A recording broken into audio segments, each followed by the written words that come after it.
Good afternoon, one and all, and welcome to the Division 1 finals of for Valence League between Aeon Gaming and Child Protective Services. I am Jika. And I am Doper Student.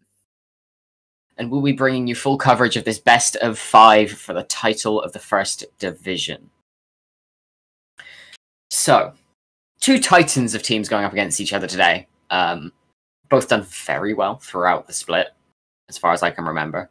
And it'll be one of those games where we're looking at possibly seeing them duke it out every minute of the game, if the aggression so calls for it. Yeah, really hoping it goes to 5 games. Great teams, both of them. Absolutely. So to give an update on the rosters for both sides, for anybody watching, Aeon Gaming are playing with Spike, Pyrotom, Trululu, Key, and Lamps on their main roster, with a Drager, Lycaon, and Obsidian on the bench, whereas Child Protective Services have Gekno, Kibo, Luxor, Apo, and Crown, with Josh Thorleif, Hydro Tom, and I Love Girls XD on their bench. So we shall see if any of the subs get pulled in at any point. However, it looks to me like we could just be seeing the two main rosters battle it out for 5 games straight. Yeah, and I think it's usually rare for the subs to see any game time. That's my experience, at least. So I am expecting the two lineups to duke it out here. We shall see very, very shortly. I believe we will be in Champ Select very soon. But just to give a little bit of an idea, there are a couple of previous winners on, at least on the Child Protective Services roster.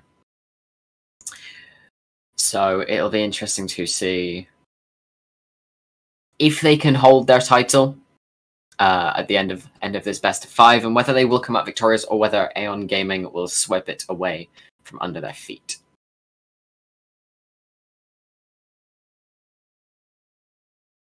So any predictions, Zika? I think we will see 5 games, but it's difficult to call which team it goes to. Really, both teams are very good, so it'll be who's playing better on the day. I can give you a definitive answer after game 1. Okay. I see. How about yourself? Any predictions? Yeah, I pretty much agree with you. I think both teams are pretty close in skill up, both very good for Div 1. I think really the key to this series is going to be the mid-jungle dynamic. I think both mid laners are very solid, and I'm really looking forward to the 2v2, basically. That's what I'm expecting.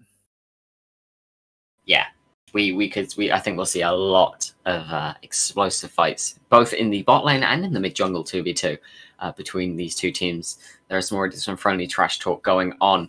However, looking more towards draft, what are you expecting to see for the first phase bans? Any predictions? Any power picks you think need to be taken away? Yeah, I think what we're likely to see is we're going to see the Vayne ban probably coming out from Aeon. Apo's Vayne has been consistently banned. So I'm expecting to see the Vayne ban. I'm expecting to see as well whether Aeon are going to touch Luxor's kind of core comforts. I know Luxor's tends to stick with his Rise, Corki, Victor. Wondering whether Aeon's going to try and narrow his pool a little. As for CPS, I do think LeBlanc is likely to be contested this series. I think Kibo really likes playing around mid lane, and denying Ruben the LeBlanc, which is a very safe and powerful mid laner, might be something that CPS are going to look toward. I don't know though, but based on Aeon's previous games, and from what I've been hearing in scrims, Trululu's been playing a lot of LeBlanc. I think it's very strong in the mid 2v2. I think it's also something that avoids jungle pressure very well. So I'm expecting to see LeBlanc to get picked or to get banned this series. That would make sense, being one of the stronger mid laners, not only just in her safety, but in the meta as a whole, been very highly contested throughout pretty much every league. The Ziggs may also be something we see contested. I'm not sure if either of these bot lanes play it, but it would definitely be an interesting one to see. Yeah, so out. I agree with you on that point. So Key has pulled off the Ziggs in previous matches. It's something that Aeon are perfectly capable of drafting towards. I do wonder as well if we're going to see TF, because I know Tralulu really likes to play the AD TF when they draft Ziggs for Key. And being an off-meta pick, it could throw Luxor for 6 in the lane phase. Of course, doesn't quite have the same strength in lane phase as APTF does, but definitely scales just as well. Yeah. And it looks like we're about to go into draft. That we are. So, let's see if this ban phase plays out just as we expected. Child Protective Services will be on the blue side this game, with Aeon Gaming on the red, as we look for the first ban coming out from CPS.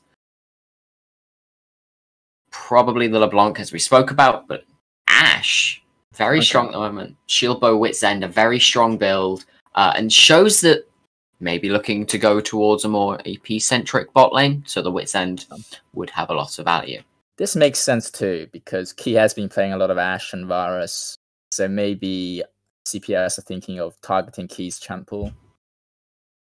Absolutely. Responded with the Vayne, as you so rightly mentioned. Apo, very good, very consistent on the Vayne.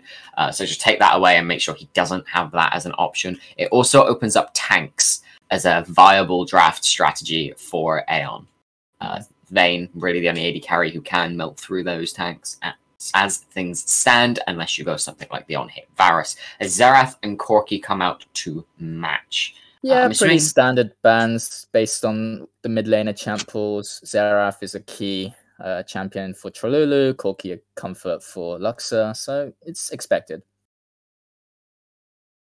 And welcome, in fact, some very boring champions to watch from my experience. Corki and Xerath both tend to put you to sleep, so I'm not complaining at either of those bans as the Fiora comes through away from Spike.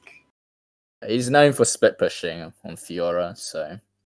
But I wonder banning it in the first rotation, what CPS are thinking here. As the Lee Sin is then taken away. Of course, still viable in both solo lanes as well as the jungle, but does take priority in this jungle. Now, Viego is open. Trundle is open, as are Diana and Xin. So we have the the trifecta of junglers, because Diana's kind of fallen off. The Ornn will come in as a first pick. Safe pick. Not a fan of taking it first, but yeah. I don't like the first rotation, or even blind picking on, first pick, is it that valuable? Still, it is a safe pick. With Mordekaiser still open as well.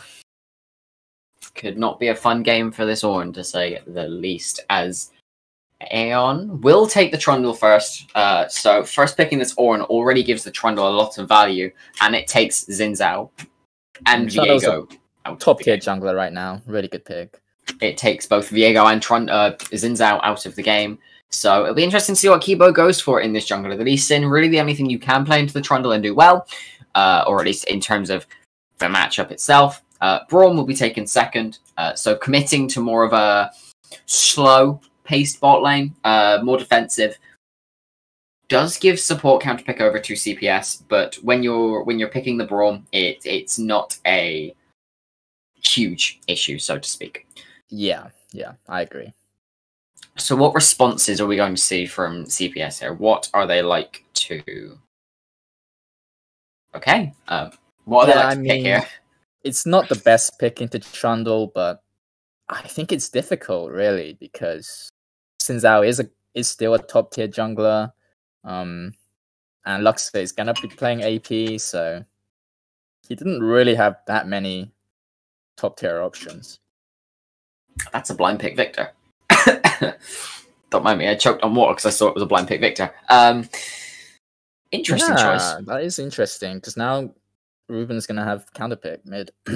And LeBlanc's second open. rotation bans. And LeBlanc is open. Yeah. I'm surprised they're choosing to hold their bot lane picks this late. They could have got free support counter pick. Okay. And the flex pick in the Ziggs comes out. This can go in either lane, and it's going to be hell. The Vayne has been taken away, which signifies this may be going bot lane. Vayne is one of the bigger counters to Ziggs. Not only is Aqua very consistent on it, but it is one of the bigger counters to Ziggs because of the condemn, because you can just kind of run him down and dodge his poke with relative ease. Varus also taken away, another Wit's End AD carry. Yeah. One of the few ADCs that can match Ziggs' wave clear as well. So it was a good ban. So, in terms of like AD carries that can go this Wit's End build, you've taken away 2 of them. CPS have taken away 1 of them.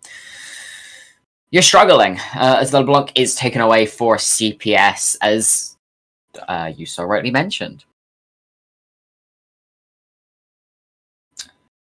The Lulu also taken away. So this final ban will determine the direction this game will go towards. Yeah, really wondering what Aeon are going to pick for mid lane here. Well, you can go for safe, you can go like Syndra or Orianna. Or you can go for a more skill-based matchup, as the Tristana is taken away. Also flexible between that mid lane and the bot lane. So this Ziggs doesn't really give too much away. Are we going to really see Kayle? It's not a bad matchup into the Ornn. It's actually quite free for the Kayle if the Ornn plays it wrong. Very interesting. I haven't seen Spike play the Kayle before. One of my first casts. Oh, it's almost as if I'm casting again, the same game again. So we had Kled into Kayle and it didn't end very well. Yeah, so a very go forwards comp here, but you want an AD carry who can match that. You want an AD carry who can run forwards. So I'll be interested to see what AD pick they take from mid AD carry here. As we look to CPS, that could go either. Yes, it could go either. Okay. Looks like Apo is really thinking about which ADC to play here. I'm holding my tongue.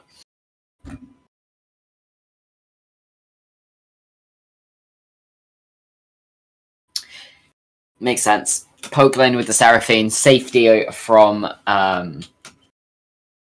pretty much everybody. However, they have just revealed their hand a bit too early. This Ziggs, most likely going in the bot lane now, considered the better or the best matchup into the Ezreal is the Ziggs.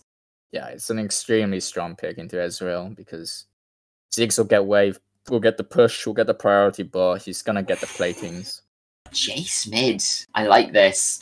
So, no student, talk me through what do these teams want to do? What are the win conditions, and how do they play the first 5 minutes of the game? Seeing the swaps, yeah. As I said before, both teams coming into this game have shown a lot of strong kind of playing around the mid laner. Certainly, CPS Kibo loves to play around Luxor, so I've always thought mid jungle that's going to be a strong point of contention. We see the Xin Zhao jungle very strong early, but as you pointed out, I do think Trundle has the better matchup, and the Jace is going to be a very strong pick early. Can get mid prior on Victor, gives lovely damage.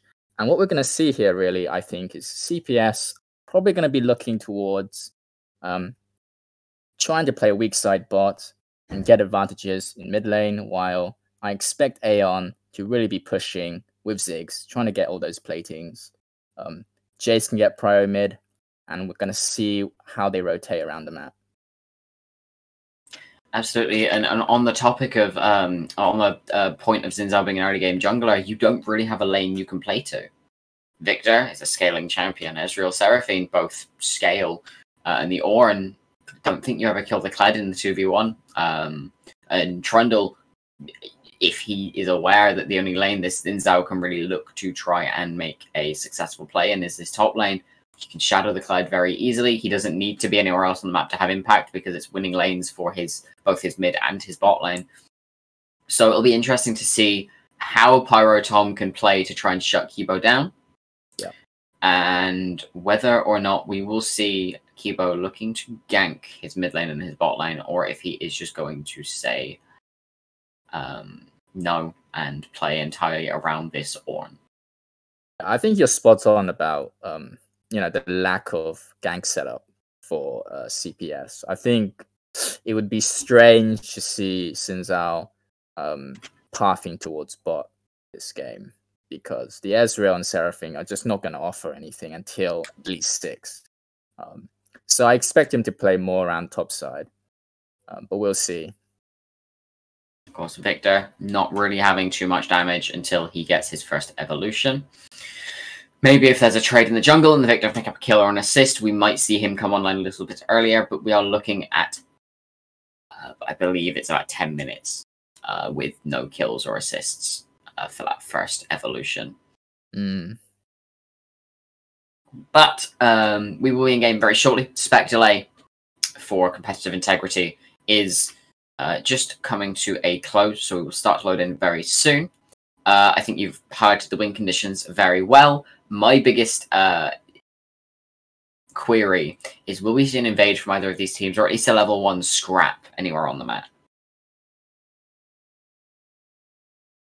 Yeah, I wonder. I think Braum has a very strong invade, but there's not that much in the way of level 1 CC on Aeon. My thinking is, with the Braum concussive blows, you have Trundle, who can chomp to the auto reset. You have Jace, who can use his hypercharge to get 3 very quick autos off. It doesn't really affect his lane either, because he doesn't need his Q to poke the Victor out. Yeah. So we could see a level 1 come through here. I think their damage it doesn't leave much to be desired. Yeah, they have very strong level 1 damage on Aeon's side.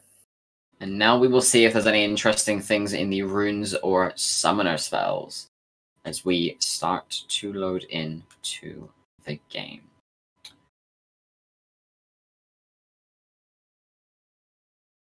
So while we're waiting for that, Zeke, oh, yeah, it pops up.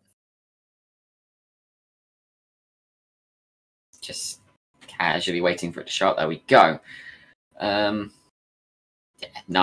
No out of place runes.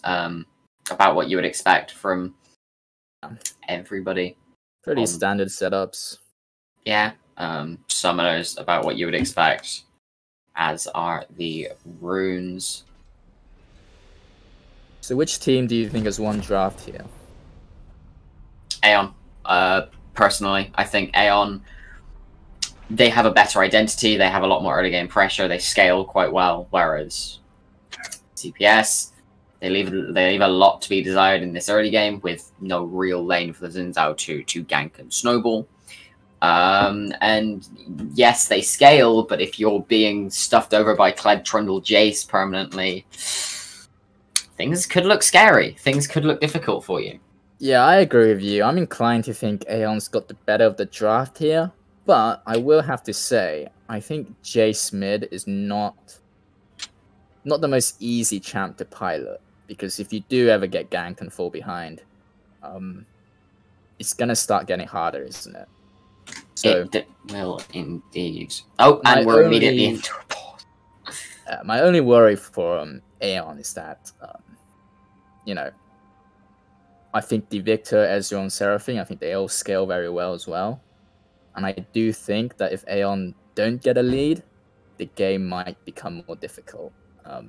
But Ziggs and Jace, they still scale very well, so we'll see.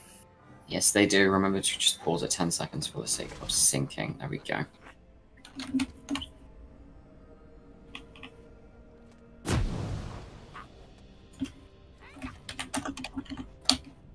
Yeah. Yep.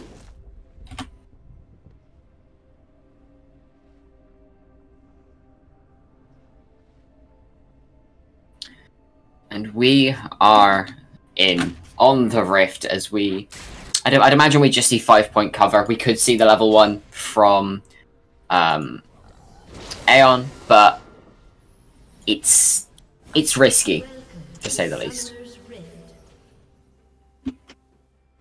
Yeah.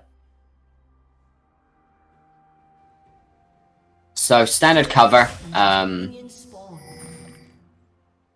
It's a basic maneuver of keeping your jungle safe from invades, getting some early vision if you can press it.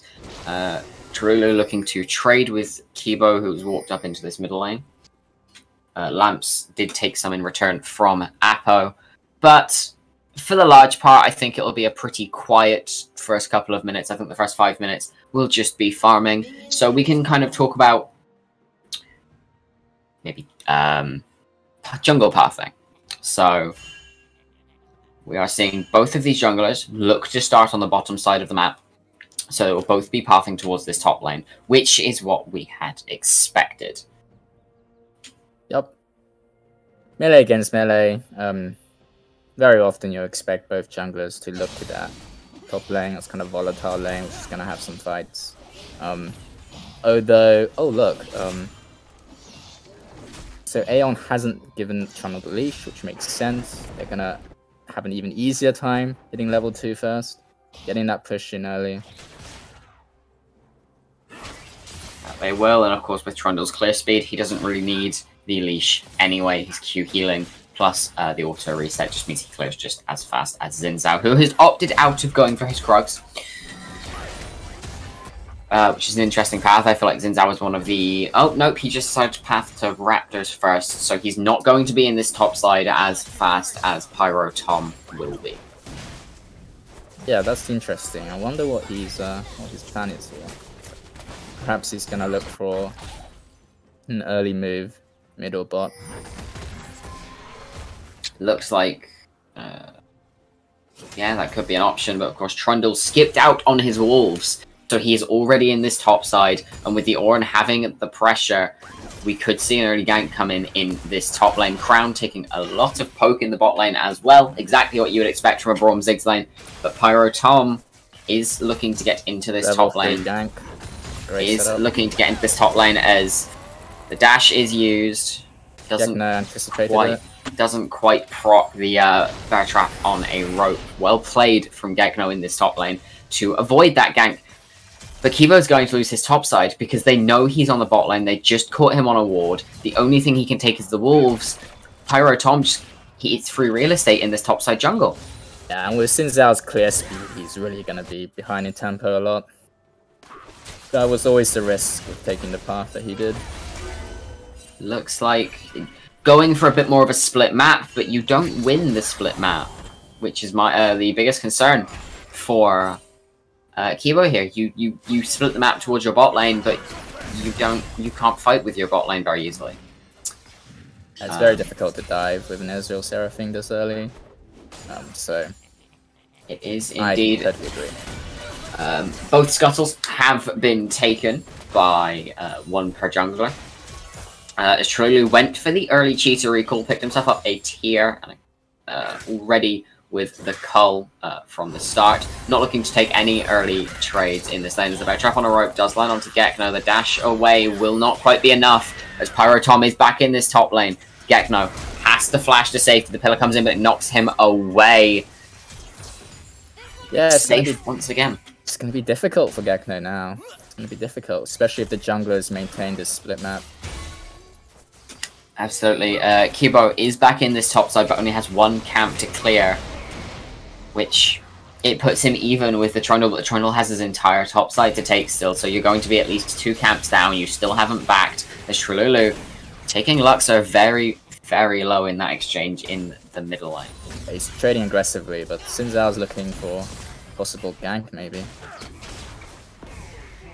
The Shock Blast will land and take him very low as Kibo looks in to try and force the fight, maybe clean up a kill here. W will land. Audacious charge, which not quite used. The flash over the wall from Trululu. Meanwhile, it's a fight in the top lane as Spike does land the bear trap on a rope onto Gekno. Again, no dash to save himself as Trululu also going very low. Lamps flashing to try and save his mid laner. manages to succeed as the audacious charge forward thanks to the wind becomes lightning. Yeah. First blood goes down to Crown onto this mid laner as they still continue to chase Lance. True shot. Wow. Mystic shot will Lance. A double kill for the support of CPS. And Gekno got out alive in the top side. Well played from CPS. Great series of events for CPS, and now they're looking to take the first Inferno. Infernal having just come up less than a minute ago. Already getting this Drake under your belt with the pressure you have in your bot lane is a very, very smart move. This is my fear seeker with the Jace pick. That, you know, this it's a very strong mid laner, but it's difficult to pilot. When you do play aggressively, you put yourself at risk to ganks, and that's exactly what happened. You do as Gekno taking Spike, very low Spike will flash a safety. Gekno taking a turret shot. The pillar will slow him for now. He is running behind enemy lines though, as Pyrotom is looking for something. Meanwhile, Lamps is coming to the mid lane to help Trululu try it and kill Luxor as the Q does land onto a minion as the Unbreakable comes up and the Chaos Storm is doing a lot of work. Kibo is here and Gekno is just going to execute. Everything is falling to pieces in this early game for Aeon Gaming. Yeah, the gank on Victor just failed. I mean, Victor had the level advantage, he had the ult, he still had flash. But it does not matter as Trululu looking to go in again. When becomes lightning does not quite hit, meaning the audacious charge will not follow through. But had that landed, that could have been another death on the Jace, which is scary. Exactly. I mean, the only consolation, I suppose, is that Jace is ahead in CS. He still has his TP. It's not the worst series of events, but certainly CPS have gotten the upper hand so far. Absolutely, which is exactly against what we said would happen based on the draft, and I am happy to eat my words on this occasion because CPS have been playing phenomenally so far to get themselves this early game lead. I'm now beginning to turn my attention towards the top side of the map. You know, Rift Herald spawns at 8 minutes. I wonder if any team is going to be looking for the early Rift Herald rotation. Doesn't seem so, as both bot lanes are heading back into this bot lane. We could just see an outright 3v3 duke it out for it. Of course, one of the supports could choose to move relatively early. There is another 8 seconds until it spawns, so no team is going to look to do it on spawn. And I think this makes sense too, because I think Aeon are probably looking to keep Zig's bot lane in any event, just to get the platings. But we'll see. Absolutely, and of course if he does have to roam, he has that Mega Inferno Bomb very, very soon that he can use from a good ways away. Trululu taking a very good trade onto Luxor here. But yeah, the vision in the top side for Aeon is plentiful. So even if CPS wanted to go for this Herald, they could not do so without alerting the enemy team. As Spike looking to go into the enemy jungle here, try and get information on what camps are up, where Kibo could be. Of course, his entire top side is available.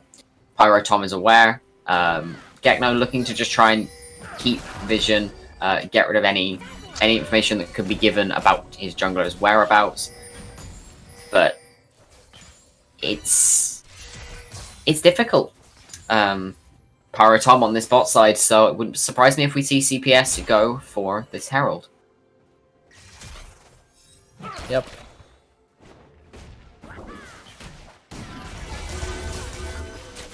Of course, Spike having just taken his back. Trululu is pushed in, so it could be an angle. However, it looks like Luxor just going for vision. Maybe looking to see if he can find an angle on her own, but can't quite yet. Kibo is looking for this Herald. Pyrotom is on the top side now, and I believe Kibo was caught on that control ward placed by Trululu, as we do see an exchange start to break out. As the pillar is down, the subjugate has been popped. The Crescent Guard comes through, trying to keep himself safe. The charge will not quite land, but it forces Kibo off this objective. We are looking to see a 3v3 very shortly, but it depends on how soon this objective melts. Kibo opting to give it up. They're not contesting it, it looks like. CPS are not contesting it. understandable. You wasted Subjugate, you wasted the charge. No summoners were blown from anybody besides Kibo, but ultimately that's not a bad trade for CPS. You've taken down 2 big ultimates, so pressure on this top side has been alleviated for now. Of course, Aeon with Call of the Forge God still can keep himself safe, especially without the Subjugate or the charge to fight him down to size. Looks like Crown going very low from the poke. It'll be interesting to see where Pyrotom decides to place his first Herald. I'd expect him to want to bust open bot lane. As there is a fight on the top side, Spike going very low. The Call of Forge comes through. It's a solo kill for Gekno in the top lane in a matchup that does not favour him. Very well played. It's a solo bolo for Gekno. He's been playing very well. Indeed, he has. He opted into the blind pick Aeon, and it has paid nothing but dividends so far, besides the single execute that happened earlier on. Meanwhile, Trululu going very low. The Chaos Storm will take him very low, but the wind becomes lightning, lands onto... The Encore only lands onto Lance, and he will give his life as forfeit to Apo to save his jungler. This second Drake is up, and it looks like it will be forfeit. As CPS pick up that second Drake of the game, as Key goes very low, Apo just murders him. And Trululu taking a tower shot as well. There is no mana.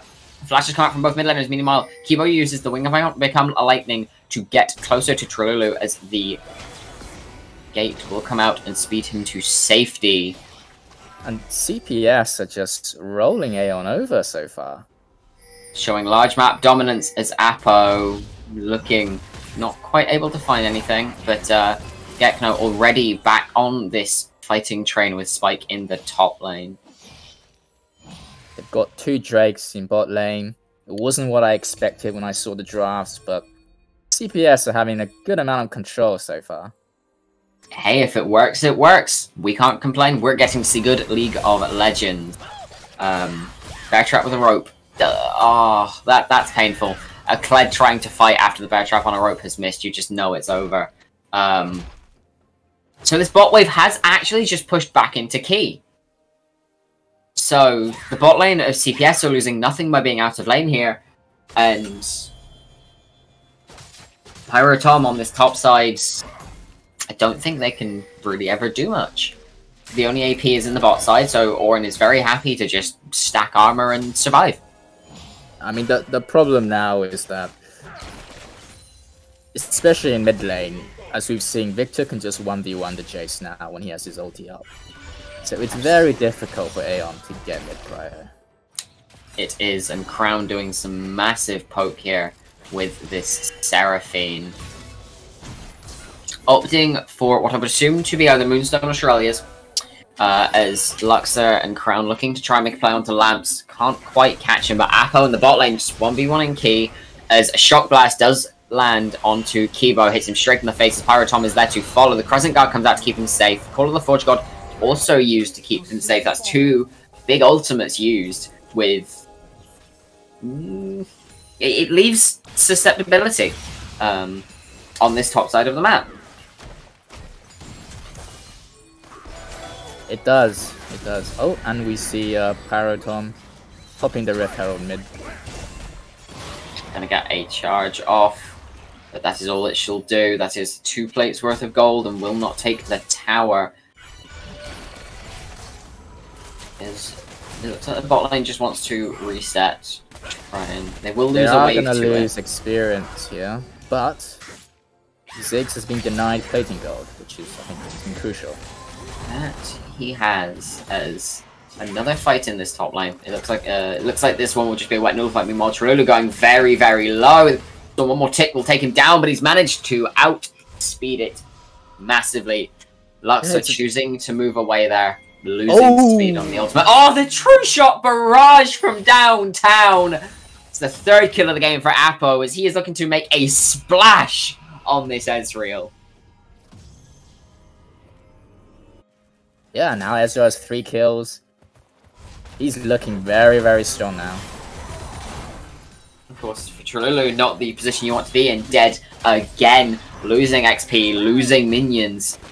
You're already down in gold. thanks to the assist that your enemy laner has. You've still got the Cull yet to sell, which has since been finished, and your tier is nowhere near fully stacked. Yeah, I was surprised by the Jace pick. I think it's a very difficult pick, and as we see, if you don't get a lead with Jace, the game just becomes really hard. That it does, and we're seeing that firsthand now, as we're going to fall into a bit of a lull state. Drake's up in a minute, Herald's up in half a minute. We could see fights break out. I think CPS are definitely going to say, yeah, we'll fight you for this. And maybe look to put themselves on Soul Point, maybe look to grab themselves the second Herald and take out a tower and get first tower of the game. As Trululu is taking Luxor very low, but Jesus, the damage coming out of this Victor is insane. I criticized the blind Victor pick in draft, and I am being proven time and time again this game that I was wrong to doubt CPS. Yep, I mean, he can handshake these trades against the Chase. And then when he has ulti, he has kill threat. Very difficult. Oh, that he does. Kibo looking to just cover his mid laner so he can get back to base safely. Trululu could look to take a trade, but we'll decide against it as the Drake is spawning and Pyrotom is in a position to want to take it. Crown and Apo doing what they can, but it is a 5v4 as things stand. Crown taking a lot of damage from the Ziggs and Spike pushing off Luxor and Kibo for now. The Call of the Forge God will come in as Spike is dismounted. It will tag onto 2. Spike is very, very low as Kibo will take 1. The Encore lands onto another. That's 2 very quick kills for CPS, and the Drake hasn't fallen below 4,000 health yet. Key, Pyrotom, and Lamps are the only ones left as Present Guard does come out from Kibo. The only person who can hit him is Pyrotom. The Subjugate is doing massive damage, but it does not matter. Luxor will take another. It is a 2v5 for Lamps and Key as they just have to run for the hills as CPS go to Soul Point. That is an excellent result for CPS. They're on Soul Point, they're winning these team fights, and quite frankly, at this stage in the game, I think that they're just going to outscale Aeon now. That they will. 22 minutes will be the point for Soul contention in this game. And unless Aeon can find a couple of kills, I don't think they are in a position to contest it. The Herald, the next objective on the map. CPS could be willing to give it up, could be willing to ignore it. We shall see very, very soon, but... And I think that Drake fight really came down to the fact that Spike, I think, just went in a little too early. He got separated from the rest of his team. I wonder if what he was thinking was to distract CPS, delay them, and then for the rest of his team to focus to Drake, but that wasn't what happened. That was not what happened at all. The entire team, barring Key, followed up on the fight, and it did not end well. But, again, we have to sing the praises of CPS here. They played to the fight very, very well, using that Call of the Forge God from a long way away, and still managing to catch 2 people with it, regardless of the fact that it was from the mid lane into the bot side jungle. Which actually netted 2 very quick kills. There is another fight going on in this bot lane. 4 members have collapsed onto Lamps, as it looks like the kill may be gifted to Luxor. The flash away. Bit hesitant at that point. No cooldowns. The True Shot Barrage misses as well. Looks like Kibo will be hunting a Braum today. But it looks like he's out to safety. That is unfortunate for the CPS squad, wasting so much and getting so little in return. Yeah, in fact, they even lost mid-tower from chasing the Braum. And of course, first tower of the game falling onto this Jace.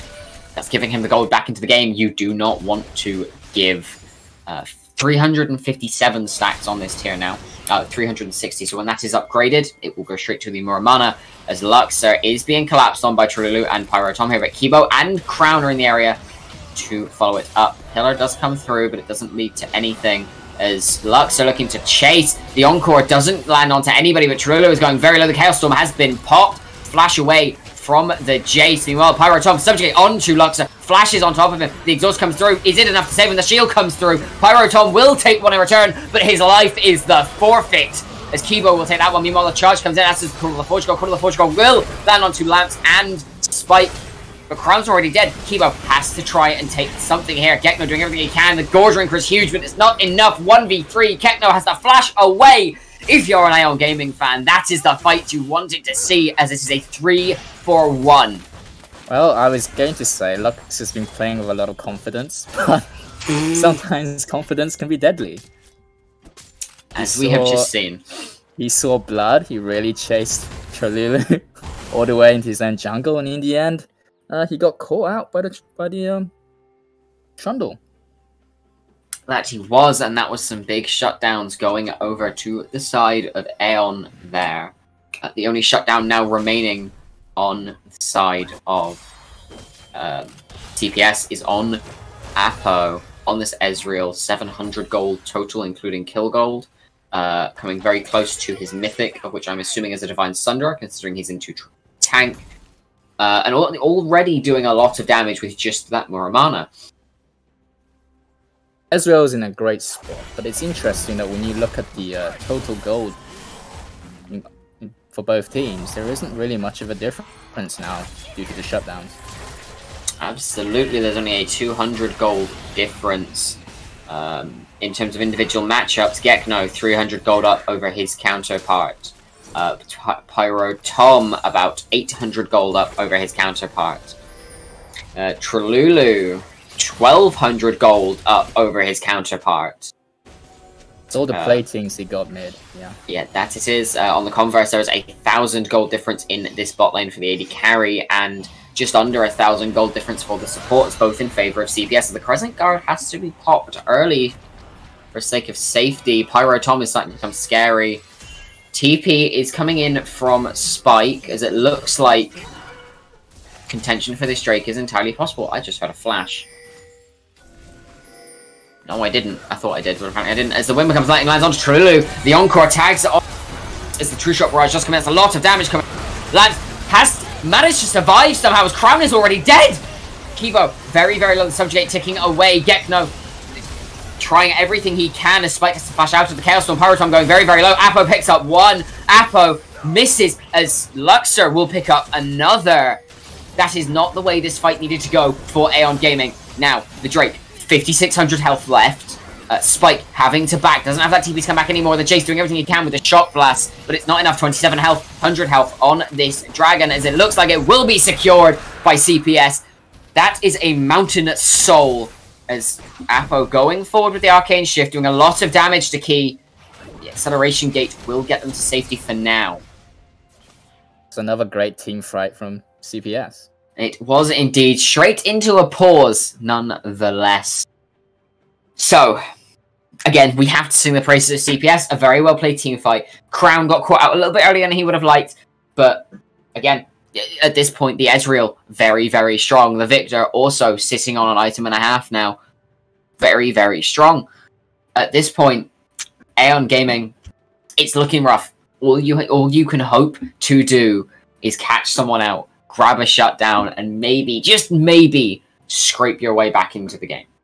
It's very, very difficult. Maybe if they split push, but even then, I think Gekno's been holding on very, very well on his own. He's been solo killing Spike. It's a very difficult game, and with Mountain Soul, you just can't see the Jace and the Ziggs being as much of a threat anymore. You cannot, indeed. So we are back into the game. If we don't see a Serpent's Fang come out of Tralulu, I will be worried. And we have the traditional spectator pause after a pause. That should resolve itself in due course. But yeah, if you don't see a Serpent's Fang come out from Tralulu, you have Victor Q shields, you have Seraphine W shields, as well as Mountain Soul. You have to be careful. As Apo going forward onto Key, missing everything except the Essence Flux. You hate to see it.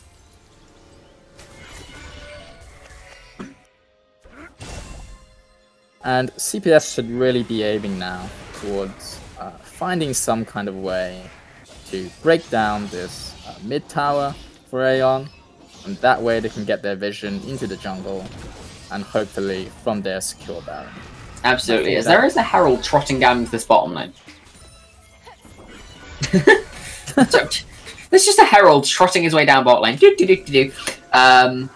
We have got mythics on every member of the game now. As Trululu looking to take a fight onto Gekno. Doing decent damage, but not enough.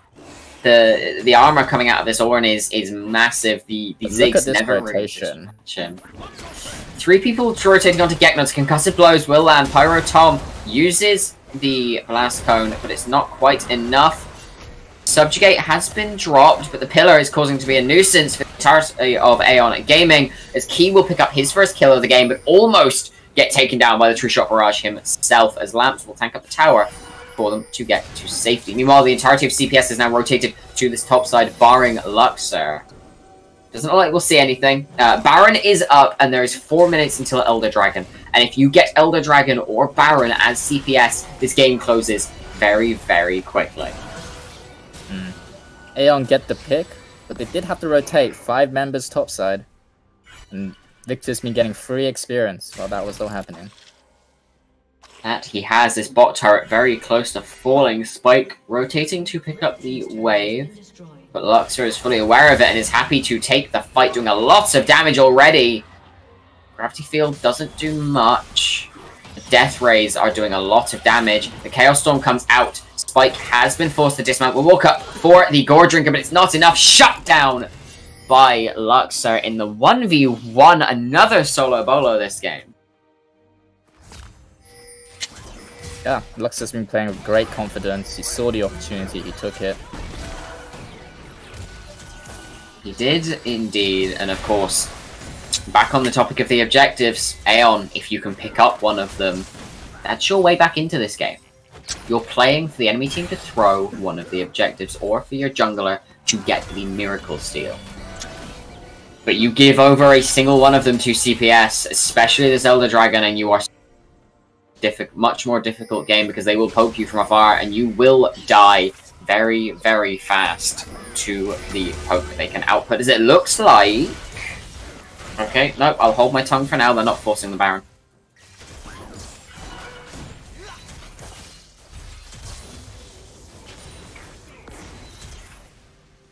Poke being thrown left, right, and center. But so far, nothing major landing onto anybody of major importance, as ECS, or CPS, I'm reading names and it's screwing me up, but CPS looking to start the Baron up, as Trululu does know they're there now. They're doing so much damage to it. They will melt it at this point. The items on these champions are insane. The Mega Inferno Bomb, not quite enough to take it. That's a free Baron for CPS. And with Elder spawning...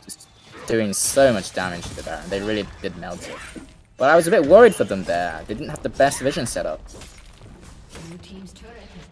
They did not at all. And this Elder Dragon spawning in just under 2 minutes. As 2 TPs are coming in, but it's a bad time to teleport. The Encore will land on Strulu. He will fall.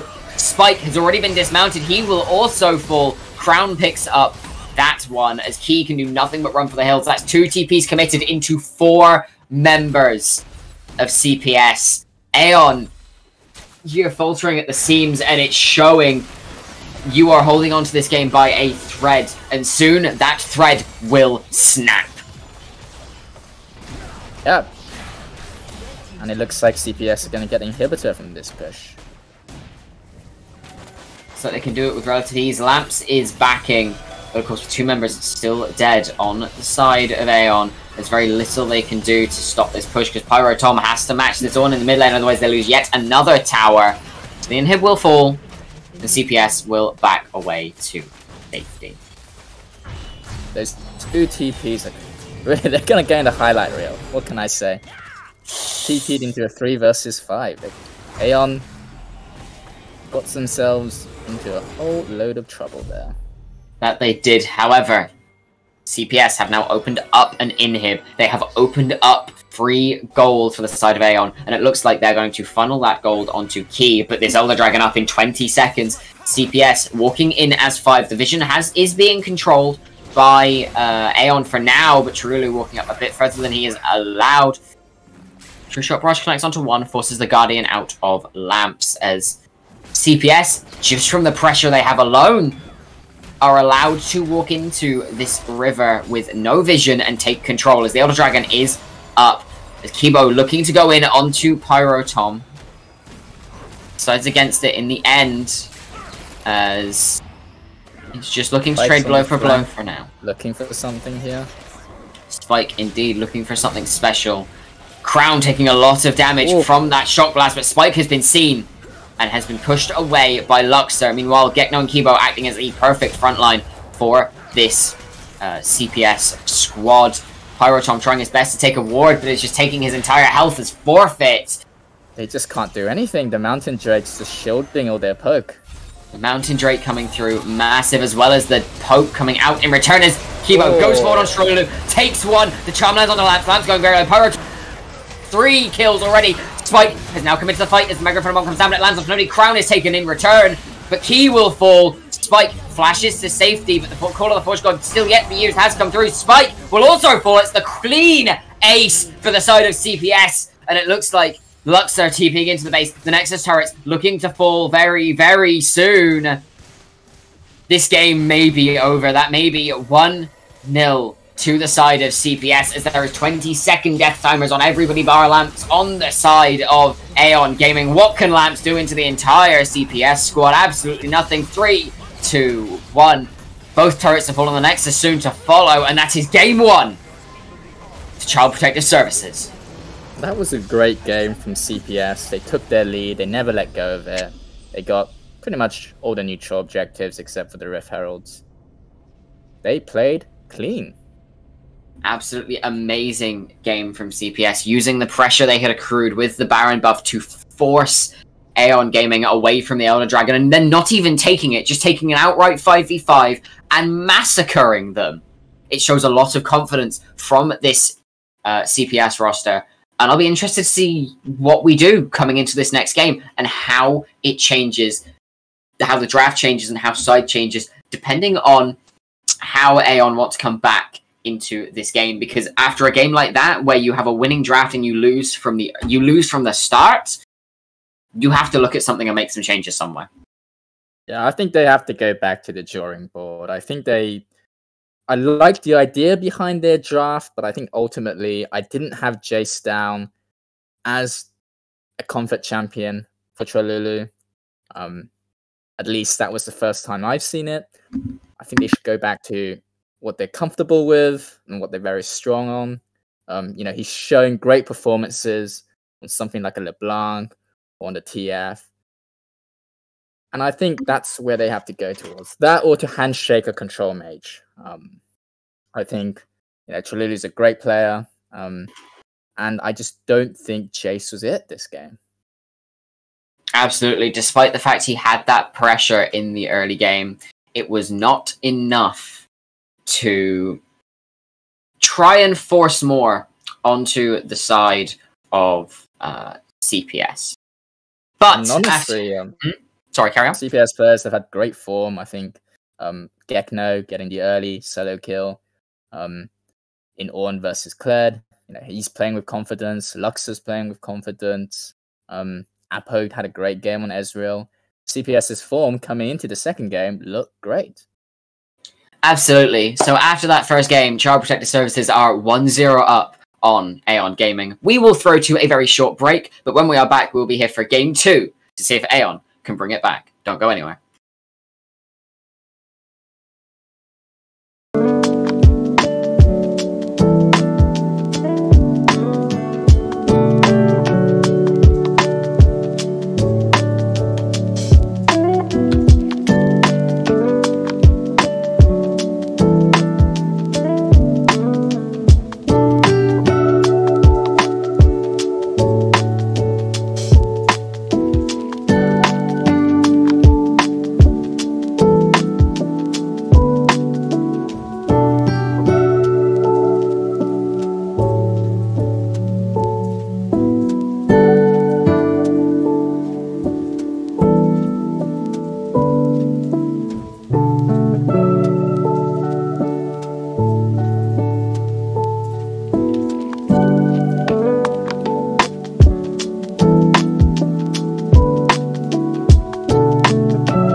Welcome back, everybody, to the series between Aeon Gaming and Child Protective Services. I am still Jika. I'm still joined by Dopa Student. And after an explosive first game that went entirely against everything we had expected, we're here for game 2 with CPS 1-0 up over the side of Aeon Gaming. Yeah, it was a great first game to begin with. Absolutely a very strong performance from Child Protective Services in that first game, taking what looked like a losing draft on the side, on their side, and turning it into an extremely dominant game. Looks like, from what I can tell, Aeon Gaming have opted to play red side again. So we'll see if that has any impact on how it changes the draft and whether we might just see the salty run back or if things will change to try and take this second. I think it's unlikely they're gonna run it back with the Jace. I think what they're gonna do is they're gonna play an AP mid and an ADC. You know, normal AD. That wouldn't surprise me in the slightest. So we are just waiting to get into second game champ select. So what changes aside the Jace would you like to see for Aeon to try and take this game away from CPS? I think the biggest thing is that I'd like to see Cholulu on a champion that he's super comfortable with. And I think there was an opportunity there for them to have picked their mid laner first rotation. And I was surprised that they didn't. You know, once you see the Victor, the LeBlanc wasn't banned. Even if you don't pick LeBlanc there, you've still got other champions that you can play. You can pick there. You can pick the Syndra maybe. Maybe you can pick the Orianna. I'd just like to see a more traditional pick, an AP pick, that I know Cholulu can pilot well. Something which probably has a little bit more synergy with his style. you know, um, something which, as a team, they practice more often than the Jace pick. You know, I don't know what they've been playing in scrims completely, but I do know that they've certainly played a lot of LeBlanc.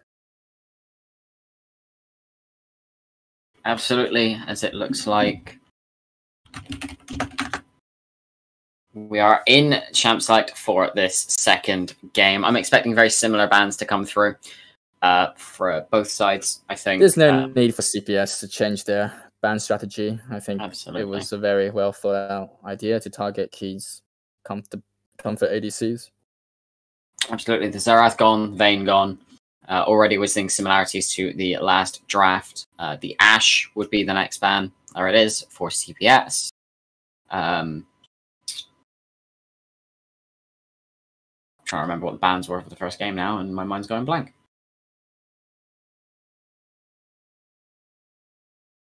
The Corky, once again, coming through. Yeah, it's the same. It's the same, I think.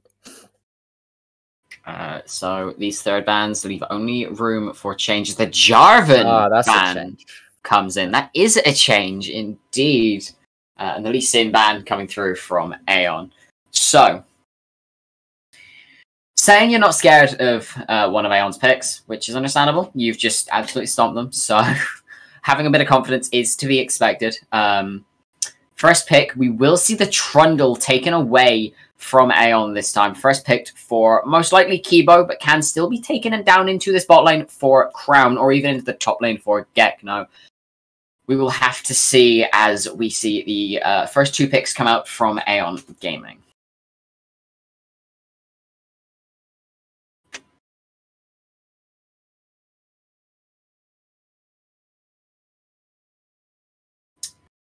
Wow, okay. I didn't expect that.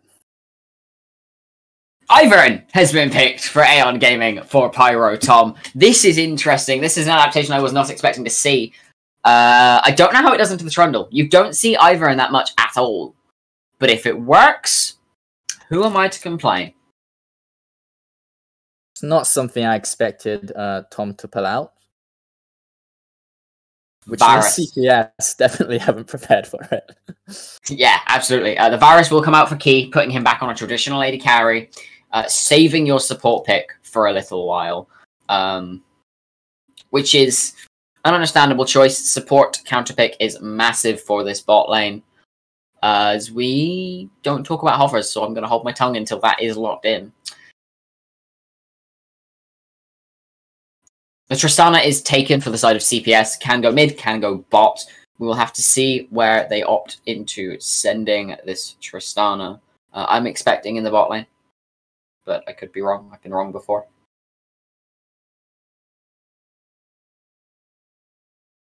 Yeah, I do expect this Tristana to go bot, simply because I think Lux is much more comfortable on the AP carries.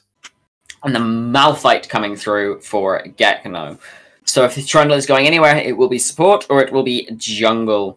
Of course, the Malphite also flexible into mid and support, but it's unlikely. So we'd like to see this go into the top lane for Gekno. Yeah, and this is really a pick to anticipate against Spike split pushing champions like Camille for Fiora. Completely denies those options. As the Mordekaiser is picked in response for Spike, the Fiora indeed left open this game through first rotation, and now does not need to see a ban come through. Of course, Mordekaiser, magic damage, whereas Malphite likes to build his armor, so it's a good lane counter. However, we could be looking to see some scarier changes in the early game for Aeon, as Mordekaiser having some kill pressure on in this lane. Seraphine taken away, one of the deciding factors of a lot of those team fights in the last game. The encores were massive, landing onto 3, sometimes even 4 people. As the Thresh is also banned away, taking away the safety from the Varus, making sure that an immobile AD carry can be abused, which is understandable.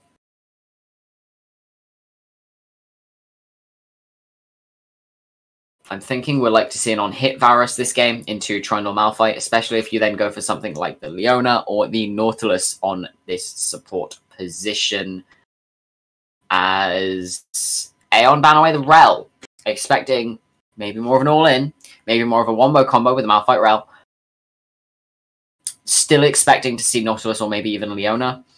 Yeah, it's difficult to deny the engaged sports at this point. Absolutely, there's so many that are so good.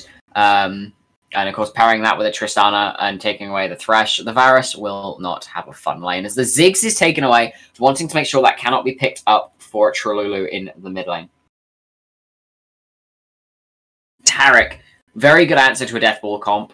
However, very, very abusable pre-6. So a Leona or a Nautilus could make quick work of this bot lane alongside this Tristana and start to snowball a lead on the bot side I know of the map. Lamps is a big fan of the Taric pick.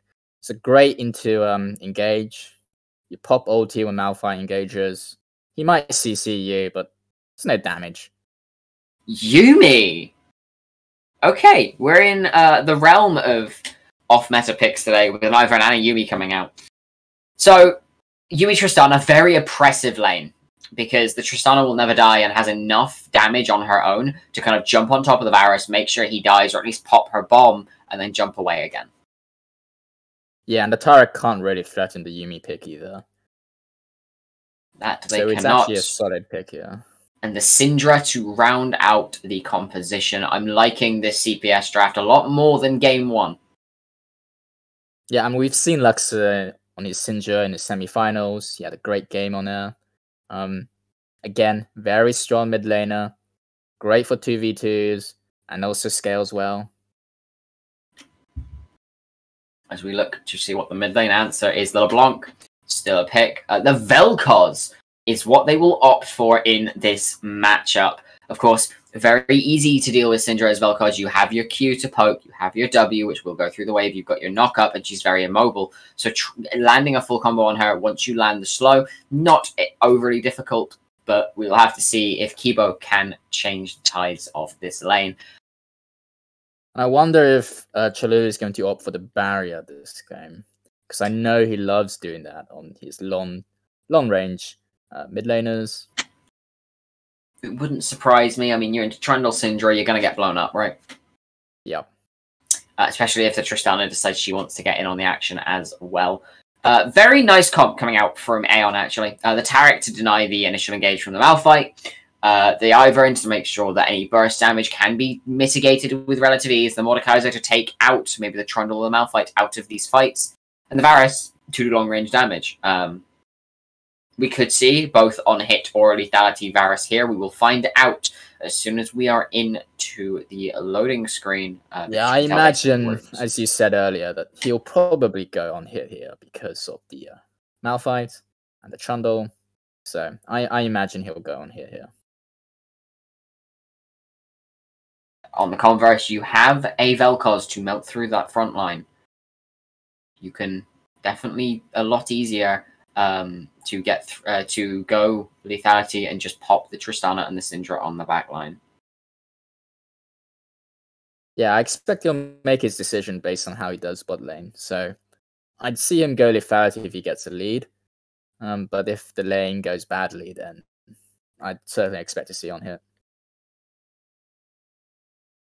I would also expect to see on hit coming out. But again, I have been wrong before. I'm not afraid to be wrong again. I mean, I'm not the biggest fan of the Yuumi pick on CPS side. I honestly think had they gone for engage, Nautilus Tristana Leon is just very strong bot lane 2v2s, and they can abuse the Taric a bit too. But the Yuumi kind of is telling me that they're looking to play the lane less aggressively, at least in terms of all-ins. It's going to be poke, of course, but that's how I interpret this pick. Absolutely, it will be very interesting to see just how this game is played out, because it is a very different style to what we saw last game. Of course, last game we saw two very heavy poke comps come out with decent all-in. This time we're seeing very team fight, honestly very team fight centric comps with the Ivern, the Taric, the Mordekaiser, the Malphite, Syndra, the Yuumi. You don't really want to be looking for picks on these champions. You want to be going forward. You want to be taking fights. I'm interested to see if we see a level 1 come out.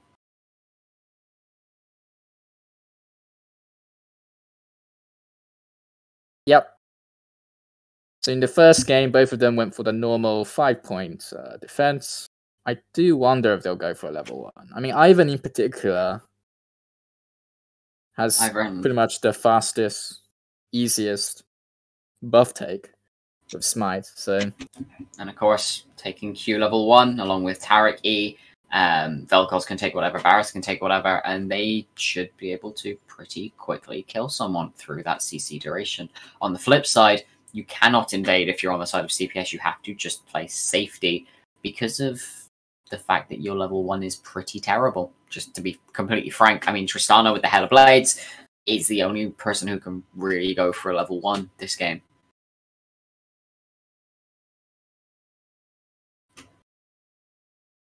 We'll see, though.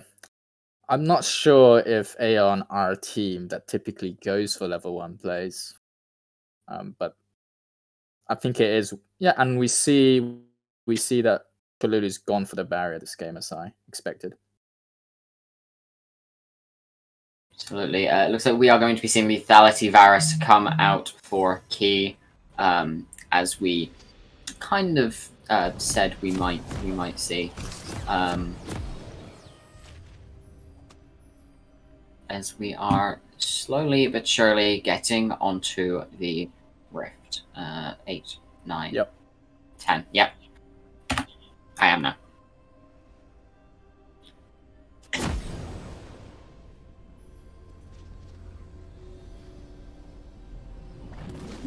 And we are on the Rift for Game 2 of Aeon Gaming versus Child Protective Services.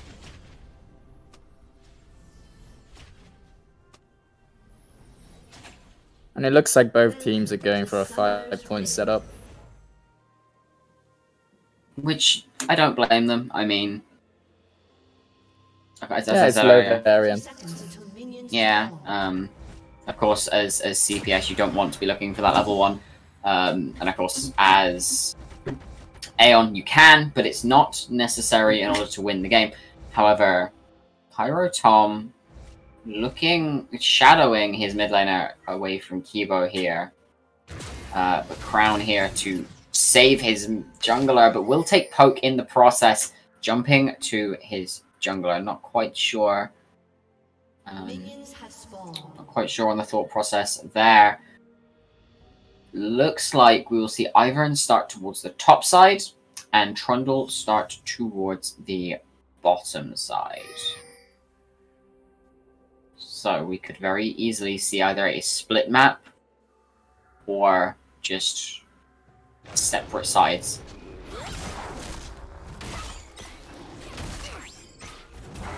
Well, it's difficult with Ivan because Ivan can take paths that pretty much no other jungler can. This is the way the champion works. So it's quite difficult to predict how exactly the Ivan's going to path. Absolutely. Already going to his bot side, going straight from red to blue. I think we are just looking to see, again, a pretty slow early game, just some poke coming out from both sides. As matchups are going about the way you would expect. Mordekaiser getting the upper hand on the Malphite, Vel'Koz pushing the Syndra in, and Varus Taric pushing in Tristana Yuumi. It looks like Aeon's bot lane gonna have the early push.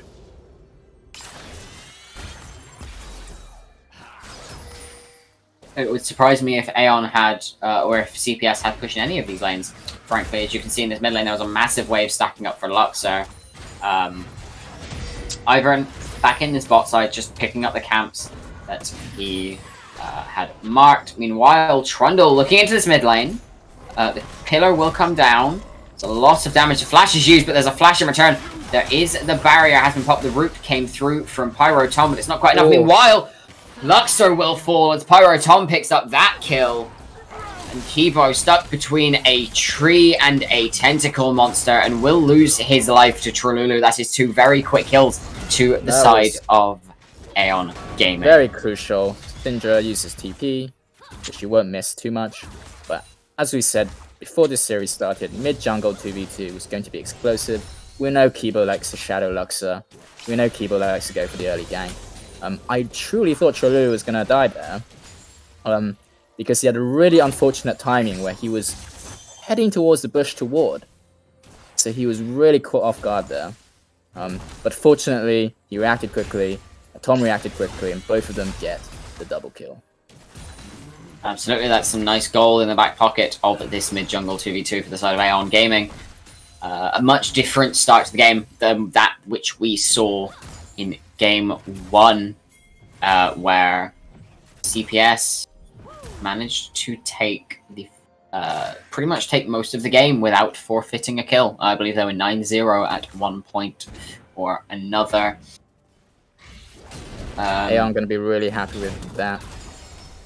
Absolutely. Pyro Tom looking to double scuttle his counterpart. Doesn't have the smite available, so we'll just have to... Oh, never mind, he did just use it to take it. Meanwhile, Gekno up a bit too far. Does have a level lead on Spike, but it's not enough. The flash comes through. The root does land. Tower will save him as Kibo is here to try and force the play.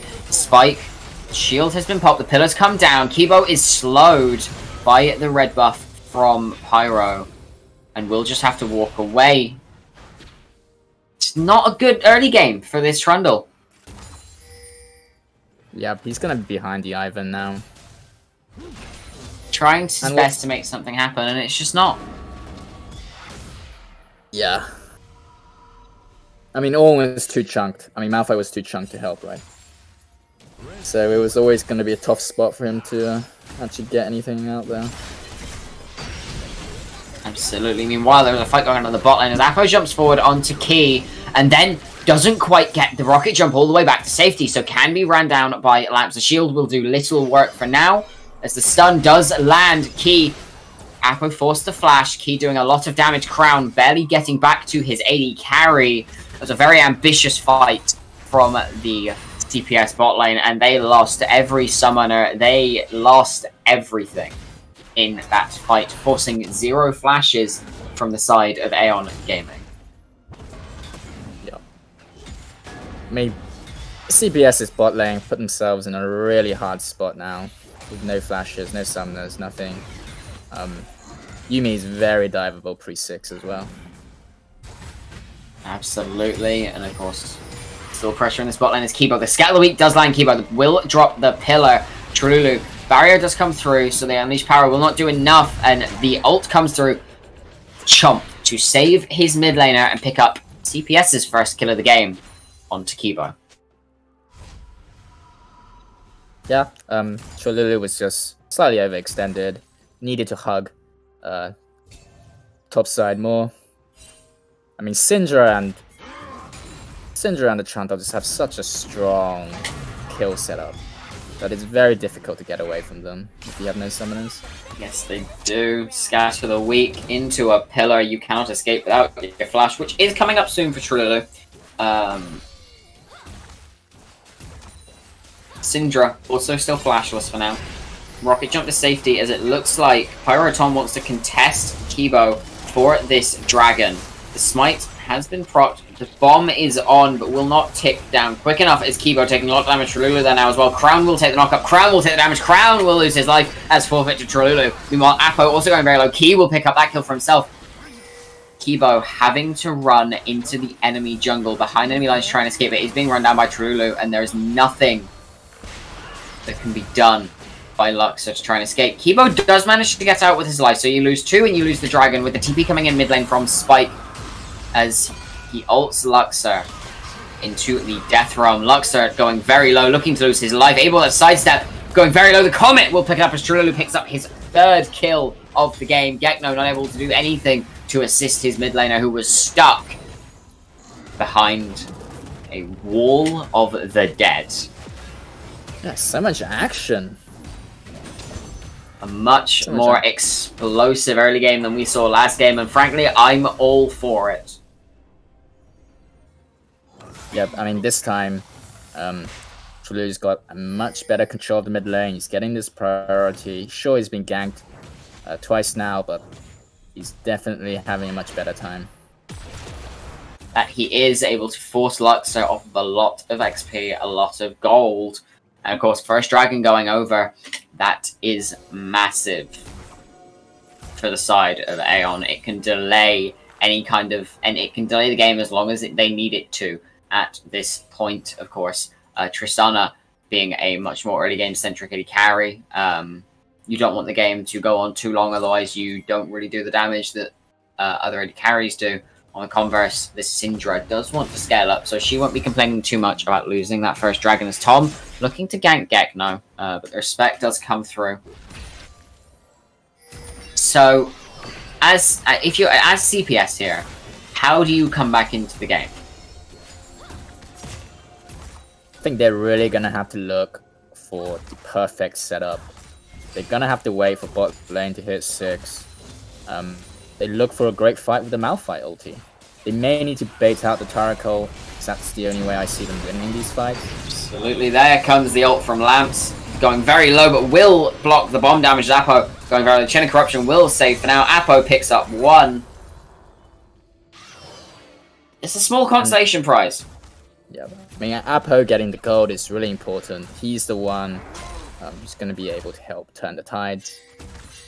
He is the one you want to snowball in this game. Tom shadowing his AD carry for a short while, but Apo, as soon as he gets Rocket Jump, can jump forward with the final chapter from Yuumi and look to kill Key. Doesn't look like they will get that cocky.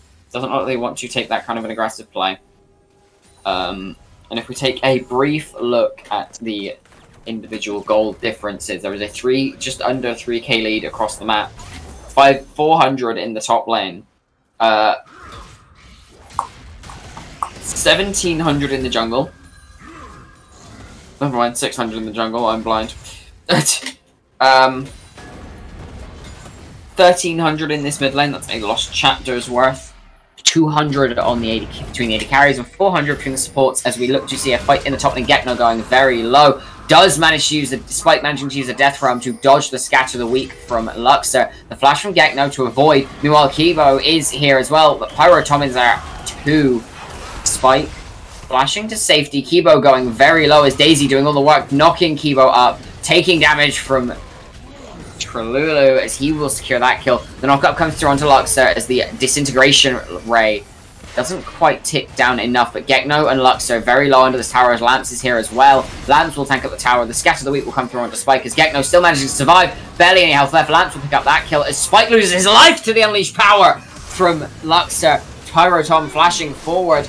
Does manage to kill Luxor in return, but oh my lord, to take 1 in a situation like that, you are happy with. Meanwhile, there's a fight in the bot lane as Crown and Apo jump forward onto Key, but Crown heals himself. Apo forces to take the tower. That's an unfortunate mistake from Crown there. Crown thought he was tanking the tower up to begin with, but he wasn't. He jumped out, he heals himself, and it kills his AD carry, who was tanking the tower from the first time that play started. Key did the right thing. He held his ulti until they dove him. He landed it. Yep. I mean, Apo could have cleansed a bit earlier, but... I mean, he didn't use it, period, but I don't think he thought he needed to. I thought he had his Yuumi. I think he thought he had his Yuumi there to heal him, when in fact, he did not. Yeah, they really need to get an advantage there after what happened topside. They do need an advantage indeed. I have to say as well that Trululu's been looking great on this Vel'Koz. In that fight, he really played confidence. He flashed for the knock-up as well. He landed pretty much everything. Played really well. Absolutely. And Spike coming to aid in getting pressure in this mid lane. The Drake is spawning in 2 seconds, so it looks like that will be the focus for Aeon Gaming. Trying to get themselves soul point as fast as possible as Apo is caught out, taking damage. Not quite ticking too low. back onto the Dragon. Kibo is behind and able to steal with the flash. Daisy has been called. Spike just playing to zone. As the Drake is on 2100 health, 1800. And it looks like it will be given to the side of Aeon Gaming for free. Spike catches Crown out of position. There's a lot of damage. The Death Realm does come through. Crown can do nothing but wait to try and save himself. The final chapter comes out and he manages to survive against all odds. Kibo caught by Daisy, but the Scatter of the Week will keep him safe for now. As that's a big cooldown wasted for the side of Aeon to get nothing in return.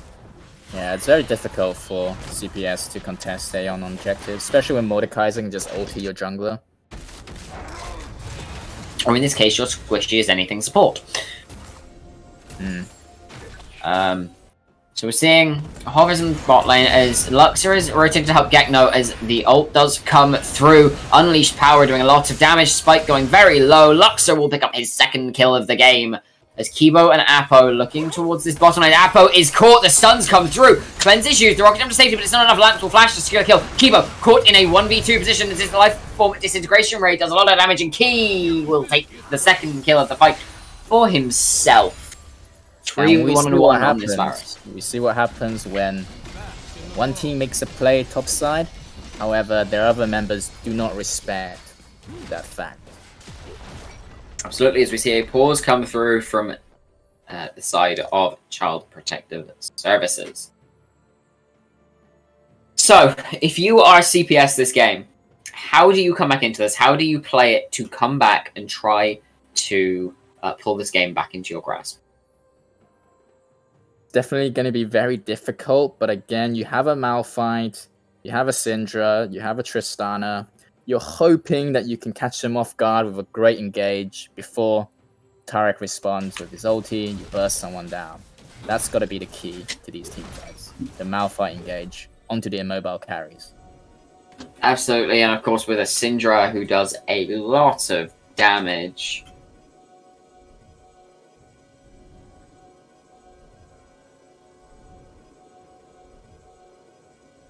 It will just be a case of hoping and praying you can snowball this Syndra to a position where they can basically secure the game for themselves.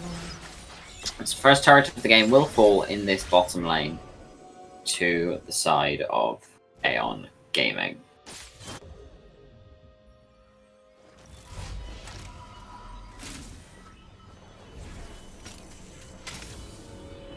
Yep, this Vel'Koz has been a huge problem for CPS. They really haven't been able to engage on the Vel'Koz at all, really, in these team fights. Absolutely, the Vel'Koz playing with a lot of safety, playing with his range very well. And of course, having an Ivern next to you always helps to keep yourself safe. Herald is the next objective on the map, it would seem. It seems like CPS can't really walk into their own jungle. It looks very difficult for them to do much of anything this game.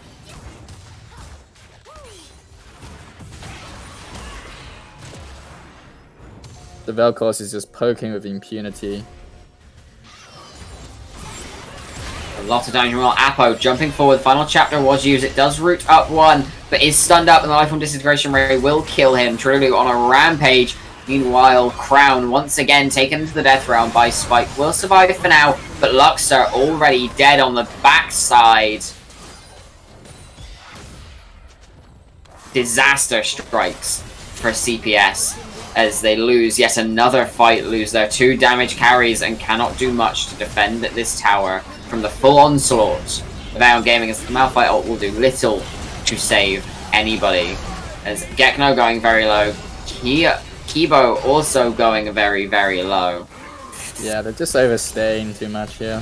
You can't protect the mid tower. 2 against 5. And with that, it turns to 14 kills to 5 with a 7,000 gold lead. 516 Vel'Koz, 511 Varus, 209 Ivern.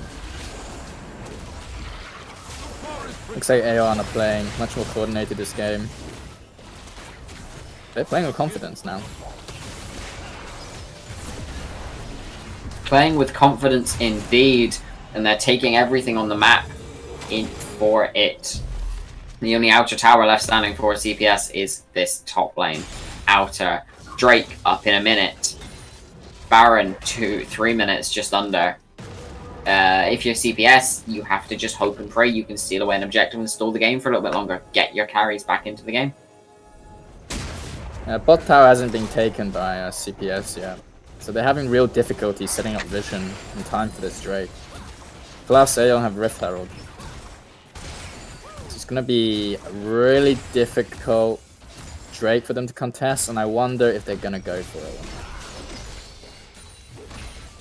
I wonder too as to whether or not CPS will look to do much of anything for the next 10 minutes or so. It'll be difficult, but they can give over this Drake. It does give soul point, but they can go over this Drake and try and scale up a bit more. The Rift Herald is popped in the mid lane. Yeah. Meanwhile, Key looking to solo the Infernal Dragon and put them onto soul point. Kibo doing everything he can to save this tower, but the scatter the weak is massive, but there is no follow-up. The tower will be safe for now, but Dragon will fall. Gekno in on the side here. The Dragon taking... They just don't have vision, so... There is no vision. Dragon is taking a fair bit of damage, sitting at 3,200 health, and Kibo is nowhere near, so it looks like Soul Point will be secured for Aeon Gaming. Yeah, it's looking very, very difficult for CPS now. As Kibo caught out once again, every form of CC comes down. Unstoppable goes Key. Meanwhile, there is another fight here as the flash pull comes in from Spike, forcing the flash out of Apo. It's a great trade of summoners. Absolutely, and Gekno caught maybe a little bit out of position here. Spike and Trululu both walking him down. The pull comes through, the knockup doesn't quite land because of the Death Realm. Spike's Death Realms this game have been questionable at best, but Gekno taking so much damage. Forced to use the ultimate to get away, but does survive thanks to the Death Realm. Yeah, some anti-synergy at play there. Anti-synergy all game. Spike has been ulting people and not getting an entire game. And you have to start thinking, when is it going to kill Aeon Gaming? When is it going to become such a problem? Because right now, Luxor can run Spike down without much fear. The pull comes through, as it does the bash. And there you go. 1v1 by the Syndra, who is behind. Great calculation by Luxor to know that he wins the fight. Mordekaiser didn't have ulti. Didn't have the damage. And of course, not having those extra stats from ulting someone. Things are looking rough for Spike. He's not had a good game. He's not had a good game. And he could be CPS's way back into this game. I think he has been a bit offbeat this series. But as I say, sometimes being able to take initiative to flash and engage on someone is also an asset. But yeah, definitely some strange ulti decision making this series. Absolutely. I mean, first of all, on the Kled deciding to jump into 3 people on his own, and now on the Mordecai, the Death Realm, making them dodge your allies' skill shots and then not killing them, and then dying immediately after. You have to consider, when is this going to get too much? When do CPS abuse the fact that Spike is playing like crap?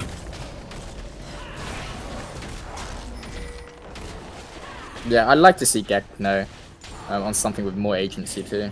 I know he plays the Wukong.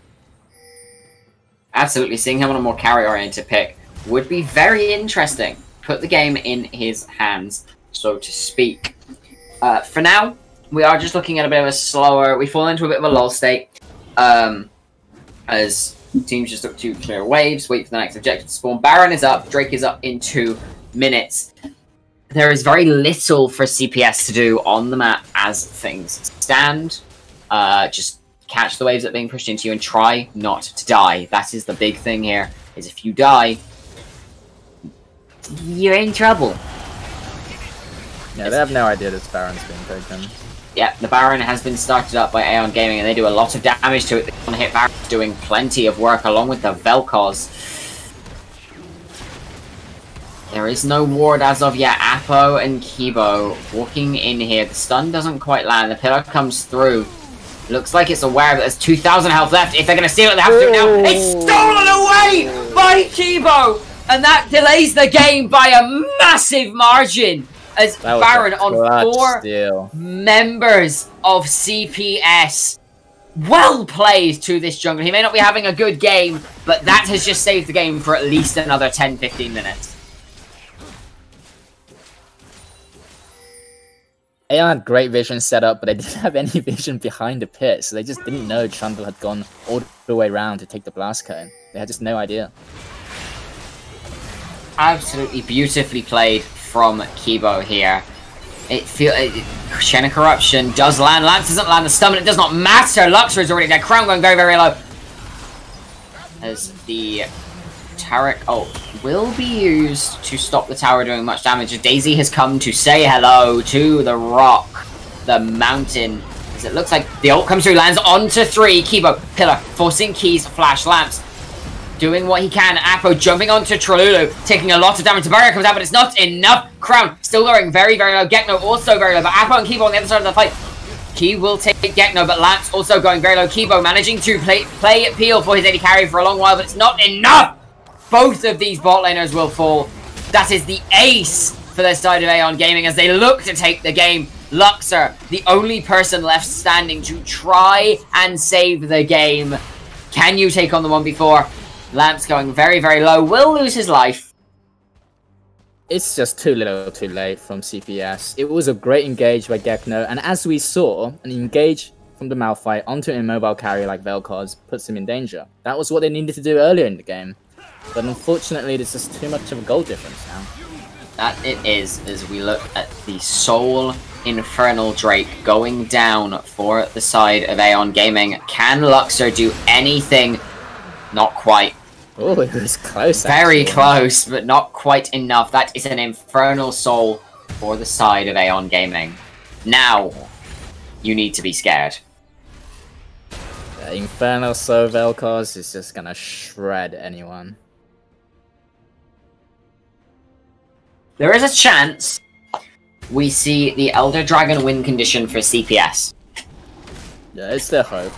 As we know, Elder Dragon is known for swinging games because you can murder people left, right, and center. And of course, with 1,000 gold shutdown and a 600 gold shutdown on the side of Aeon Gaming, you're hoping to get those onto your carries, preferably your Syndra, who can 1v5 these fights with some someone to block shit for her. I mean, I have to say, CPS may be really behind, but it's not completely doomed. They always have that Malphite possibility. As we were saying, not completely doomed, as Apo will pick up a kill onto Lamps, and Chain of Corruption will be used as Trolulu. Oh my lord, damage onto Kibo. Gosh, it did half his health bar. I have no words for that. That is the Luden's Deathcap Hextech Alternator combo coming in for this Vel'Koz, doing a lot of damage. Wow. Plus the Infernal Soul proc as well. They need to, I mean, CPS, they don't have anything to fight for right now, but they really need to somehow kill these carries, Vel'Koz and Varus, when they don't have flash.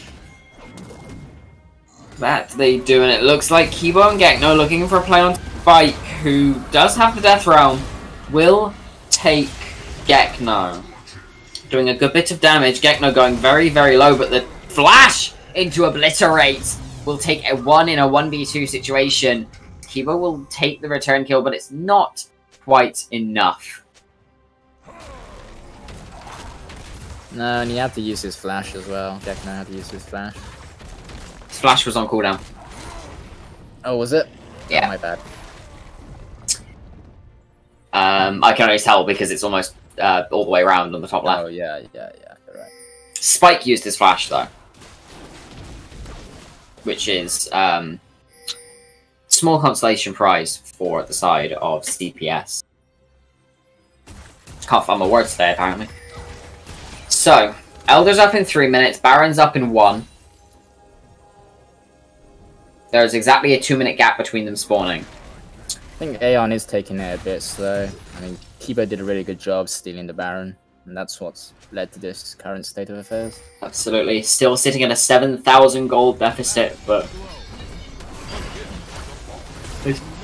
Gekno walking up a bit too confidently in this jungle.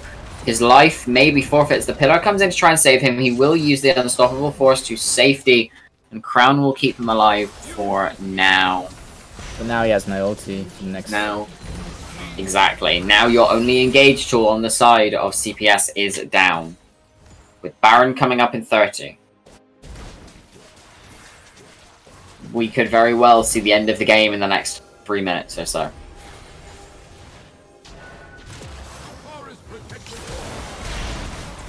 Pillar comes through the flash. Chain of Corruption lands on Kibo. He will flash away. Spike starting to rotate to this fight now. You don't complain to that if you're CPS. You've just wasted the enemy AD carry's flash because he tried to kill your jungler and it got nowhere. But Spike is stuck in the middle of a rock and a mountain as Gekno rotating to this fight. The ult comes through onto Kibo. The Kibo extremely tanky at this point. Uses the subjugate, keep himself alive, and will kill Spike in the ultimate. And the scatter the weak is huge!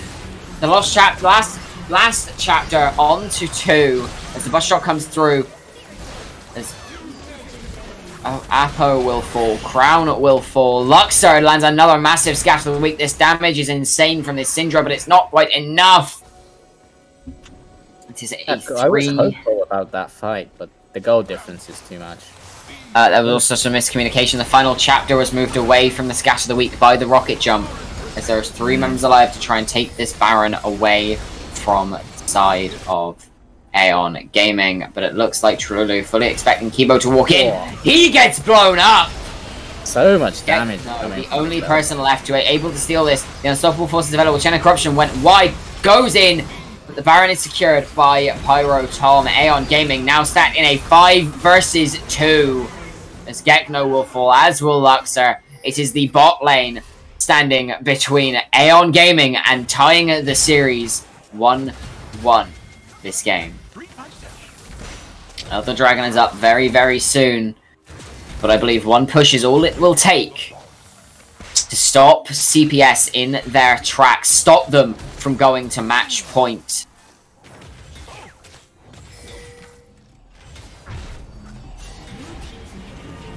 Looks like Aeon are gonna play it safe.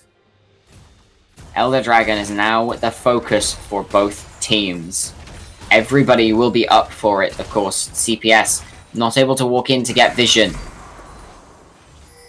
Trundle doesn't have his flash for a little while. Getting into the pit to steal away this Drake could prove difficult. Gekno into this bot lane, looking to just apply as much pressure as is possible, ready for this Drake. The Elder Drake has been started, as Gekno sidestepping everything he can. Looking to go in. The final chapter is used by Crown, but doesn't land onto anyone. 2,700 health on this objective. Kibo is already dead. Gekno has to leave the fight. That's the Elder Dragon secured for Aeon Gaming. Meanwhile, Crown having to keep himself alive. Luxor already dead. Again, it's this bot lane standing between Aeon Gaming and taking the game, taking the series to 1-1. Elder Dragon on every single member. It has been a complete dumpster fire for CPS. A complete curb stomp. 30 kills to 11. 59,000 gold to 45,000. Crown and Apo, the only people left to try and defend the base, and they know they can't soon enough. Very easily. Aeon Gaming tie the series 1-1 against CPS. It's a great reversal from Aeon. Absolutely Finally, massive. Trululu picks what I expect, which is, you know, a long-range mage, something that he's comfortable with, something that he knows how to play to perfection. Absolutely, a very, very strong comeback showing from Aeon Gaming. Sharp Protective Services will have to change something coming into this third game to take it to match point. Very impressed with Aeon's turnaround here. Very impressed. They had an interesting idea to leave the Fiora open, pick Malphite to deny the AD split pushers. But when you pick Malphite early like this, you pick them before seeing what the enemy top lane is playing, then yes, they can answer with the Mordekaiser. Yes, you can indeed, and that showed in this game. Meanwhile, CPS struggling extremely hard. However, I think really their early, I mean, it just snowballed out of control. But when you look at the team fights later in the game, even at a big goal disadvantage, there were still glimmers of hope. And if they had just played a bit more patiently, just instead of contesting the early Drakes, just scale up, wait for a good timing to team fight, then I think this game looks different. It does look ever so slightly different. However, we are going to throw to a break, and when we are back, we will be here with Game 3 of Aeon Gaming versus Child Protective Services to see who can take the series to match point. Don't go anywhere.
Welcome back, one and all, to the series between Child Protective Services and Aeon Gaming. Currently tied 1-1 after an explosive comeback in Game 2 from Aeon Gaming.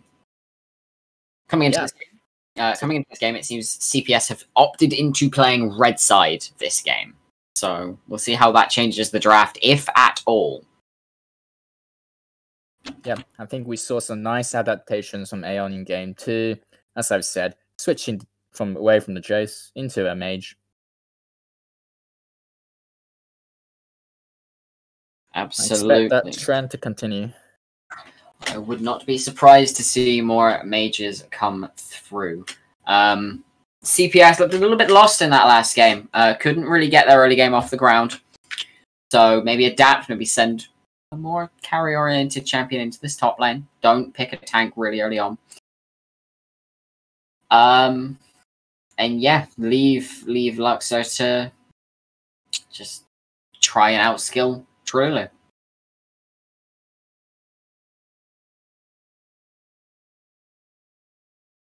Wonder if we're going to see any different bans. It would surprise me. I think the bans are still solid for both sides. Of course, Vayne and Corki making their reappearances. Xerath also showing up for the third time in this series. CPS currently working on their second ban. Wouldn't be surprised to see it be the Ashe once again.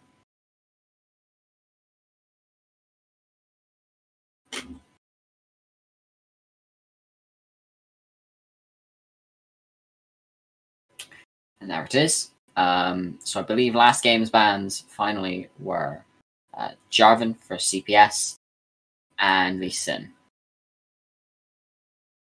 So could be seeing a brief run back of the bans, but of course side selection will change draft significantly.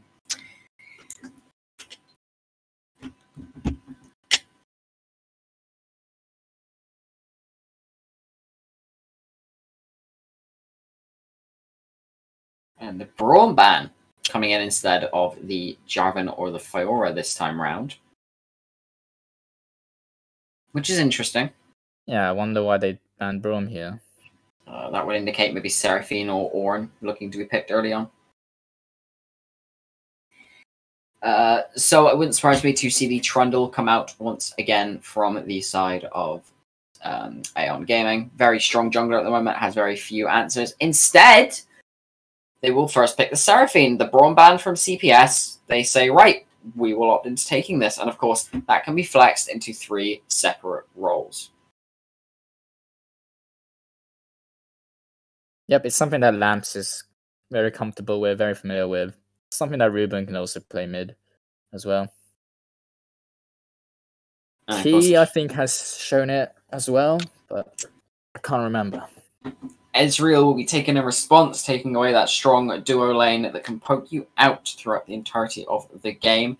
Apo had a very good showing on the Ezreal in game 1, so maybe this is them saying, okay, well, we're going to go back to our roots. We're going to go back to what worked for us in game 1. We're going to allow Apo to scale and carry. The Xin Zhao run back coming through from They're going back to what worked in game 1. Both Viego and Trundle are available. Both very good matchups into the Xin Zhao. So it'll be interesting to see what Aeon decide to run. As the Varus is picked up once again, so we know this Seraphine is not being played by Key. I like the Varus pick. I personally think the matchup is good for Varus. He usually has the push. Very strong into Ezreal. Of course, Key having a very good performance on that Varus last game. Pyro could be looking to take the Ivern again. Had a very good showing on it last game. Was very impactful throughout every stage of the game. Except this time it's into a Xin Zhao and not a Trundle. So we're seeing very similar picks and bans to that which we have seen throughout the series so far. Yeah, if it ain't broke, don't fix it, right? Absolutely, the avenue they're taking here. The Leona will be picked up for Crown. First time we are seeing him on a non-enchanter this series.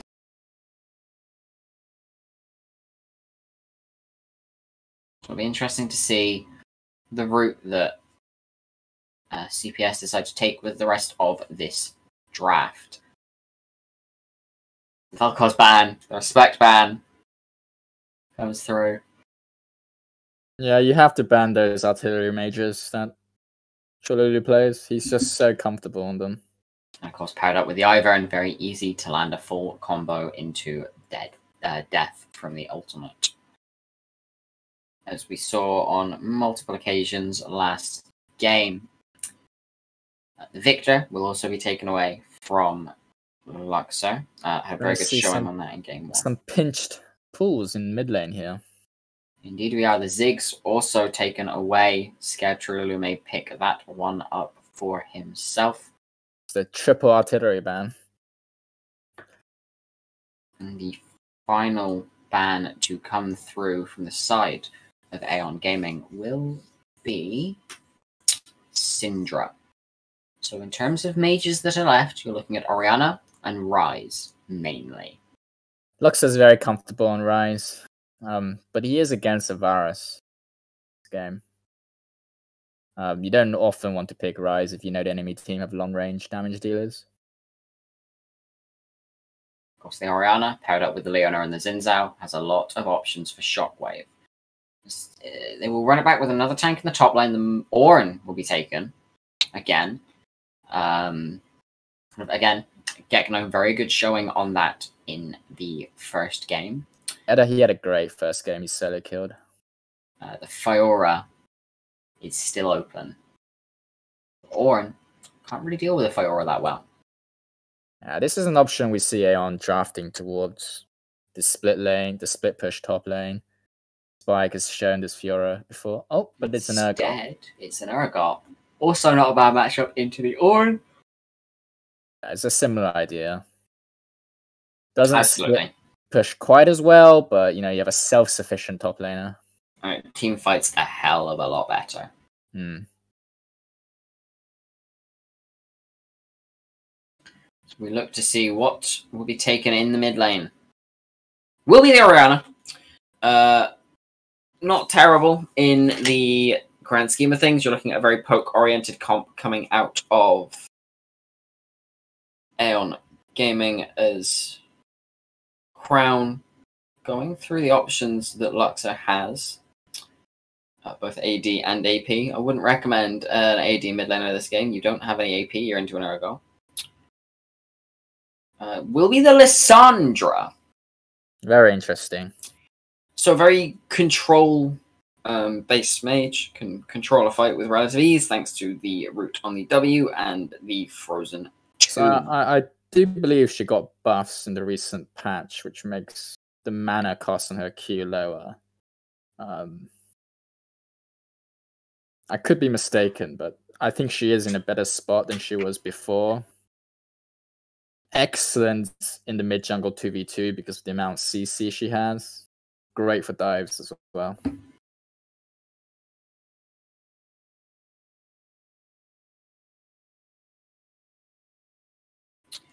Absolutely. And of course, again, these drafts, both very, very good. We will probably see an on-hit Varus again. You have an Ornn and a Leona, as well as a Lissandra, who's more of a bruisery type mage.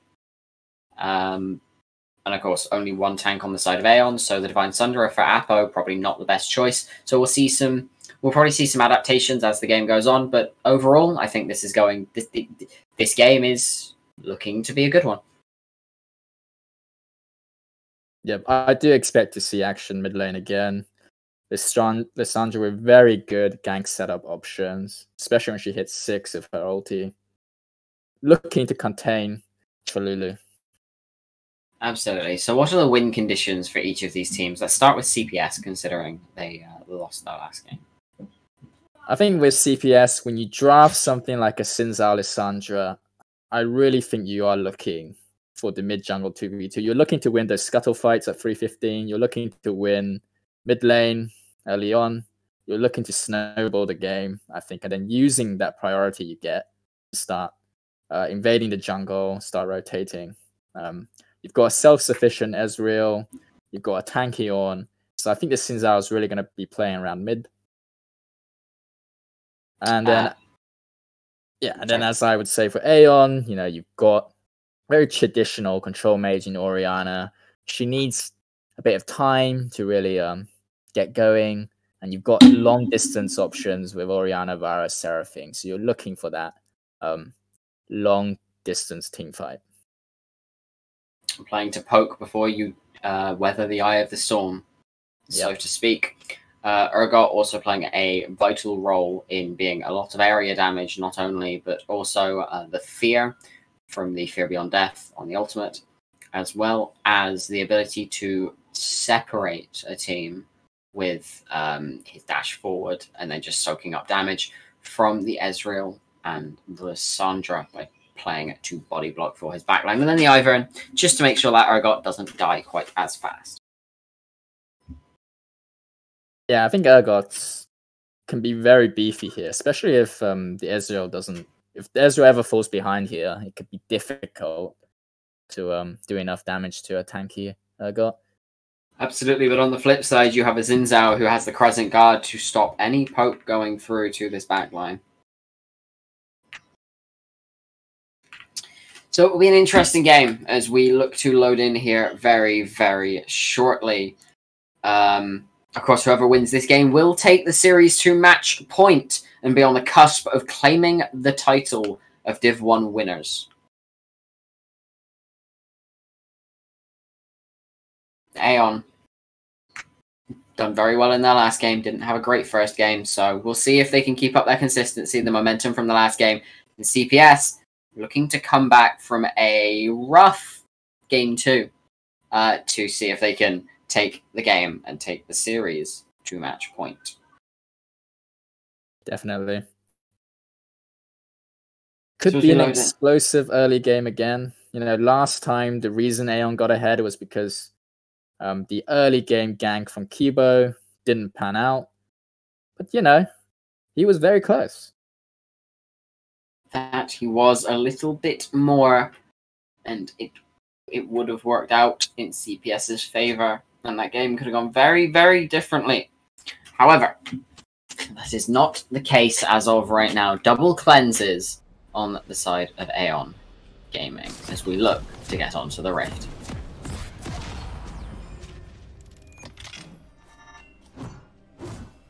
Okay, everybody at 10. I'm at 10.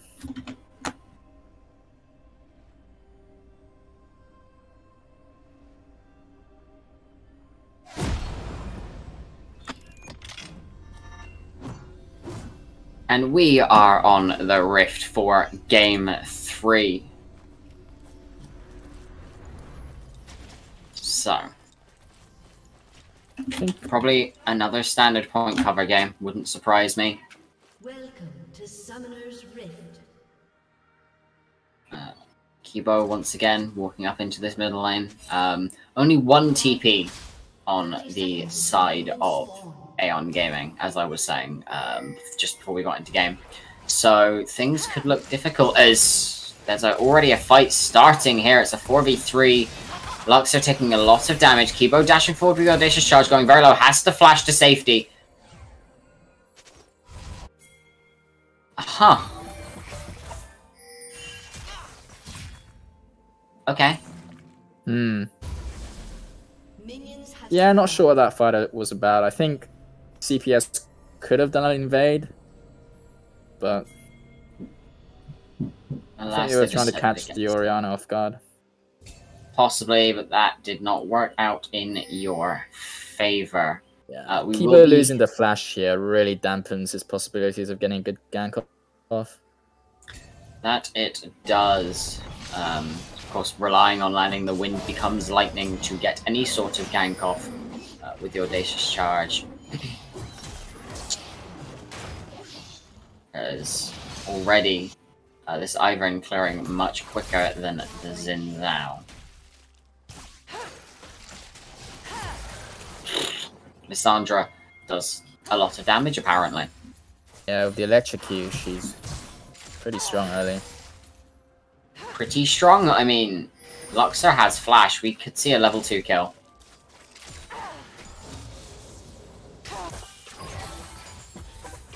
Meanwhile, other matchups going about how you would expect. Ezreal Leona being pushed in by Varus Seraphine. Ornn being pushed in by Urgot. So we just play the waiting game. Wait until these junglers start to decide they want to get ganks off elsewhere. Of course, this mid lane, very good gank setup for Kibo. Won't mind losing his flash as much if the W from the Lissandra lands onto Trululu. Again, a lot of damage coming out. One more Q is enough to do it, but there's not quite the damage there. The flash is up for Luxor, and Kibo is ready and waiting. With the wind becomes lightning to go for a play. We'll just look to take away the Raptor camp, as Luxor is being run down by Tom and Trululu. We'll get to safety with the Frozen Claw. So wasting a lot of time, taking away XP and gold from the Ivern as they can. Trululu out of Corrupting Potions already. And going very, very low. I think one rotation would be enough to secure the kill for Luxor. But Tom, still hovering this mid lane, doesn't really have much to do now that his camps are gone. So can just look to play the Disruptor. Meanwhile, Audacious charge forward onto Trululu. That's his first blood over to Kibo. Meanwhile, Tom cannot do anything to fight this Xin Zhao off. Luxor very, very low. Not really able to do much in return. Kibo jumps to safety. And we see the end of the play. So, CPS, first gank goes a lot better this game. Surprised it worked out. Issue here was that Trululu just overstayed a little bit. I mean, it's worth losing 1 or 2 minions XP if you are back here, because you don't have TP. It's really important you get a good base off. Of course, you lose your flash for it as well, so you're even more susceptible to these ganks. Meanwhile, Tom in this top lane, the root does come through. Gekno looking to do what he can, does not have the dash anymore, so is forced to flash. Will survive for now. Meanwhile, Luxor going in on Trululu. The flash comes in, the audacious charge forward. The cleanse has been used, the wind becomes lightning as well, and Luxor will pick up the second kill of the game onto Trululu. It's really good execution here by Luxor and Kibo. Absolutely. Seeing some of that early power we mentioned from the Xin Zhao Lissandra duo. As Crown and Apo able to hold their own in this lane. I mean, there's a big wave stacked, but aren't falling too far behind on CS, and they can just freeze this wave. Yeah, Aeon gonna have some real trouble. Ori didn't go TP. I mean, she has to take cleanse into Lissandra, but it means she loses a lot of XP here. So Lissandra's gonna hit 6 early against Ori. A lot earlier as Tom looking into this bottom side of the map, maybe looking to go for the Drake. Gekno trying to stop Spike's back, stop him getting a bit of a cheater recall off. Doesn't quite succeed. Kibo, along with Crown in this bot side, maybe looking to get pressure for this Drake. Luxor is on his way back, Apo is on his way up. There is a control ward in the back of the pit, so they will have to pull it. But Tom, realistically, is on his own. His bot lane has backed Trululu, not in a position to follow because Luxor is there. The root does land. There is no damage coming out of this Orianna yet. His first Drake will go over to...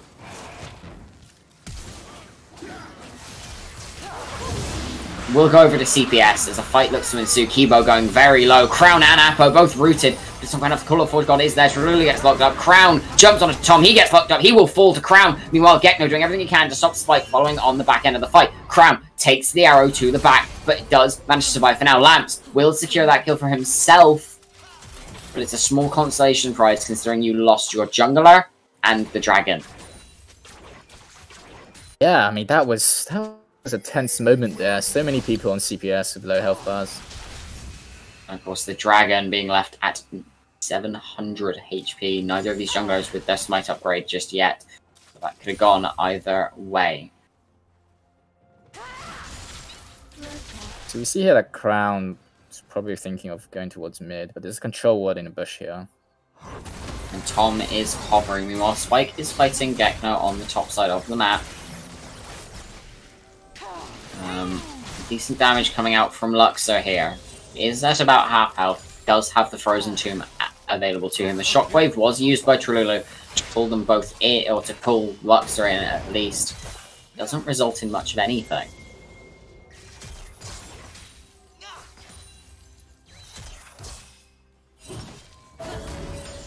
Yeah, it's a really dangerous point for Aeon right here, because Luxor still has TP, and he's got ulti.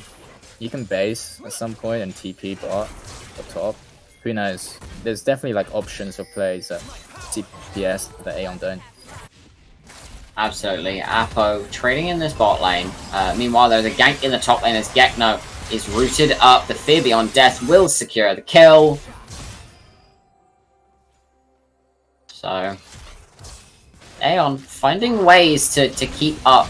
But that's a 3-man mid. The flash is massive from Trululu. Kibo still tanking up the tower. And the Chain of Corruption does come out from Apo. Has to flash away because the dash is on cooldown. But Lamps will secure that kill as well. Disaster strikes for ECS as they do not get Trululu in the mid lane and lose that 80 carry in the bottom. Yeah, that was huge for Aeon. They managed to kill Apo when he supports off. And unfortunately, Crown didn't really get anything out of that, really. Besides double summoners from the mid laner, nothing went in favor of CPS there. But that means this Orianna still very abusable, and Luxor walking straight into the face of Tom. Daisy has been called. Kibo is in the area. Frozen Tomb has been dropped. Healing, healing, healing. Claw will come out, and he will. Luxor will get safety. Meanwhile, Kibo just looking to play deterrence, stopping them from advancing any further onto his mid laner. Lots of action mid lane, as we expected. Absolutely, a lot is an understatement as we see fight after fight, blow after blow, landing onto each of these mid laners. So I think the issue here is, whilst Luxor got a nice early kill on the Orianna with Kibo, the issue here is Trululu's been farming quite well, and Orianna will scale eventually. Absolutely, the CSD sitting at just under 15 now.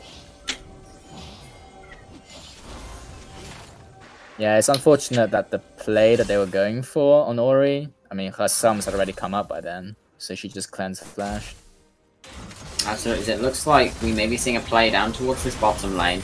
As Gekno goes on to Spike, the Call of the Forge God does come through. Kibo is in the area, but so is Tom. Neither of them close enough to do much of anything right now. Kibo does get rooted up. Trululu is here as well. The Crescent Guard is used as Kibo will jump onto Trululu, doing everything he can to try and keep himself alive. The Shockwave comes through. It's another kill going to Spike in the top lane. Yeah, Ruben was just on the rotation, went top, recognized that play was going to happen. It's a good move. Now we see a similar idea from Luxor. Encore does come down onto Crown. Meanwhile, Luxor in this bot lane does land the Frozen Tomb onto the Varus. Varus will fall. Luxor will take that one for himself. The Solar Flare does go wide onto Lamps, so he will take nothing but a little bit of poke damage in return. Both a summoner used from the side of Key to try and get his way out of that, but it was not quite enough.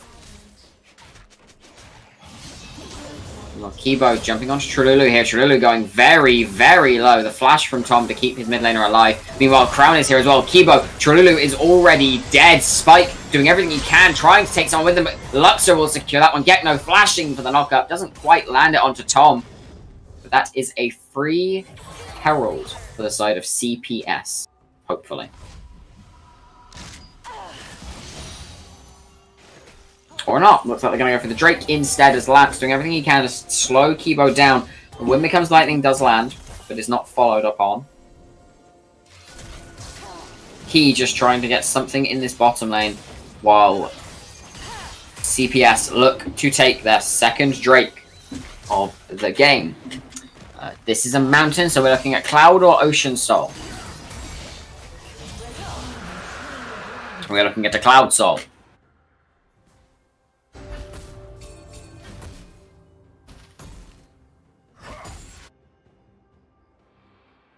Yeah, it's interesting that they opted to go for the second Drake rather than the first Rift Herald here. Yeah, it is a bit of an interesting one.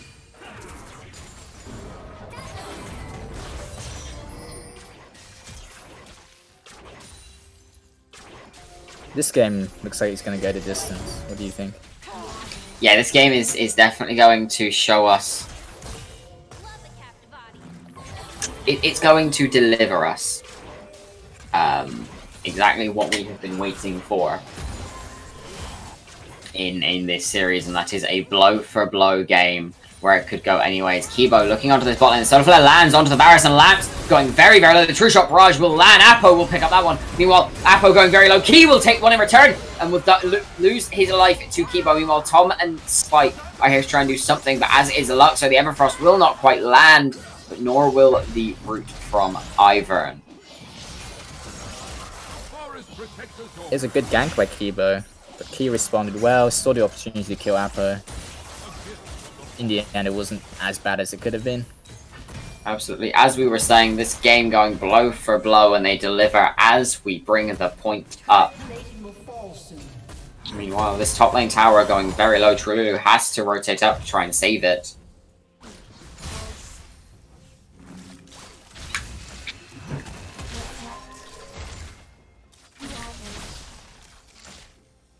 I mean, he's at 3 deaths, but you know, he is maintaining the CS advantage. So I think this spot still very even.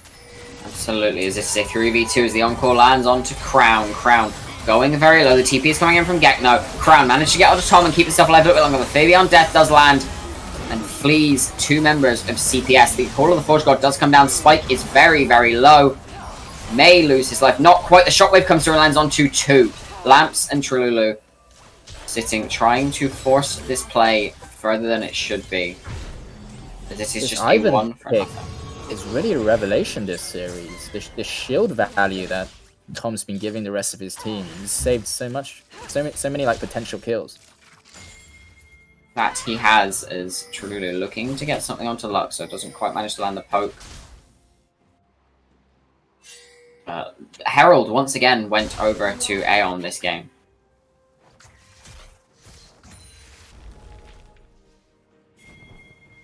Trululu was forced away from his lane by Kibo, but Lamps is here to follow. The Everfrost does not quite land. Crown is there as well. The Frozen Tomb comes out. Lamps has been caught, but the Solar Flare goes wide onto Crown. Lamps will be the only... will lose their life. It looks like they will look to continue onto Orianna. Meanwhile, there is a fight in the top lane, and Gekno is caught between a crab and a tree. Trying his best to survive, can't quite do so. It's a trade for kills on 2 separate sides of the map. 4-1 now on this Urgot as Herald is dropped and first turret will fall in the top lane. Yeah, blow for blow really, but we're seeing the power of Lissandra and Sinzal. Lux are getting very confident. He will die. Trululu will cleanse flash away. Wow. Bit of miscommunication there from the side of CPS, I think. Overconfidence is an insidious killer. That it is. I would assume Luxor thought Kibo was a bit closer than he was. Goes for the fight. Doesn't quite manage to do much of anything off the back of it. And this is the result. He will lose his life instead of Trululu. Him dying there was definitely not great. I mean, he gave a shutdown to Orianna. Apo is checked by Lamps. Will have his back cancelled, but Lamps is going very low. The exhaust is there. But Apo will take the solo kill onto the support. Yeah, we're seeing some sloppy play from both sides. Guess he just really wanted to stop the back. I mean, stopping your back is one thing, but you don't then have to walk into the face of adversity and say, "Hello, Ezreal, I'm here. I'm giving myself to you on a silver platter." Now, Ki on his own. If he gets caught by any bit of CC, it's likely we see him die without his support. Crown looking to come back into the lane. Luxor here as well. It looks like we could be seeing a dive come in onto this Varus. Apo taking a bit of damage. The claw comes in. True Shot Barrage into the Frozen Tomb. He does fall. The on-hit is not quite enough. Meanwhile, Kibo looking onto Trululu. The Call of the Forge Guard does come in. The Crescent Guard has been used. Does miss. This is the third Drake of the game. And CPS are in a position to take it. Yeah, it's a 4v5 here. I imagine Aeon's just going to give it up. You say that, but Daisy has come out. Kibo looking to just try and take it as he can. It does get stolen away by Tom, and the Encore is massive. Gekno already losing his life, and the shockwave lands on the Kibo. Fear Beyond Death, that's a double kill for this Urgot. Tom will pick up a third. Apo and Crown running for the hills, but it's nothing they can do. Wow, I mean, it's great recognition by Aeon to realize that Lissandra can have an ulti. Really punishing the lack of ultimates on CPS to go for that 4v5. Absolutely, and Spike having a much better game this game than any of the other games in this series. 6-1 and 1 on the Urgot. Yeah, he's unstoppable in the split lane now. And really, it's beginning to look dangerous for CPS because they had a control of the early game. Lissandra is still incredibly useful, but we're seeing now that Orianna is picking up steam. You know, her damage is going up, and this Urgot is going to be a real problem as well. Yes, he will, with nobody to really shred through tanks. He could look to be the big thorn in CPS's side, quite both figuratively and literally, with the ultimate being a literal thorn in their side. Fly along now. Danger is nigh. Herald is up, Drake's up in 3 minutes, Baron's up in a minute, so Herald will vanish soon.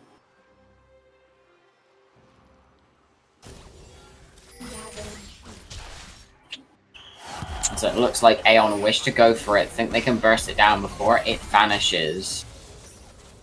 Meanwhile, there's a play on the bot line. The Solar Flare does not quite land on the Spike. The Zenith Blade will connect. The Frozen Tomb comes through, but the damage just isn't there. Spike taking almost nothing in a 3v1. Too tanky. At this point in the game, there is nothing they can do. The Herald was picked up by Tom. It's Kibo having to look to try and defend this mid lane on his own as the Herald is dropped. Luxor and Crown behind the entirety of Aeon. No Solar Flare, no Frozen Tomb. They will lose the tower. And CPS largely on the back foot now. 3k down. 1 tower to 3. 2 Drakes to 1. I believe they used 3 ultimates on that Urgot and he didn't die. So they had nothing left to defend their mid tower. That they did, and of course, when you're spending that many ultimates to try and shut down the Urgot in the side lane and you fail, questions start to arise. The Encore will go wide, the Shockwave will pull Kibo back, going very low. The Crescent Guard into Flash will keep him alive for now. Blast Cone to safety.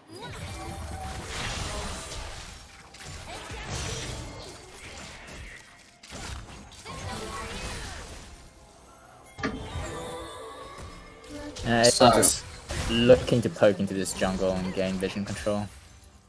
The control being exhibited from Aeon here is insane. Someone needs to answer Urgot, but who? I guess the Ornn? Yeah, it's gonna have to be the Aeon. Very little can be done into this Urgot as things stand. Double Moonstone on the side of Aeon Gaming, Seraphine and Ivern.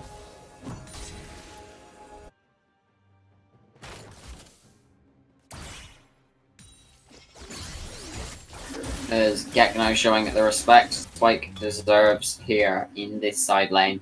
He just hoping to catch waves as they come in, not giving Crown the chance to look for an opening, so it looks like we'll fall into a lull state until this dragon spawns in 30 seconds.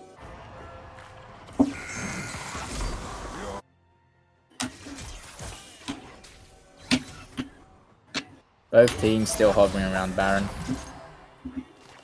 But they are. Vision is highly contested.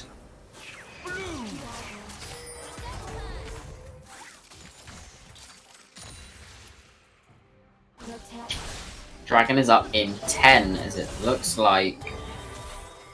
Aeon rotating towards it. Of course, no pressure in this bot lane. Kibo and Lux are both up towards this top side. This looks like free real estate for Aeon.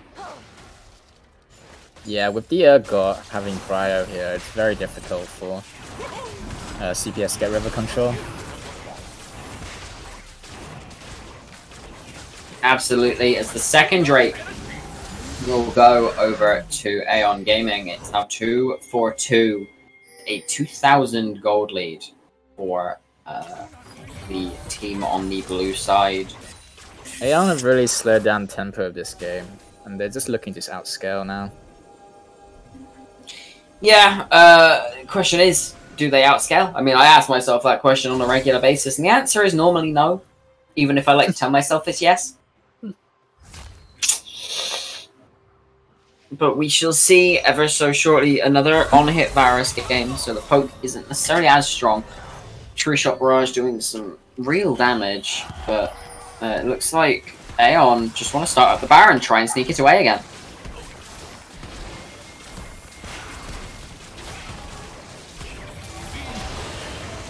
CPS, no, it's happening. Luxor is there. The TP is coming in Bad from TP by Spike. Spike. Kibo is now behind the pit, but Spike is on Apo. Apo having to both flash and arcane shift away, and Spike is doing so much work for the Aeon roster. He's so strong, it just doesn't matter if he's fighting against 3 people. The Baron will go over to Aeon Gaming. They'll lose a turn in the bot lane for it, but it does not matter. And Aeon Gaming showing real control this game. They didn't have the best early game. They came off of game 1 where they got absolutely hard stomped. And they've shown us 2 games in a row that they can come back from it. They're riding their momentum to a T. And CPS looking lost. They don't know how to come back to it. Yeah, I agree with you. I think, you know, Aeon in their comfort zone here. As I've said, they've moved away from that strange Jace pick in game 1. They put key on the Varus, you know, comfort champions, and they're pulling out this Ivern, which is doing wonders for saving this mid lane. Absolutely. At what point do you say this Ivern is a problem and start banning it away from Pyro? Yeah, I certainly think CPS need to make some adjustments. Maybe it's the Ivern, maybe it's the Varus. They need to change things up. While Shockwave does land onto Crown. The Call of the Forge God will come through and land onto 3. But Kibo is in there on his own. The Solar Flare goes wide. Lamps is dead. Sterak's will keep Kibo alive for a little bit longer. Tom also gets a double kill for the CPS jungler. Gekno will take 1. That's a shutdown onto Spike. Crown lands onto Key. Shieldbow will keep him alive for now. He will take 1, but will lose his life. It's Trululu in a 1v2. Apo going very low. Apo will get a double kill. And CPS flipped the game on its head. That was a fantastic team fight from CPS. I mean, Luxor got 3 people rooted with his W, and he hit his ultimate on all those 3. Fantastic team fight. And of course, the Call of the Forge God coming in and being clutch from Gekno here. Showing that CPS, even though they're behind, are not to be counted out.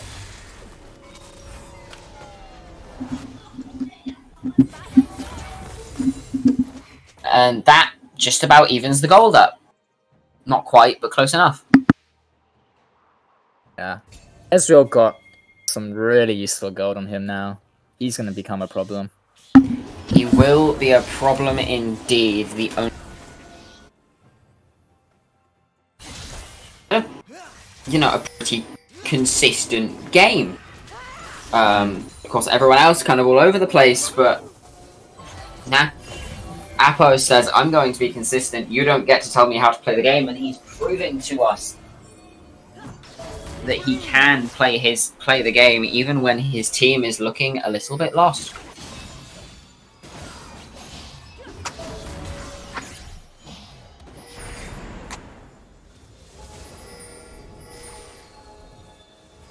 So it looks like Drake is coming up in 30 seconds. Vision is being set up. We may see a fight for it here very, very soon as Spike is pushing forwards. Tree Shot Barrage goes wide on everyone. But Lamps is caught by Crown, forcing the flash to safety. But this is a big choke point. The Chain of Corruption lands onto Gekno, but will not spread to anybody else. That's some big ultimates used already as... The Solar Flare lands onto 2. The Call of Forge God comes in. The Encore lands onto 3. Crown is already dead. Lamps going very, very, very low. Lamps is dead. Kibo tanking so much with the Crescent Guard. But Zergot is so goddamn tanky. Key and Trululu trying to get damage off as they go around. Kibo jumps onto Key. Does not manage to secure the kill. The flip comes through and it's a shutdown onto Trululu. Meanwhile, Gekno and Apo very, very low. Spike running them down. It's a double kill for Trululu. And again, the game is flipped back into the favor of Aeon. It's another really close team fight. Key was on like 1 HP. I don't know what to make of this game. It is going blow for blow, back and forth.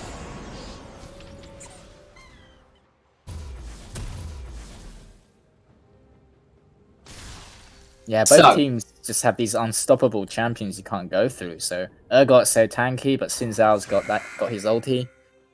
And both of these champs are just a wall, you know?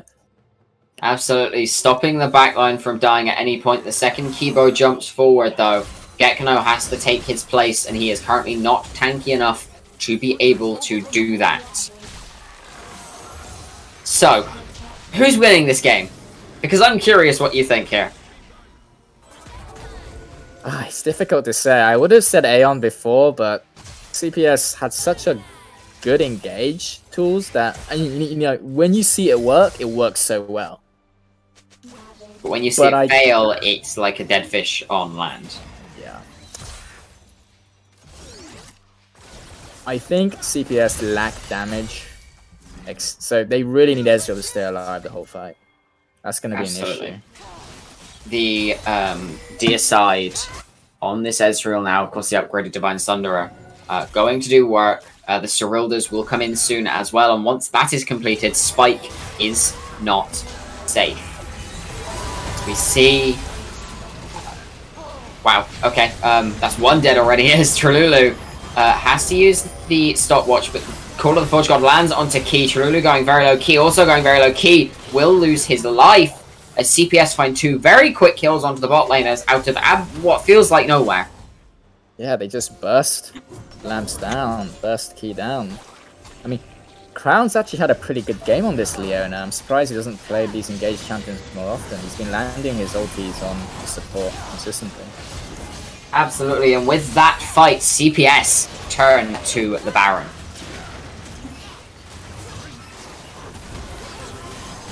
Spike looking to step up, try and stop them.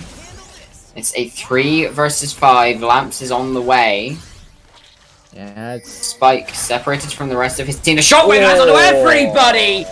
The Fear Beyond Death is blocked by Gekno, but it's not enough as Spike is doing so much work. So many low health bars on the side of Child Protective Services. As Crown is caught by the Ivor, and Lamps has returned to the fight now. Key on his way as well. Apo having to do whatever he can, but it's not quite enough. Locket is popped and lands on everybody, but Apo does not have the Arcane Shift. He will die. The Encore will miss. Gekno forced to flash away. And what was a very good fight for CPS was turned on its head with one massive shockwave. That was the value shockwave. That was the money shockwave. That was a highlight reel shockwave. And now it's their turn now to take the Baron, and this time I think... Yeah, this time I think they can't be stopped. We may just lose it.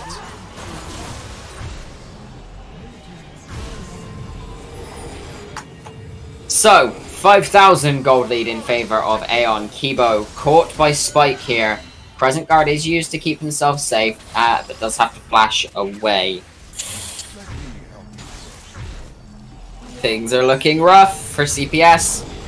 I mean, now the gap is widening. You can see how much damage one money shockwave can do. Yeah. And this Urgot, still, is very difficult to deal with him. Is difficult indeed. You can put the Orianna out of the game, but Shockwave brings so much to a team fight. Minutes left on the Drake. Sole point for the side of Aeon Gaming. 3 Cloud Drakes already. 1 more would mean these ultimates are off cooldown quicker than you can blink. Crown caught in a position he doesn't really want to be in. Apo doing what he can. The shields on lamps are insane as CPS can't walk in for vision. We've seen this before. We have been here before indeed. Spike, now that Cyrillas is completed, is taking a lot of damage to Apo. Oh my lord. The damage coming out of the Zezreal is insane. The Redemption has been used. The True Shot Barrage goes very, very wide. Dragon is up in 5 seconds. No vision for the side of CPS. Kibo is on a flank. Meanwhile, Aeon decides to start the objective. And it looks like CPS will say, take it. That is Soul. Cloud Soul for the side of Aeon. These ultimates are going to give a burst of movement speed, which means you can never escape Crown. Caught by Spike, doing everything he can to survive, but it's not quite enough. He will lose his life to Trolulu. And now I think Aeon just push through the mid and potentially end the game. Yeah, they've got a Baron buff. It's a 4v5 situation. Not sure if they'll end or not. They've been playing it quite slow, but we'll see. Once again, CPS relying on this Elder. But Apo going very low, caught by the Shockwave, has to return to base. Using the Baron minions to poke down these towers with real efficiency. But CPS, they have to play for the Elder win con. If they don't get it, game's looking scary, as Spike is split pushing in a side lane. This is a 4-1 composition as this mid tower falls. And Kibo taking a lot of damage. Call of Forge God comes in. That's a big root coming through from Luxor, but it's not enough. Lance has to flash to safety. Has a big shield. Crown going onto the backline. The Solar Flare does not land. Trolulu. And Crown taken down as well. Spike dealing with everybody else. Kibo will fall to Tom. Shockwave will land onto Gekno. Apo in a 1v5 situation, doing everything he can. Rooted up by Tom and will lose his life. Aeon Gaming, after a terrible Game 1, will come back in Game 2 and come back again in Game 3, taking the series to match point over Child Protective Services.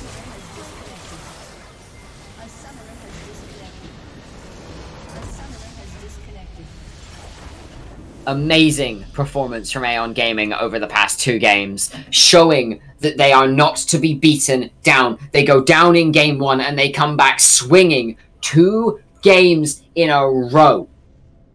And this was a great performance by Aeon. They had to come back from behind in the early game. You know, Trolulu had, at one point, 3 deaths, no kills. It was looking rough, but they weathered the storm. We're able to bite back with ferocity. So, 1 game stand between Aeon Gaming and the title of Div 1 winners for this split. However, I am going to throw to a break.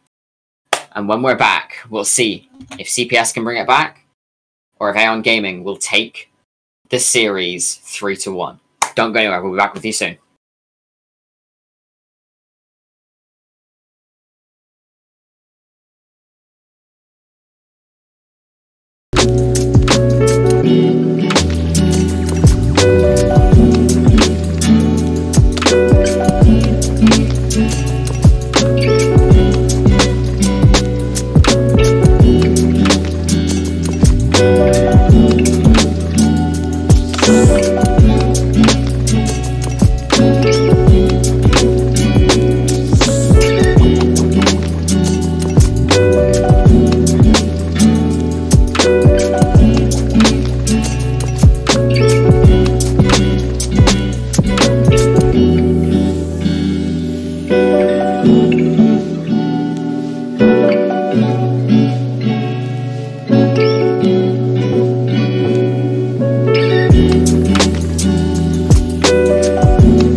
Welcome back, one and all, to the fourth game of this series between Aeon Gaming and Child Protective Services. After three very intense games, Aeon Gaming are 2-1 up in the series and take Child Protective Services to match point, potentially ending their hopes and dreams of winning Div 1 of the Valence League.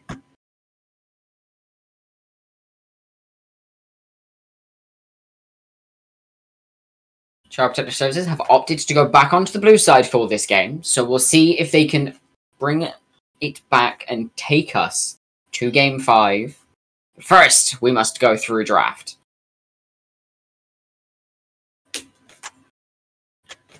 Once again, Xerath seeing a ban. The Ivern respect has finally come through from the side of CPS, which we spoke about last game, and how this champion has been a deciding factor in the past two games for the side of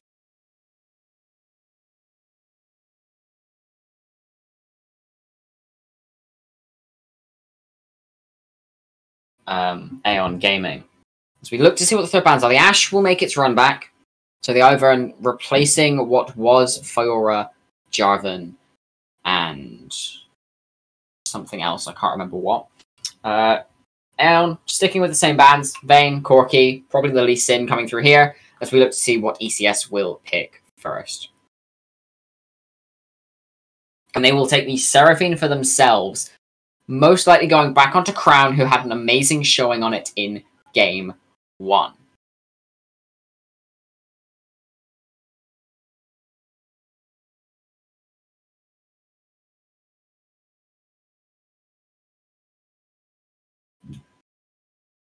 Soon we shall find out exactly what Sona has been picked for the side of Aeon Gaming. Not something you typically see, but she has just been reworked and does have power behind her.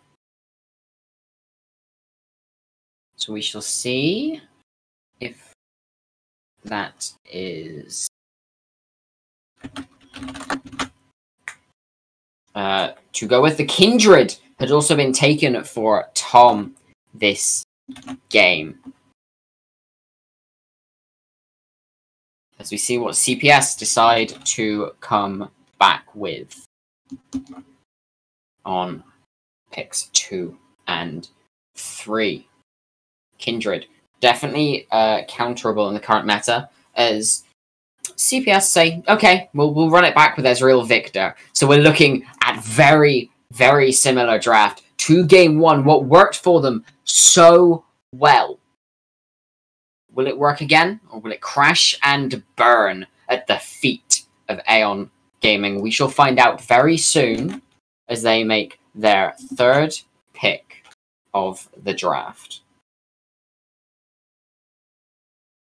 The Cogmore has come in. Bit of a different champion. Yeah, this is going to be AP Cogmore most likely, as that's what Trelulu typically plays. You think they're sending this to the mid lane? You don't think it's going to Key? It could go to Key, but when I see a Cogmore, I know that it's something that Trelulu plays, and he's shown it on previous occasions. Zinzao has now been taken away for the first time this series. Trundle, still open. Viego, still open. And Diana is still open. So what we see here could depend. The Varus is taken away, so CPS along the very same thought process that you are going along, that this Kog'Maw is going mid lane, or they're trying to force it into this bottom lane. The Zac is also banned away from Kibo. A lot of lockdown, very good early pressure, very good into the Kindred. And the final ban of the game, I'm expecting probably another AD carry ban. You know, I have a feeling this Sona isn't gonna go support. No, I think we could see it go AD carry as the Ziggs is taken away.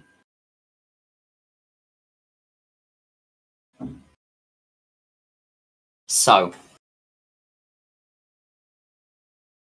what do Aeon Gaming want to take here?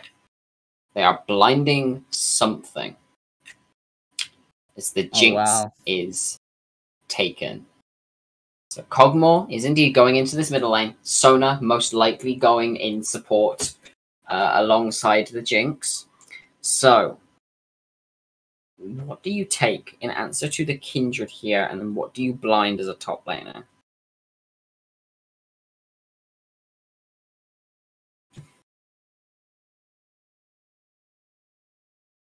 That is a very viable pick into the Kindred, I'll be perfectly honest with you.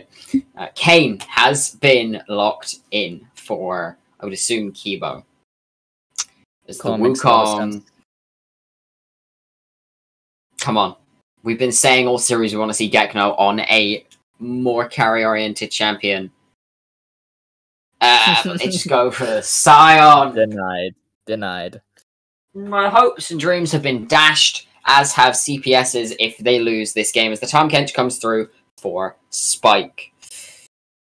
Whose draft do you favour here?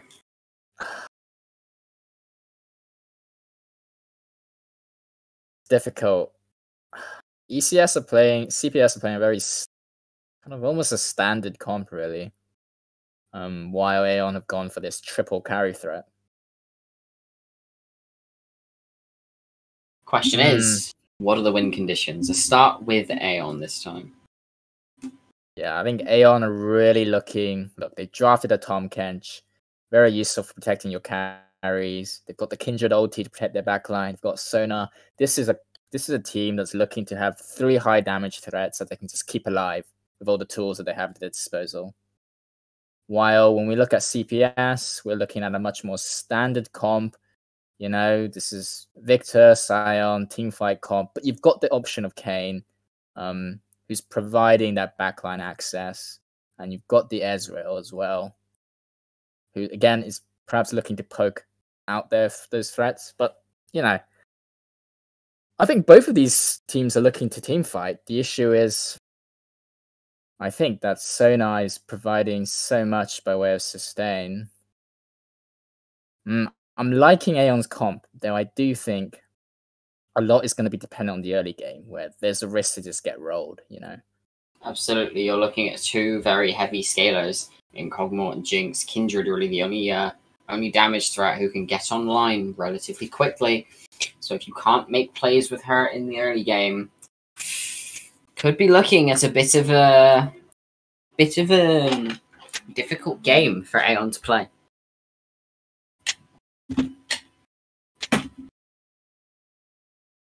Yeah, I think with Tralulu on Artillery Mage, I think we might well see another masterclass from him. He could indeed. He is so good on his AP Kog'Maw. So good. I'll take your word for that one because I'm yet to see it. But as we keep saying and cannot stress enough, if Child Protective Services lose this game, they have lost the title. Match point for Aeon Gaming, and they have gone for what I can only describe as a complete death ball of a composition to try and take the game away.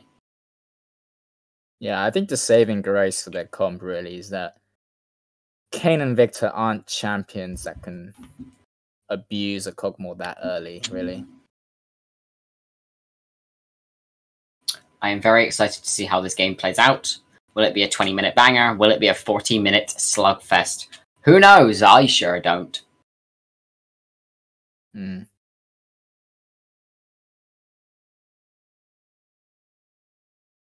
So who do you think's won draft here, Seeker? It's hard to say.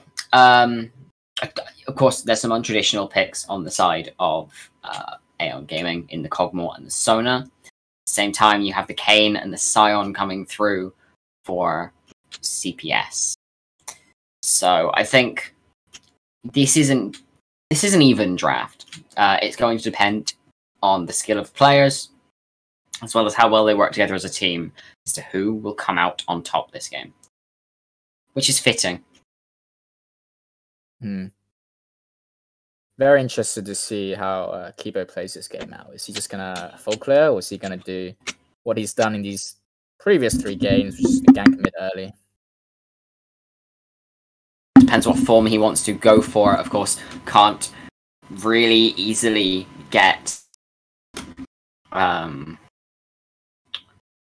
Rast, the red Kayn form, without going to this top lane. Everybody else on this team is ranged. So we may just see him sit in the top lane, or we could see him abuse the mid bot and try his best to get Shadow Assassin to one-shot someone on this backline.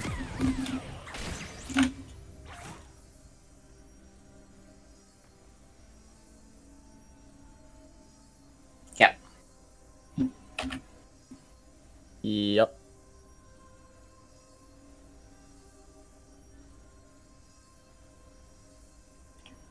We are on the Rift for Game 4 of the series. If I can click buttons, that would be ideal. Probably see standard point 5 point again.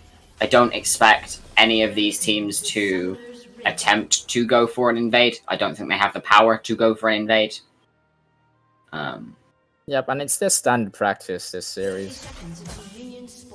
Apo once again trying to get some pokes onto Lamp, trying to stack up that mana flow band. Doing so with relative success. 12 stacks on this tier already.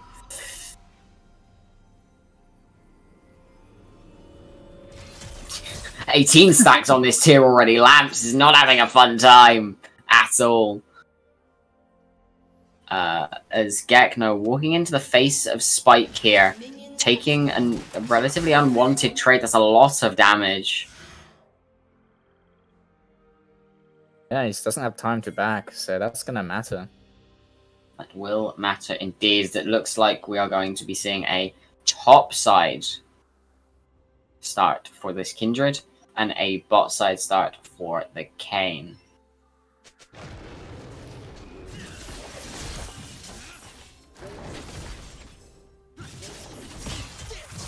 So, real question is, can Tom snowball this game to a point where he can 1v9 it? That's what I'm looking at, because that's normally what you want to do when you pick Kindred. You just want to snowball the game to the ends of the earth. It's normally quite an effective strategy as well.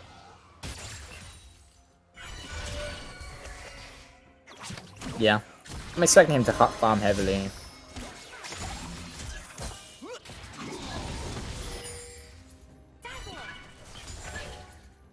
Doesn't really have the best gank setup in any lane, really. Not at all.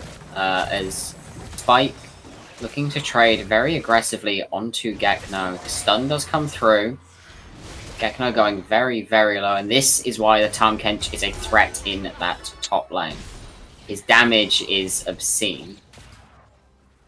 Yeah, really used his level to advantage really well. So, about what you would expect, pressure from the Victor, pressure from the Tahm Kench, and about even in the bot lane. I think he's going for an invade here. They're aware he is there as Trolulu does start to rotate. Yeah, I really don't like the way that Kibo's been pathing this series. I mean, he did in general, I think the risk of taking like all your bot camps but not going to your top side, when you do this and your gank fails or your invade fails, it means you fall behind. Absolutely. And we're seeing that right now. He is a camp down. Both scuttles are up. The mark is on the other side of the map to where he is. Which, if he had cleared normally, he would be able to take it away from Tom. But alas, he cannot. As he does start to rotate up towards the top side, maybe looking to try and take it, but with no pressure top and Spike already being there, it's going to be difficult, as it has already been killed by Tom, as they look to go to his top side as he's on his own in a 1v2. Luxor has rotated around, Trululu also ready. Gekno there now as well. We're looking at a 3v3. The blue buff going very low will be secured by Tom. Spike able to just kind of soak up damage here. Trululu doing everything he can. Tom doing what damage he can. Crown is here now as well. Trululu in a position he doesn't want to be in, and Tom as well, stuck between two people. First blood will go to Luxor. Trululu going very low. Kibo having to leave, run for his life as Crown does everything he can. That's another kill over to the side of CPS as Trululu falls. Crown may very well lose his life as well.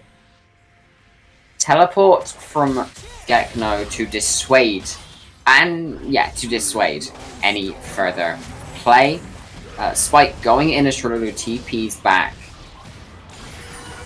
And at that point, the play has been overplayed and it is over. Aeon just looking for a bit too much. They got the mark on the scuttle. They thought they could also get the blue buff, but they were just collapsed on. They didn't expect Crown to rotate. Expecting the unexpected is all part of the game, though. Crown does a lot for his team and manages to secure a second kill that realistically would not have been got otherwise. Yeah, it's a good early game from CPS, and with blue buff being transferred to Victor, it's gonna make things a little bit annoying for this Kog'Maw. Absolutely, and this is not the first time we have seen a good early game from CPS in this game. It is the third game of 4. They have had a good early game, but only one of them have they managed to close out with a win. So we will see if this game follows the trend of winning or follows the trend of losing with an early game, a decent early game play. So I criticized Kibo's pathing early on, but one thing that he has done well is whenever he needs to traverse the rest of his jungle, he'll always look for these ganks mid. And whenever he trades his health, it's always a net positive, because he can sustain through the jungle, but Trululu doesn't have his teleport anymore. No, he does not, which means getting forced out of lane is detrimental to this Kog'Maw's success. And Gekno, on the converse, doing very well to match this Tahm Kenshin trades. Yeah, Crown's looking for good opportunities to roam. As Trululu gets flashed on, Chaos Storm is doing work. Will net result in a kill. Living Artillery doing very little. Spike is there as well, but Crown is here to keep his mid laner alive. Very aggressive from Luxor, but it works out in the end. You're seeing the downside of this Kog'Maw pick in the fact that its early pressure simply non-existent. It's a great job by Luxor, and yeah, part of the reason that health difference was precisely the gank from Kibo, just chunking 30% off the Kog'Maw. Absolutely, and it looks like the gank topside failed. Gekno gets away using the ultimate, and now we're looking at a gank mid from, or bot from Kibo. Lamps forced to flash already. Key as well. That's very good. Forcing both of the bot laners, squishy bot laners flashes off of what was realistically just a W. Yeah. CPS playing with real intent here. I mean, always looking for good opportunities. Once again, CPS for third game of 4, securing the first Drake of the game for themselves. Yeah, they've been putting a lot of priority on early Drake. And have been ignoring the heralds with ease. Meanwhile, Lamps, Key, and Tom are all here. Apo taking some poke. But Luxor is there, and he will blow Lamps up. The True Shot Barrage will land and take the kill for itself. Spike gets a massive, misses the knockup, but slows Luxor. Luxor will fall to Tom. That's a shutdown going over to this Kindred. That's not what you want. Meanwhile, Spike trying to chase down the other two members of this roster. That's 2 kills for 2. Yeah, I mean, the DPS have done this multiple times, where they'll look for a play bot, and then immediately rotate to the dragon. But as you can see, there's some risks here involved. They just weren't quite fully set up for it, and they lost a lot of health. A lot of health is an understatement to be said. They lost 2 lives off back of it. After failing that gank bot lane, they gave a kill over to Trululu and a kill over to Tom, which is not ideal by any means. As Spike looking to once again trade aggressively onto Gekna. Tongue Lash goes wide. Devourer will come through to cancel the decimating smash, as it does look like a wet noodle fight, but Kibo is here. Spike is cancelled from jumping and has to use the flash. Meanwhile, the Umbral Trespass will cause the kill. Kibo picks up that one for himself. That's well played by Kibo and Gekno.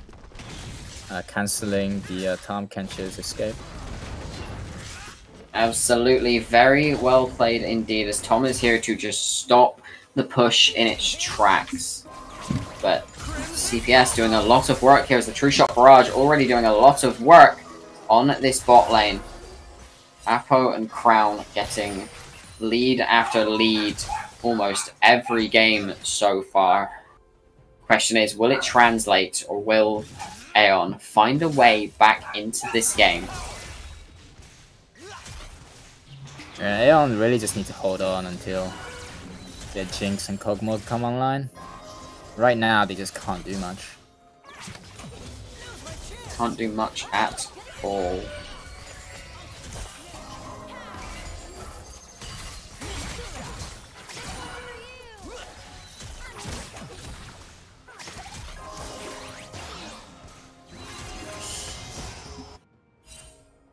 Seems like we will fall into a little bit of a lull state, as the only objective on the map is Herald, and as we know, CPS not gone for a Herald at all this series, or at least if they have, they've not secured it. They will be looking for another gank onto this top lane. The Decimating Smash manages to knock him up, and then the ult to cancel the jump away. Spike taking a lot of damage, forced to use the shield, but it might not be enough. The Emerald Trespass is still on cooldown, so the execute from Tom could be there. Spike doing everything he can, but will fall to Kibo in the process. Had he not, the True Shot Barrage would have been enough to kill him anyway, as Crown, caught by Trululu, has to flash. Living Artillery doesn't quite land, as Apo caught in a 1v2 against this bot lane, but it doesn't look like it will matter too much. Yeah, Gekno's been playing really well so far. Absolutely correct to cancel the escape. Absolutely forcing Spike into a position where he can't play the game.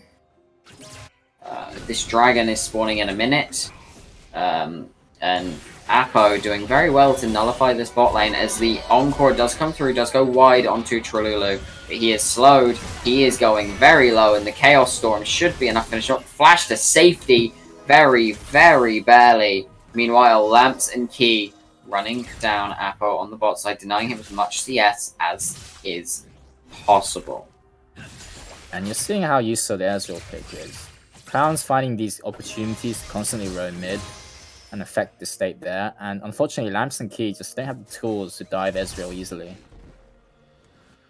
Not at all. I mean, even with the Crescendo, you're looking at 2 very squishy bot laners who cannot sustain turret damage by any means whatsoever. The only saving grace here is that Tom's been doing a good job farming on this Kindred. And obviously, he's got one of the kills. Let's find out how many marks he has, shall we? He is sitting on 3. So close to that range upgrade. As the Herald is dropped mid for CPS. Forcing 2 plates. Gold is shared between Crown and Kibo. Lamps is here to help Trululu briefly. Just to try and alleviate some of the pressure, while Key dukes it out with Apo in the bottom lane.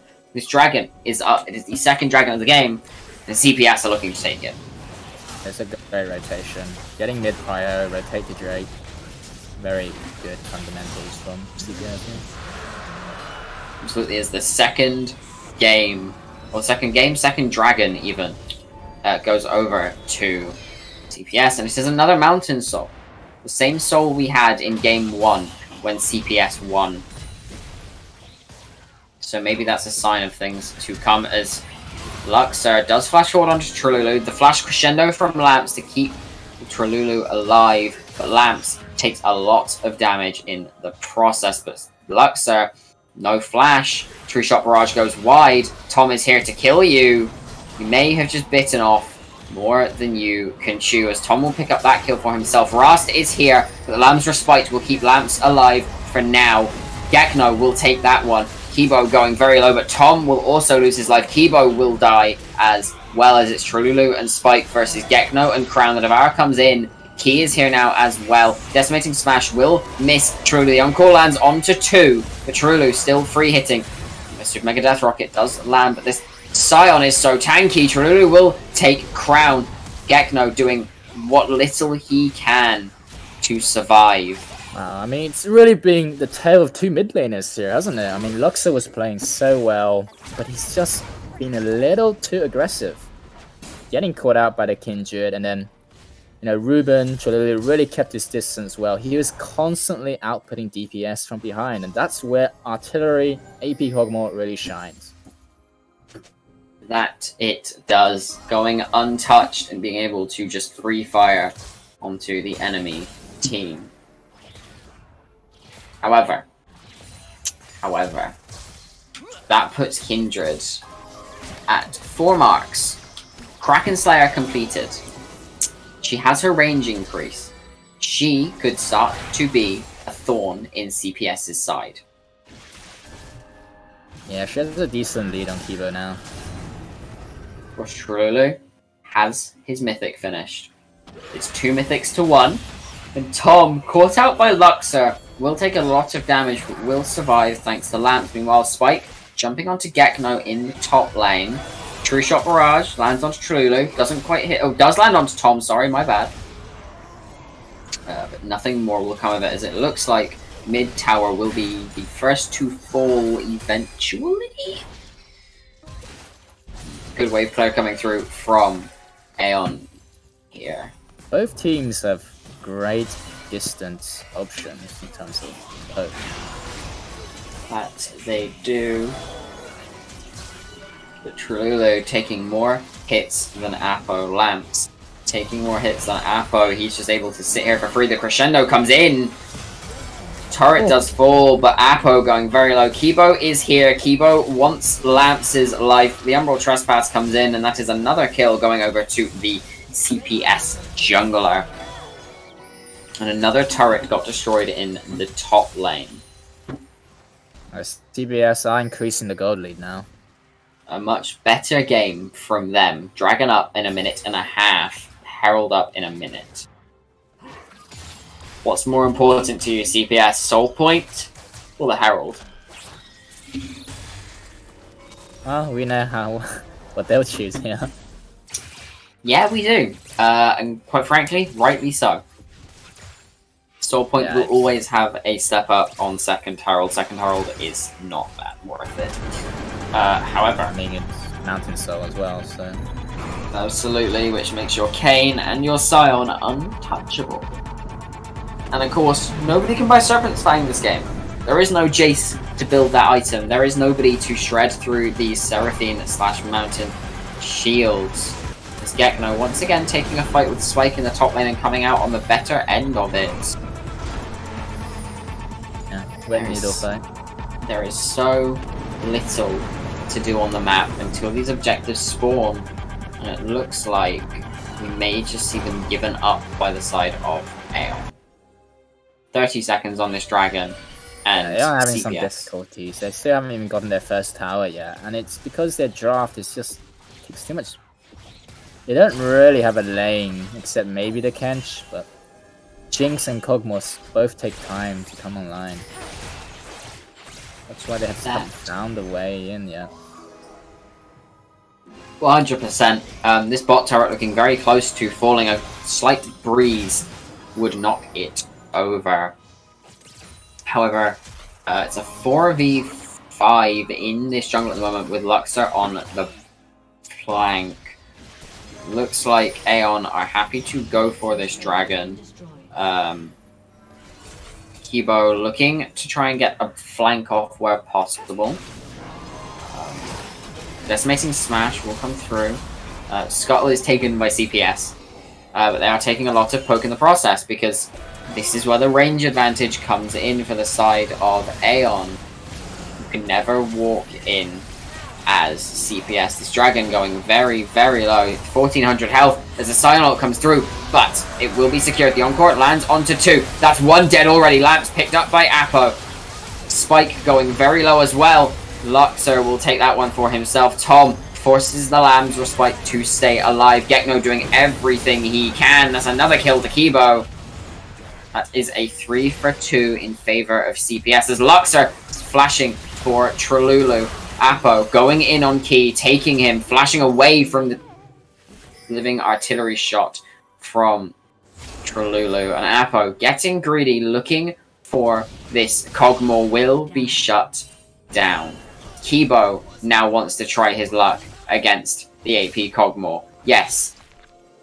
Yeah, now this AP Kog'Maw is big. I mean, we're beginning to see his power. Now that he's got some items, he's able to output just so much damage from range. That he is, and he is now 5, 2, and 3 after that fight. People running into him left, right, and center. I've seen Ruben play this AP Kog'Maw a few times, and it's often been the tale that he'll falls behind early, only to clutch it in the late game, because he's gonna get enough gold eventually to just do so much damage from a distance where you can't touch him.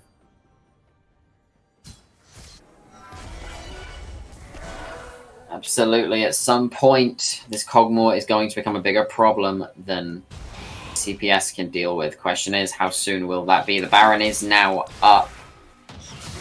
Kibo looking to go onto Spike, will cancel the jump away. Luxor there to provide backup damage. Chaostorm will come through and Spike will fall. Meanwhile, Crown is caught out by Tom. Crown, you cannot be there. You don't have the damage. Lamps will take that kill, and Gekno tried to go onto Trululu in the bot lane. Doesn't quite manage to do enough damage to force him away.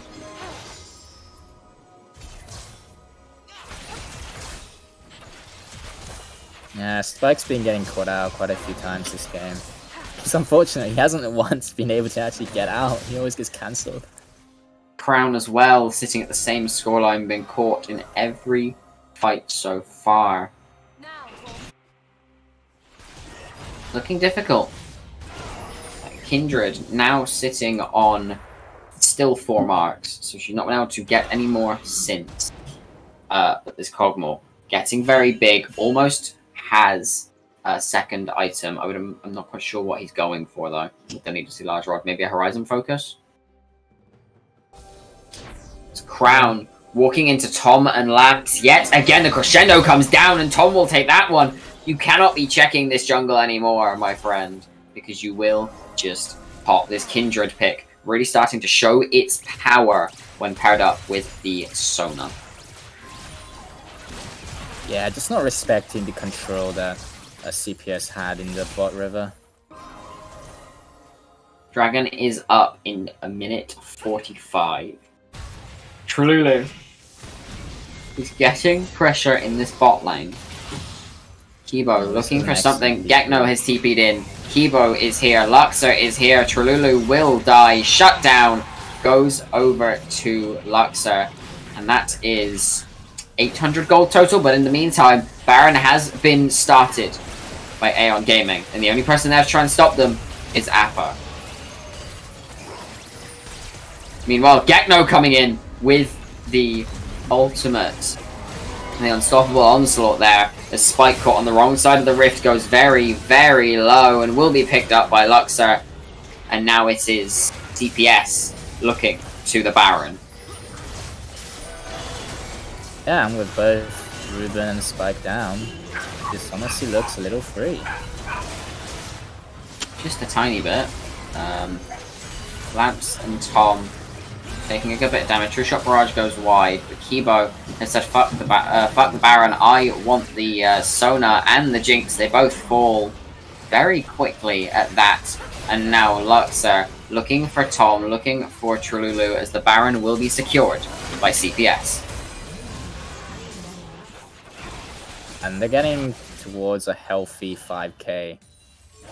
Gold lead, 6k. I mean, CPS are looking like they can just end the game soon, maybe.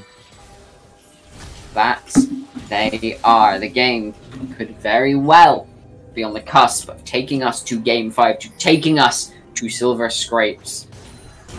But for now, a 6,000 gold lead to CPS. Third Dragon has been started up by CPS. Sorry, fourth Dragon is their third. As this mid tower is looking to be broken open. As Lamps is taking a fair amount of damage. This tower will fall, and CPS will back off for now. Yikes! That True Shot Barrage damage.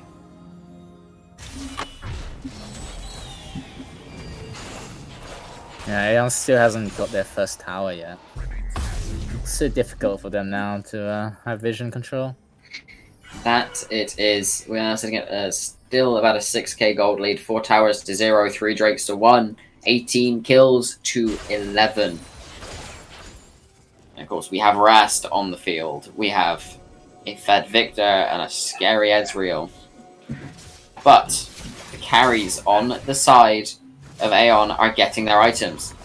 Collector finished for Kindred. Runan's finished for the Jinx. Seraph's finished for the Kog'Maw. If Spike can delay long enough, we could be seeing a very different game. Gekno caught up by Spike and Lamps. The Crescendo will come in. He will flash to safety for now. Meanwhile, Trululu caught out by Kibo on the top side. The Lamps Spike will keep him alive. Extremely odd gank top, because you're never going to have the damage to kill the Scion. Yeah, I'm not sure. On the flip side, I mean, the Lamb's Spike was used by Tom to keep his mid laner alive. That could be dangerous.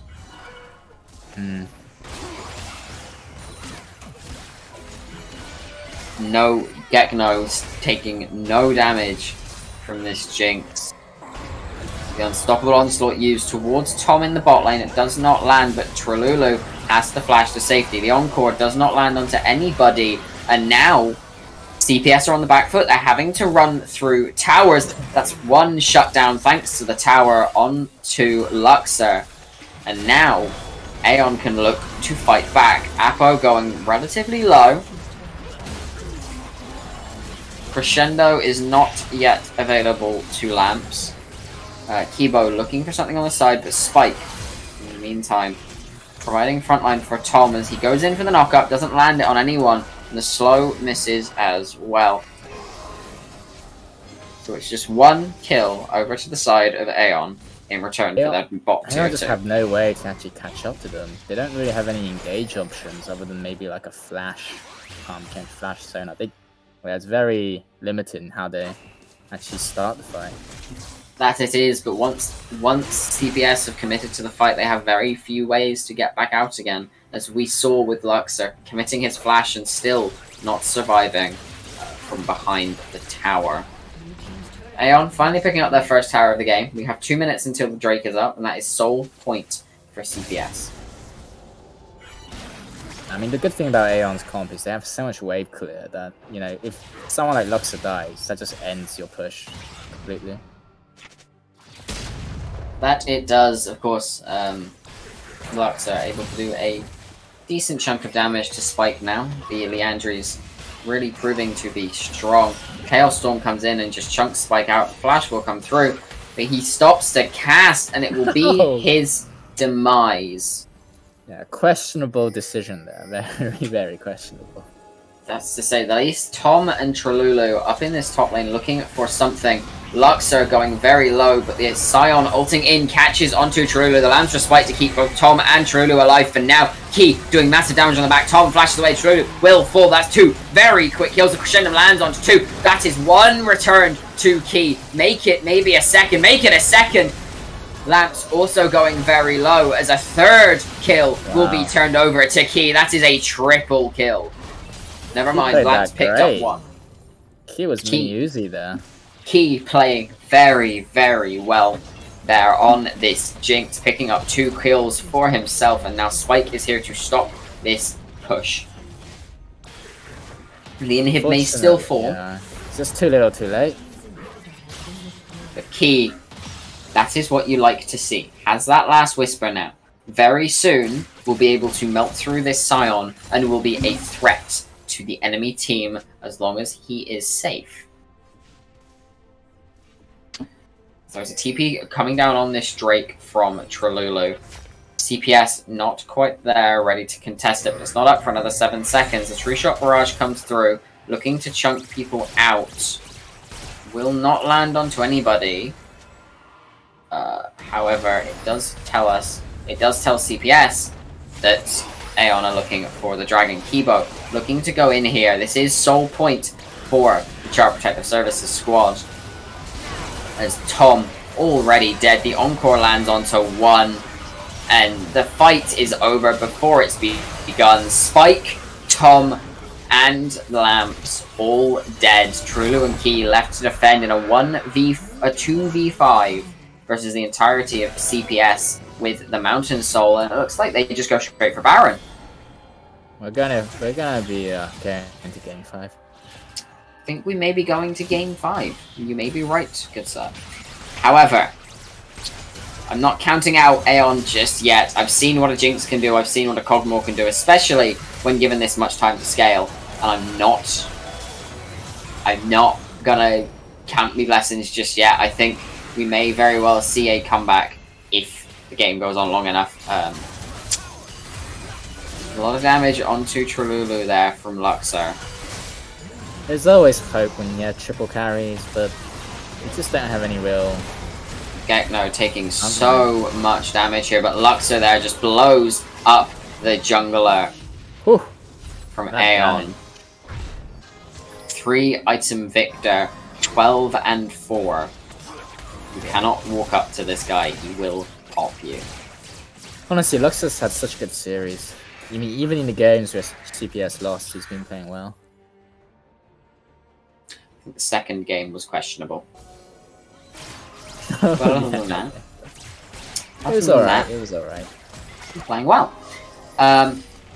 So, Elder is up in 4.5 minutes. Baron is up in 5. Baron is still on the side of CPS. And they have the ability to push from a decent distance. Spike will not get to play the game versus this Ezreal anymore, who does now have that Cyrilda's Grudge. 1 Q onto a squishy target could half health them as well.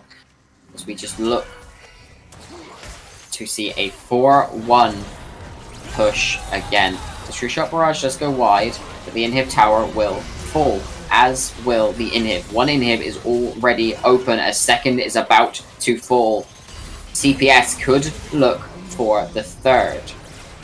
Gekno pushing up. Tom tagged up by the Cyrilda's slow. Going very low Luxor. The crescendo comes in, but it doesn't do much. As it looks like we could be seeing the fight that ends the game as 1 Nexus tower is down. Gekno goes in as a double encore onto Key and Spike. Meanwhile, Kibo going into 3-man knock-up. Spike going very, very low. The Lamb's Respite will save him for now. But at that, CPS will take us to a game 5. Cue the Silver Scrapes.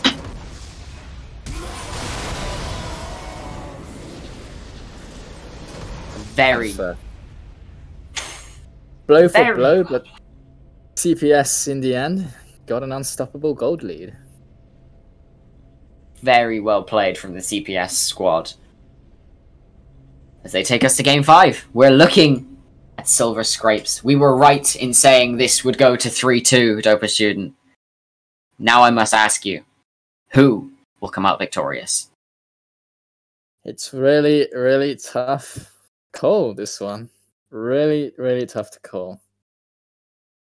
For me, I feel like CPS's form this series have been good because they've been more or less consistently getting the early game lead. The only game they didn't get the early game lead was game 2 because the gank, which nearly worked, by the way, the gank which nearly worked got turned. And honestly, that was the only reason Aeon got ahead. But consistently, what I've been seeing in this series is that CPS have been proactive in ganking early, often focusing mid lane, and it's been working. And to be honest, if that pattern continues, I do think I have to give it to CPS. So are you saying CPS 3-2? Yeah, I have to give it to CPS 3-2. On the converse, I'm saying Aeon Gaming 3-2. They have been playing very, very well up until this point, even in games where they're behind, despite a couple of missteps.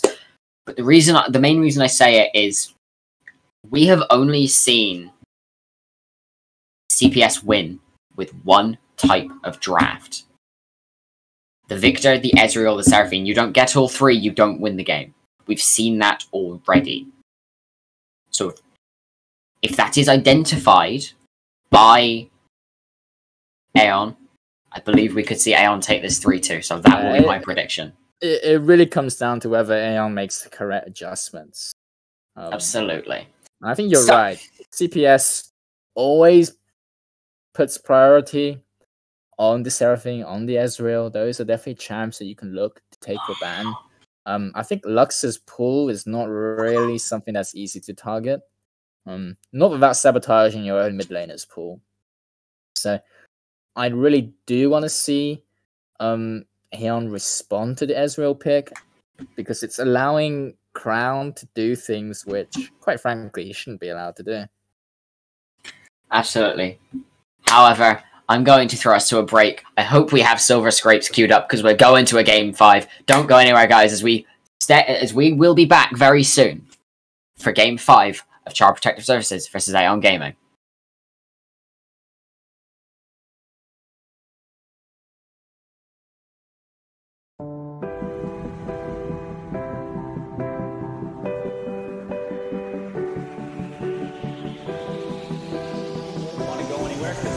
Silver Scrape going to game 5.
Welcome to game 5.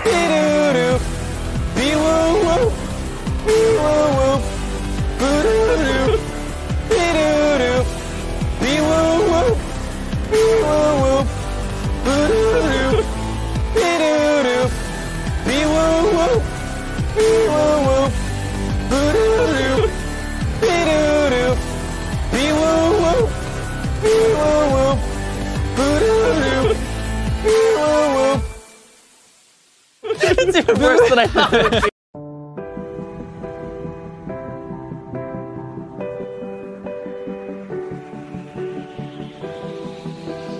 Want to go anywhere? Because you, the Silver Scrape, going to game 5.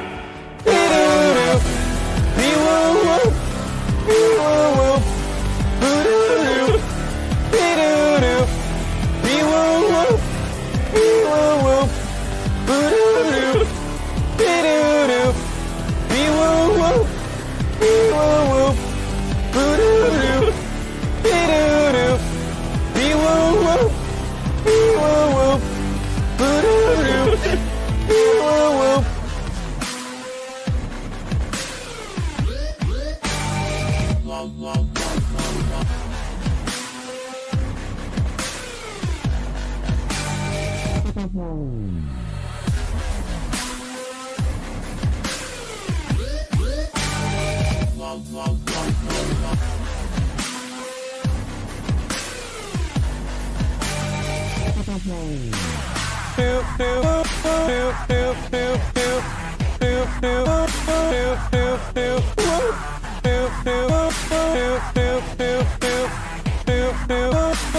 to game 5.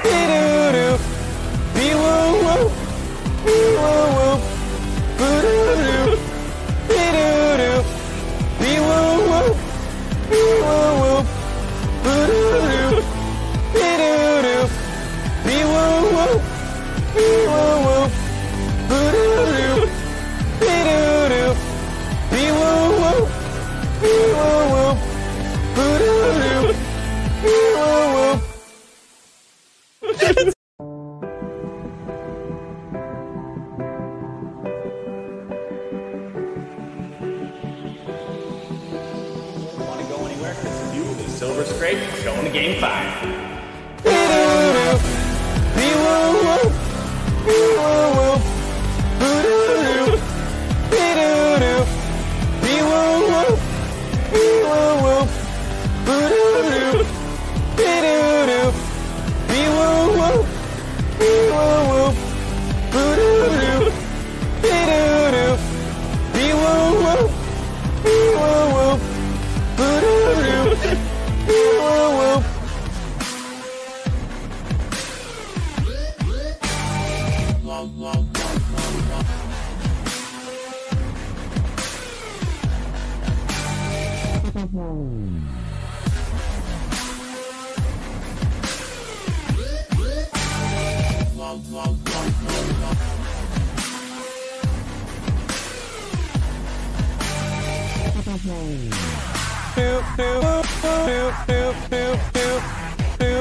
Welcome to game 5.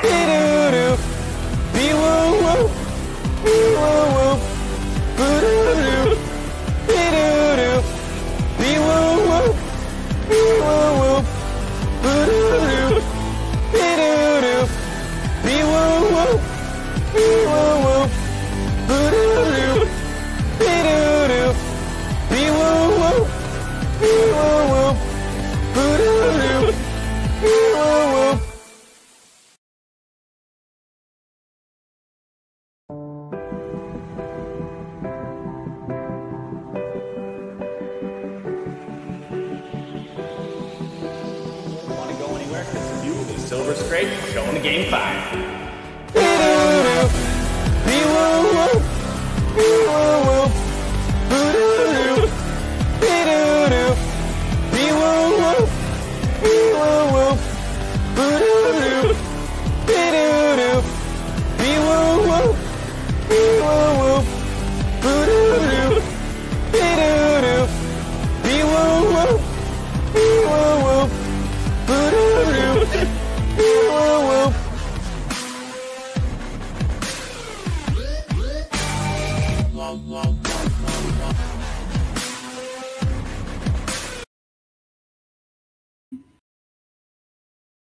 Welcome back, one and all, to Game 5 of Aeon Gaming versus Child Protective Surfaces.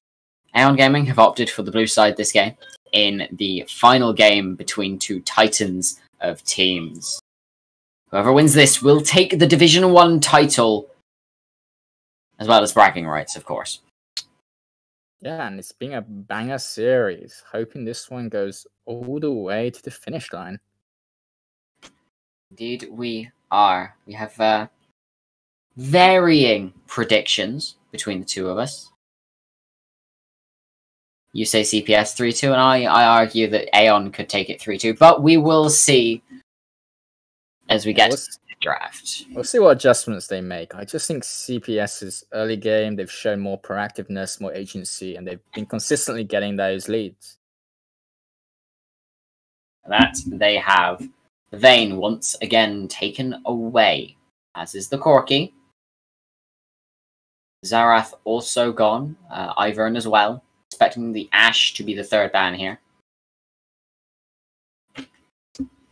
Are we going to see a salty run back just on different sides? No, the Victor ban comes through instead of the Lee Sin. Yeah, making an adjustment, realizing they haven't been able to deal with it, quite frankly. Absolutely, as the Seraphine ban also comes through from CPS, so the Ashe left up. As is the Lee Sin. The Ashe is taken for Key.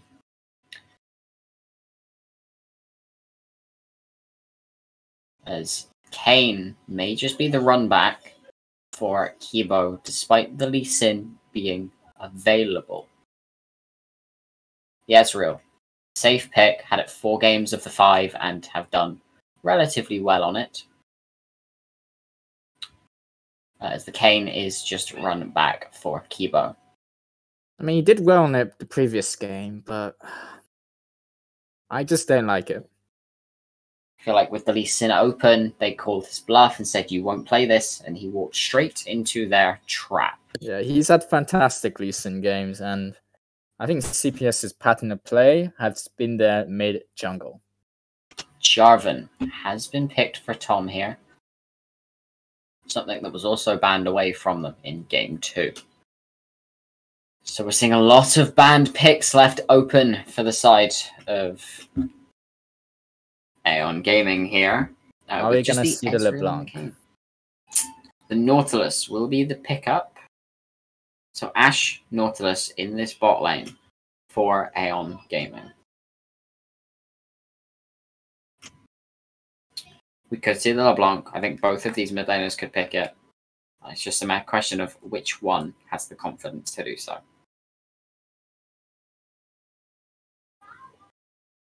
If you want to pick it, you need to make sure the Lissandra is banned away. The Rise is picked for Luxor. Yeah, I mean, it's a comfort pick for Luxor. His Victor and Corki's being banned. This is his 3rd comfort, basically. It also does well into the TF. So, reasonable choice. The Orianna banned away. Will we see the Syndra? Will we see the LeBlanc? Will we see something else?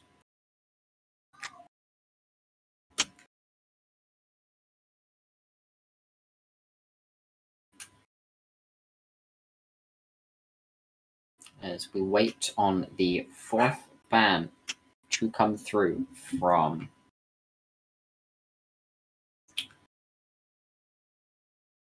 the Yuumi ban. Says really Yuumi, a very safe lane. Crown. With the Seraphine gone, he showed preference towards that Yuumi as well.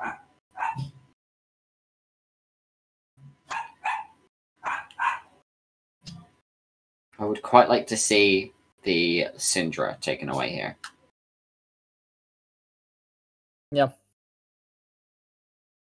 The Vel'Koz, instead, going to be given respect. Yeah, it makes sense. Yeah. Had a really good Vel'Koz showing. That he did. But this does leave Syndra open, and Syndra is known for having a good matchup into Rise. Exactly.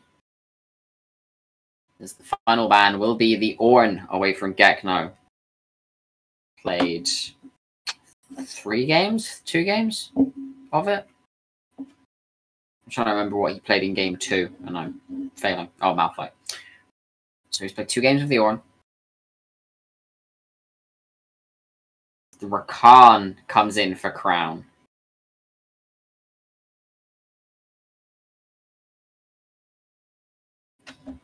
Not sure how I feel about that. Could have easily gone for something like Leona.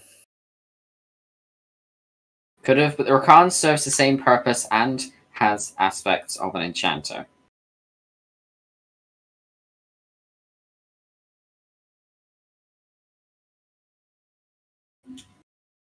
As the Annie is picked for Trolulu. Yeah, I've seen this a few times. It is his option when everything else is banned.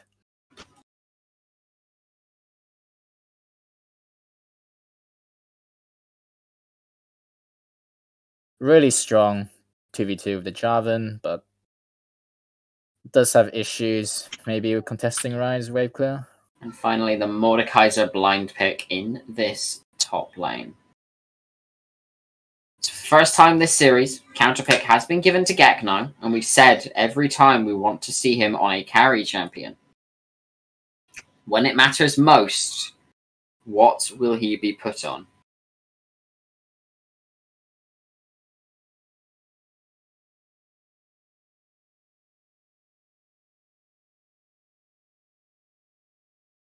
Will be the Mundo.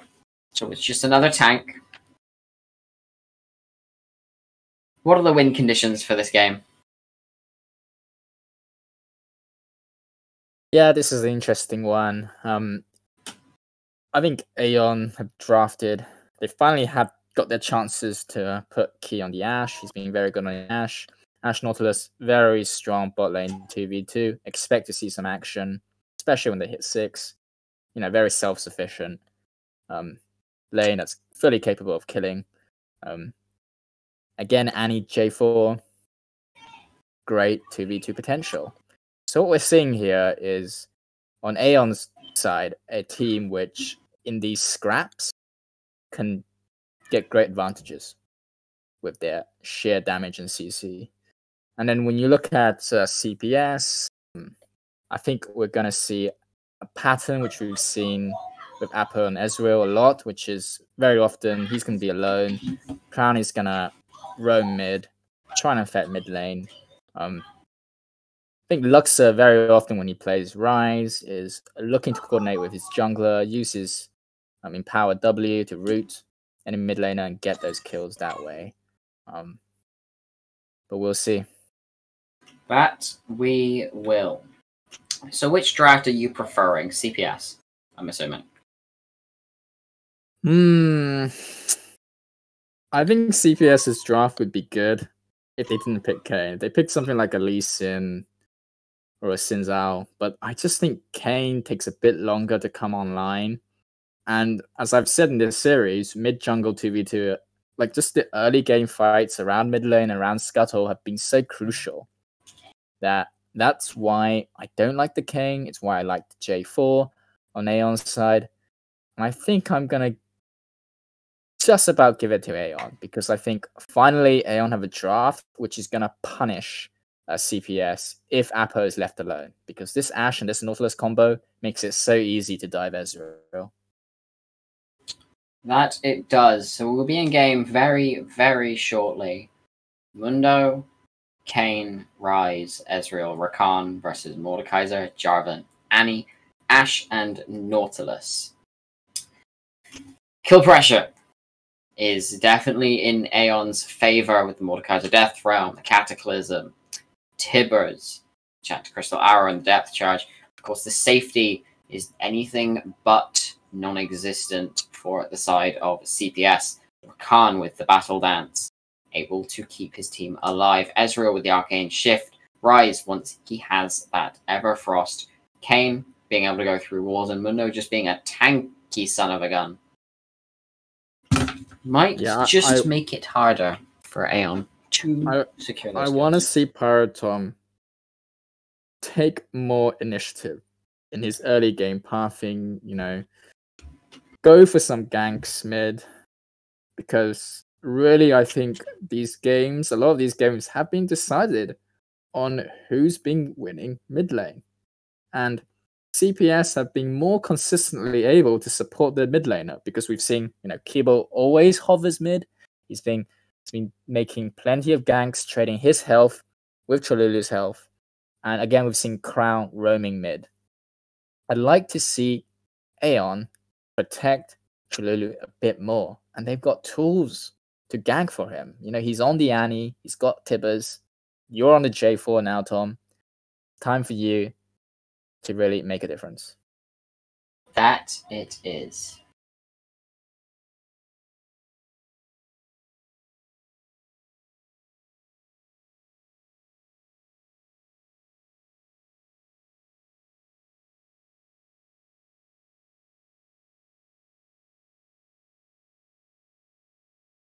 So, no real unexpected things in loading. Frankly, this is about what would be expected. Yeah, pretty normal. As we are soon to be on the Rift. You have a few more choices of Annie. I mean, Annie can go electrocute. I think Yes. Yep.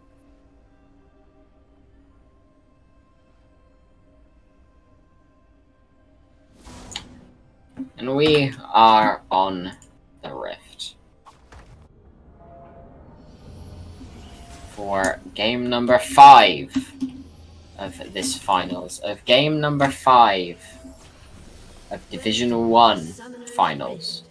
Win this, yeah, and you will be, I guess, revered as a god. I don't know. Bragging rights? Something like that?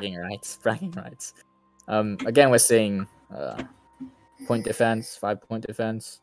Really, I think Aeon could have gone for invade with Nautilus Ash, but they're just going with the usual pattern. Absolutely. As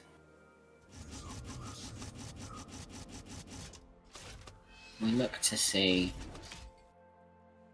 Minions have spawned. exactly what's going to go on in this early game, as Kibo takes a little bit of damage from Tralulu. It's a little bit of a fireball to the face.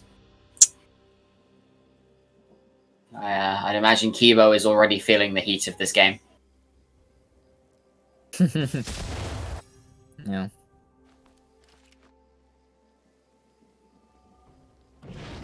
So the big question is, where will the first jungle gank be? Where will we see these junglers meet? And who will win out? I mean, Jarvan is fairly capable of doing a level 2 gank. I just don't see Tom ever choosing that as an option, though. It's too high variance. But, having said that... You say that, and it looks like Tom is looking to this mid lane onto Luxor. The phase rush has now been procced, and the stun is up for Tralulu. Stun comes in, the knock-up goes down. Holy damage! First blood goes over to He Tralulu. actually did what I thought he should do. I'm surprised. He made a correct adjustment. I'm surprised. I really didn't think he would go for the level 2 gank, but yeah, it's absolutely the right call. Absolutely, immediately TP'd back in and stunned up.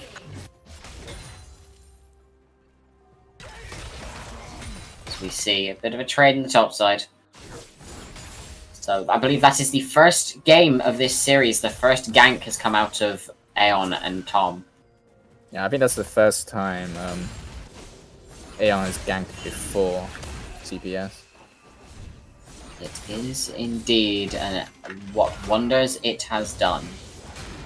So Annie already has the Dark Seal, already has 2 stacks on it. Teleport already down for Luxor. There was a TP advantage for Aeon. No TP, no flash. Ryze is really vulnerable. Of course, Kibo, not as strong as this Jarvan in the early game. Gekno going relatively low as Kibo comes in for a gank. The shield from Spike is insane. Flash is forced, but the TP is coming in from Tralulu.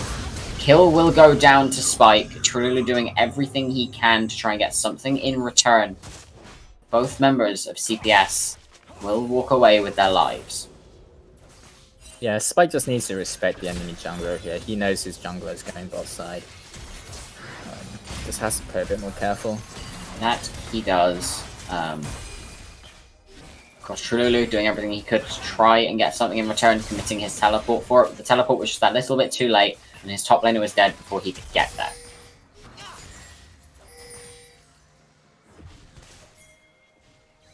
That now puts us in a position where TP advantage is still with Aeon, because Spike did not TP back to the wave. But Annie does not have her TP anymore, so she is forced out of lane. She's going to lose a lot more. Lamps is going towards mid. Kibo also sitting there, waiting, holding on But Crown is here to match as well. It would be a 3v2 if a fight were to break out until Tom is ready to go, which he now is. Crown has found Lamps with the flash stun into flash hook into knockup. Luxor, you don't get to play the game. That's a second kill of the game for Trululu. Finally, we're seeing Aeon make the correct adjustments to CPS's pattern of play. Because we know that Kibo's gonna hover around mid. We know that Crown's been roaming towards mid. And finally, Aeon are also playing towards their mid laner, giving him the support needed. Tom, looking to take a trade, is caught and will die. Kibo picks up his second kill of the game.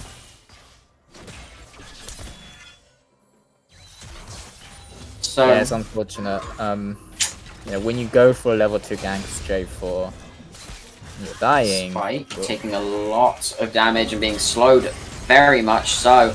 He will die. Gekno's life will be the forfeit for it, though, as that is a 1-for-1 trade in the top side. Yeah, it's not bad. He has TP as well, so he won't lose much. Exactly, and of course Gekno not having TP after that first play. Crown is slowed, does get rooted up, will use the grand entrance away. Force the flash from Apo though, which is big. Yeah, however, the power of this Ashe Nautilus. Luxor is here, the hook does land, the root comes through, Lamps going very low, the heal comes out from Key, as did the flash. So that's a lot of wasted time for Luxor, in which he gets nothing for it.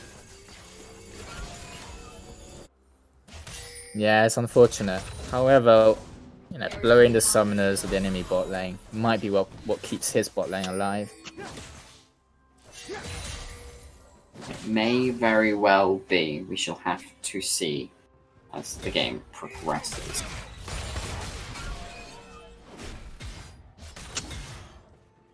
So the first dragon is up. Looks like both teams wish to position for it. As we have said, in 3 of the 4 games so far, first Drake has gone to CPS as Kibo, just in a 1v2 scenario, solo kills Lamps. It's the same pattern where Kibo goes for a play bot and then rotates the Drake. They've done this the whole series. 4 of the 5 games. Hang on, they're not even going for it. Never mind. They're not going for it, I see. In which case, 3 of the 5 games, or 3 of the 4 games, CPS have got first dragon. The only game they didn't was that game 2 where they got hard stomped. This game is looking to be no different.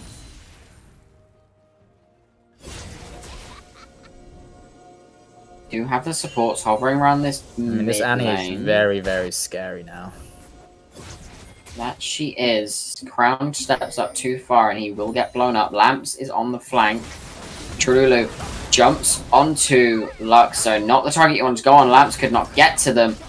Crown will use the grand entrance to safety. Meanwhile, CPS pick up the first dragon of the game. Yeah, I don't know. It's a bit lazy of Aeon not to anticipate the Drake control that CPS has had, basically. Getting first Drake throughout the series. And really, if you're not going to go for the Drake or contest it, you should just be going on Ref Herald immediately.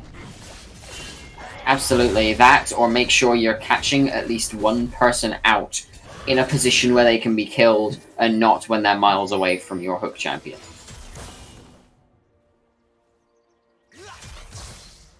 But for now, it looks like we will fall into another lull state as Aeon look to grab the Herald. Yeah, they did get the Herald. I'd have wanted them to set up around it earlier, but this is early enough. It works, and that's what matters. So, no objectives on the map for a while.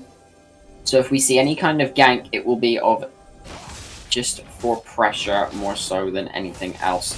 Kane already has that transformation into Rast. We are 10 minutes into the game.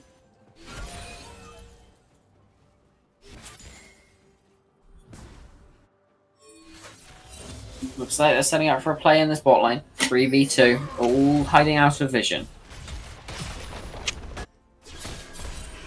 Apo walks up to catch the wave. Lance not even level 6 yet. Back is stopped by a Mystic Shot from Apo, as Kibo and Crown give up on the play, just decide to go about their business. Tom hovering around this mid lane. Kibo is there now as well, as Trululu manages to get the stun off onto Luxor. But Kibo is here, and off of the root, Trululu will lose his life. He is shut down by Luxor. Meanwhile, in the top lane, Gekno and Spike are fighting it out. Spike going very low.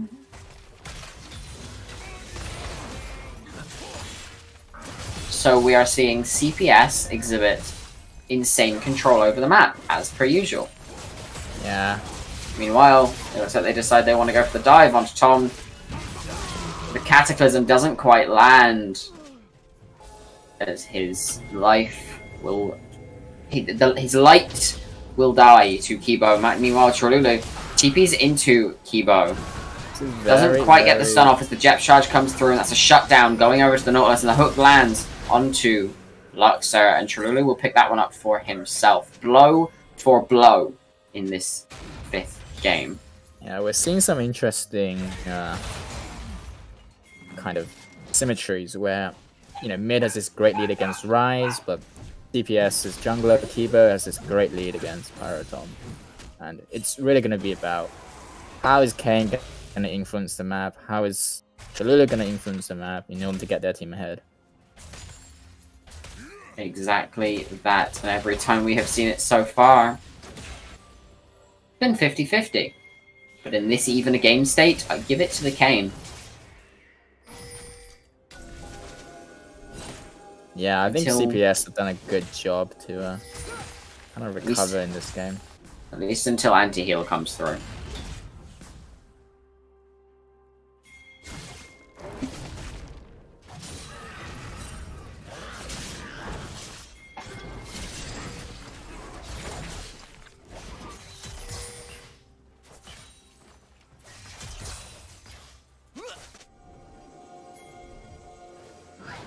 Yeah, CPS are really aiming. Oh. Yeah, both teams vying for trait control. Yeah. And it looks like it still could go either way, as the Herald will be dropped in this middle lane. Apo is rotating up. Spike looking to try and get some poke off onto Gekno, but it's not quite enough. We will lose a lot of health in this exchange, but a minion will block the cleaver. The damage is massive.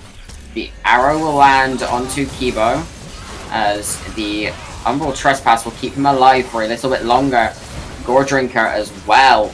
Damage coming through is insane, as the entire side of CPS is safe. Meanwhile, Apo has been taken into the death room, will flash to safety, and Spike is not in a position where he can survive. Kibo will take that kill for himself.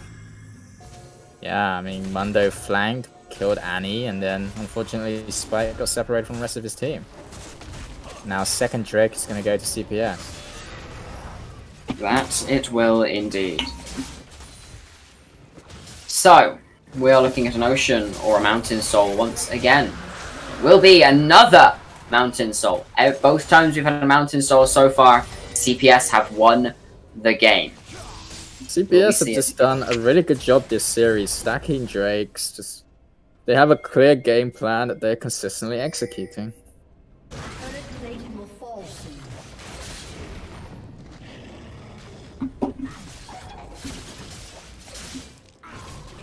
So for now, CPS holding a pretty steady lead in this game.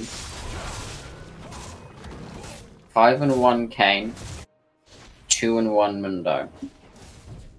Your rise will scale naturally.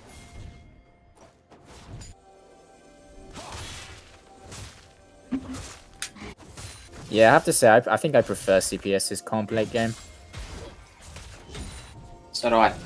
I don't think the Annie or the Ashe scale anywhere near as well as the Rise or the Ezreal. Yeah, the Ashe and Nautilus really need to get some PvP kills, but then they just haven't been able to do it. That they do, as we see Gekno taking yet another trade onto Spike. Cleaver goes wide and doesn't quite tag. That cleaver hit, we could have seen yet another solo kill. Meanwhile, Crown are still around this mid lane.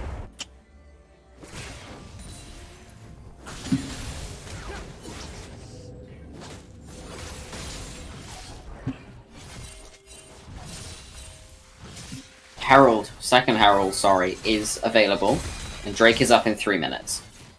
We could be in a bit of a quiet point of the game. However, I seem to doubt that. I have a feeling there will be a play made relatively soon. Yeah, everyone's just hovering this mid lane, just being a real point of contention. As it has, meanwhile, Crown gets popped. And the arrow will land onto Luxor. Beautiful shot. Gamble Trespass has been used, but the hook into the Cataclysm. Luxor will fall. Kibo, very little he can do in the process here, as 2 very quick kills over to the side of Aeon. Yeah, it was a great hook when he did it again. I don't know why I stopped talking. The hook landed. Kibo having to flash to safety. Yeah, Lamb's doing really well. His first hook onto Crown was great reaction, I think. Absolutely beautiful reaction, and another hook onto Gekno, who does start to go relatively low, tanking up the tower thanks to the Sunfire Aegis. First tower of the game did fall in the bot lane in favor of CPS. And if you look at the health of the other towers, you'll see that, again, top favors CPS, mid seems to favor CPS as well. CPS have just... well, mid is pretty close, but... Aeon really need to get a tower. Or anything other than just to find something. Anything where they can keep themselves in the game. As it stands, you're in a losing position. Yeah, I mean, the pattern this series has been that Aeon have been on the back foot. And although they had a great level 2 gank from Jarvan, that's continued. Absolutely. Meanwhile, Luxor will duke it out with Spike. Come very close to losing his life. Will lose his life, but Kibo will take Tom on the other side. There's a TP coming in from Trululu. The 3 people manage to take Spike out, and Trululu just has to leave as the arrow goes very, very wide. Yeah, CPS always just a smidgen fast on the rotation. And it's making a huge difference. It is indeed making a massive difference, as Gekno managing to do decent work on this bot tier 2. Drake's up in less than a minute. Herald is the focus for now, though, for this CPS squad, as they can probably get away with taking both objectives for free. Yeah, absolutely. And this Herald is going to assist them in getting the 3rd Drake. That it will. Drop that in any lane and let it be ignored or concede the Drake.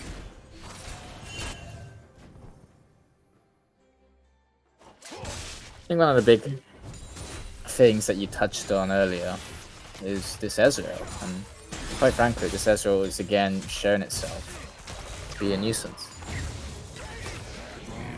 Absolutely. I mean, for the, what, 4th game, I believe he's played it? I can't remember if he played it in game 2 or not. Yeah, it's just too easy for him. But yeah, he has got this consistently shown up in this series. It's the hook onto Crown land. The quickness has been used, but he has been locked up. Crown will fall. Tom falling on the backside of the fight. Meanwhile, Trululu trying his best to fight Gekno, but it's not enough. Kibo doing everything he can, but it's also still not enough. Apo and Gekno versus Spike and Lamps, and Spike manages to do absolute work, taking the triple kill and saving the game for now.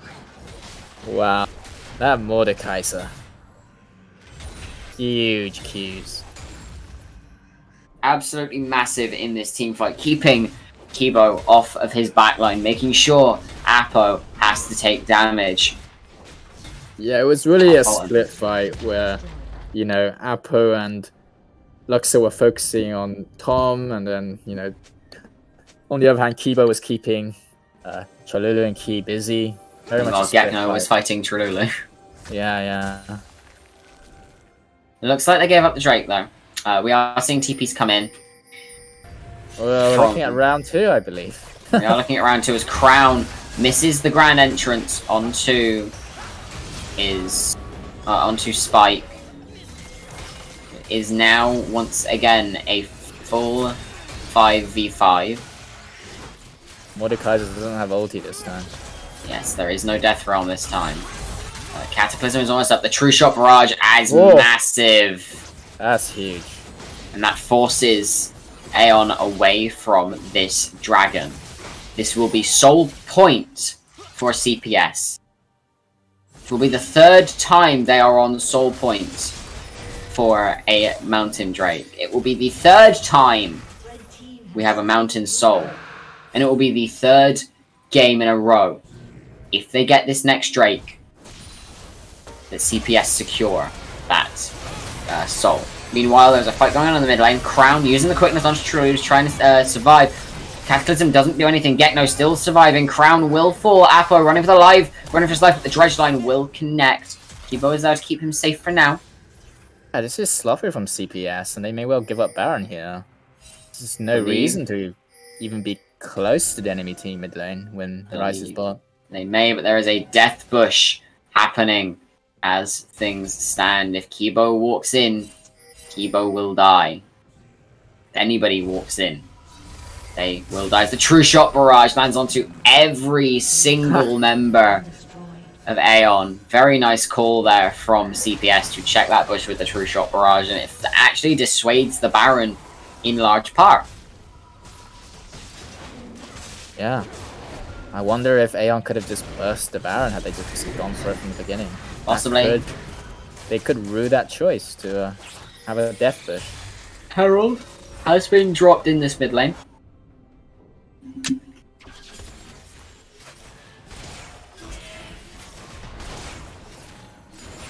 I mean, we've seen Aeon and CPS go blow for blow, really. I mean, Aeon just trading, finding kills, but when it comes to actually taking objectives, they're really falling behind. Yeah, absolutely. I mean, 3 Drakes to none, 3 towers to 1, 1 Herald to 1. Aeon are not having a good game for objectives, and quite frankly, they're being outfight as well.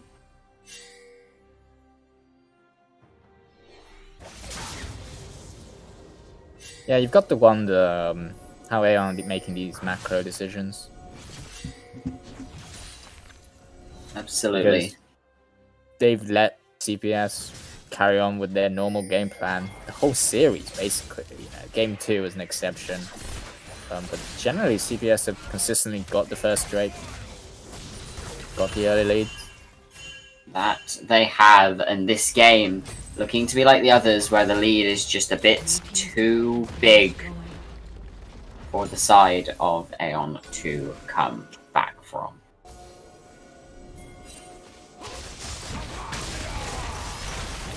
The arrow hits onto Gekno, but the passive will keep him fine for now. That's a massive charm from Crown. Meanwhile, Kibo is doing everything he can to spike in the Death Realm, and Ezreal has now joined the fight. Lamps will fall. That's 1 gone already. Annie doing massive, massive damage. Kibo has to flash out of the fight. Gekno doing what he can to keep his team alive. Turns out it's just support for support. It was a real fiesta, but in the end, only 1 of each member of the teams dropped.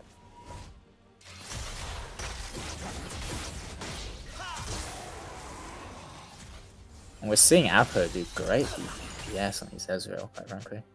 Absolutely, Apo. Honestly, my player of the series, if they win this. Consistently doing what his team needs him to, every time they need him to do it.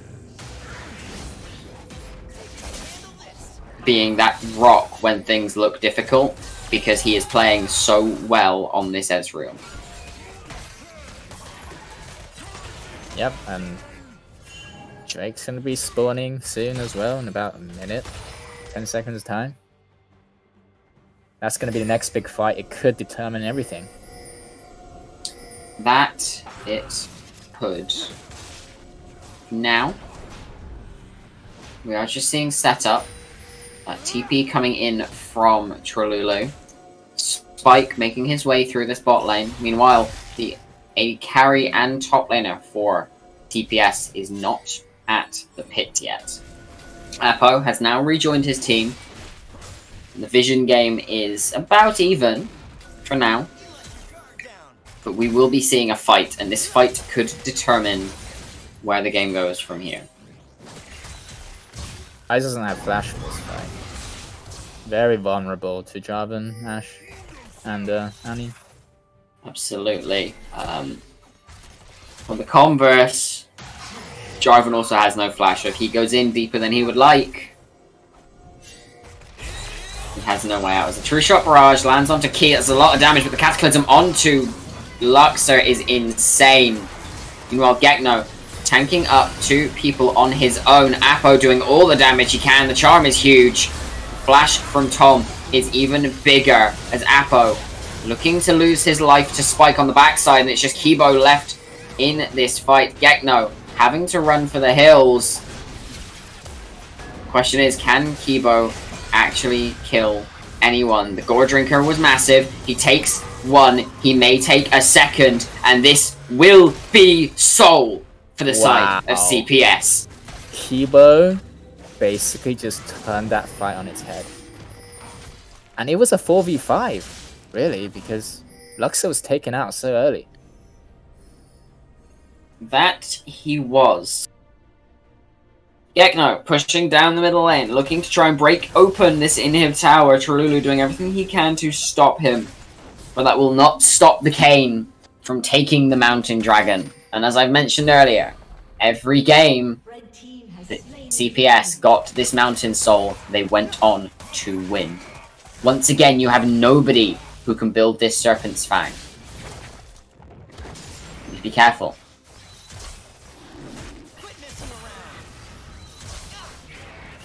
Baron, the next objective on the map. Elder not up for another 5.5 minutes.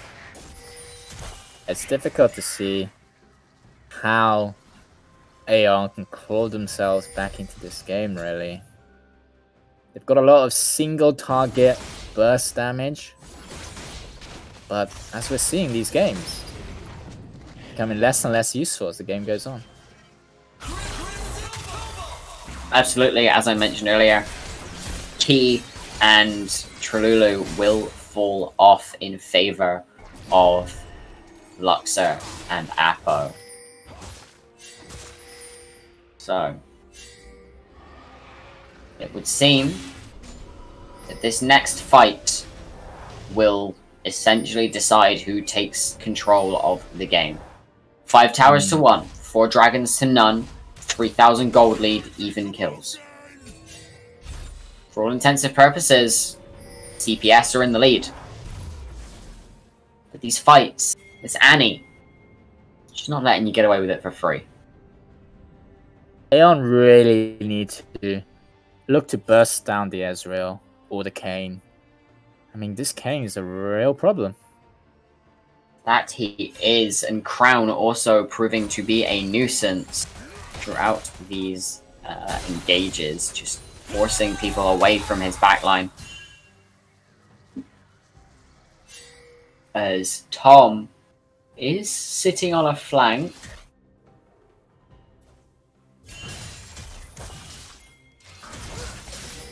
But will have to retreat into his own jungle as CPS look to start a fight. As Kibo gets a double knock-up into a double grand entrance into a double quickness. That is 2 quick kills over to Luxor already. Apo taking a 3rd on the side of the fight. Absolutely fantastic engage from Kibo. Total confidence. Absolutely massive. Tom and Spike, the only people left. This Baron has been started by CPS. Luxor pushing in this top lane. This Baron could spell the end for the side of Aeon Gaming. Tom looking to make the steal maybe, but warded off.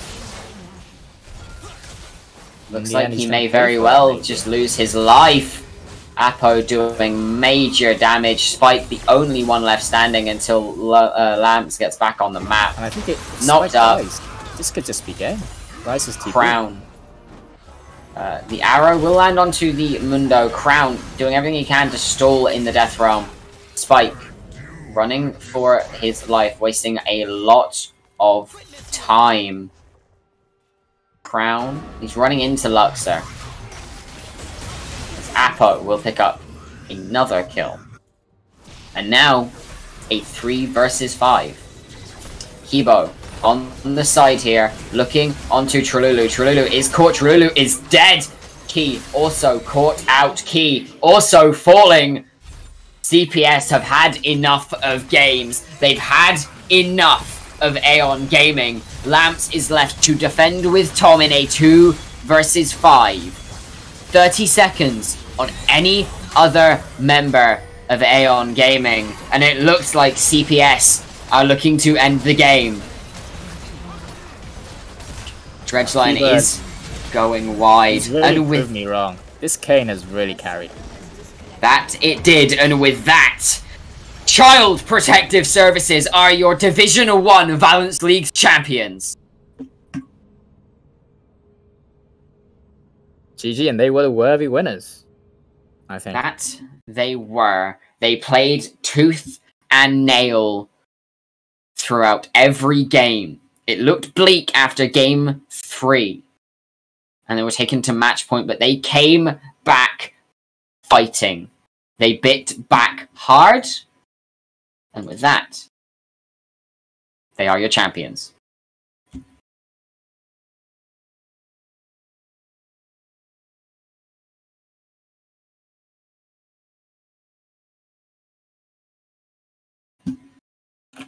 I believe we're going to do interviews next, am I right? Indeed, we are. We will have the entirety of Child Protective Services joining us for their post-game team interview. Right, unfortunately I've got some errands to run, so I'm just going to leave all those interviews to Zika. Thank you for having me on. Thank you for joining me. It was an absolute pleasure to cast alongside you. Yep, thank you. Bye-bye. Catch you later. So for now, we will wait until CPS are ready for their interview. From there, we'll see what their thoughts are on this series.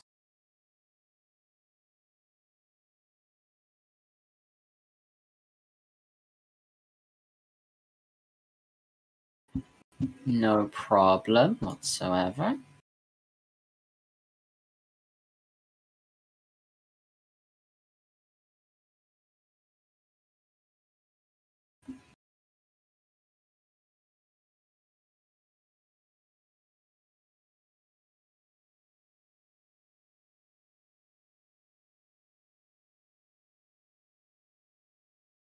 It's very, very strong performances from Child Protective Services there. Individual players showing very strong, to say the least.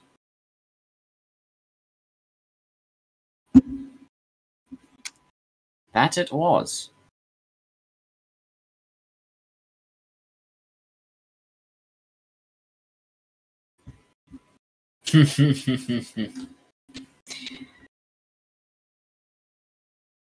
Yeah, it was nice.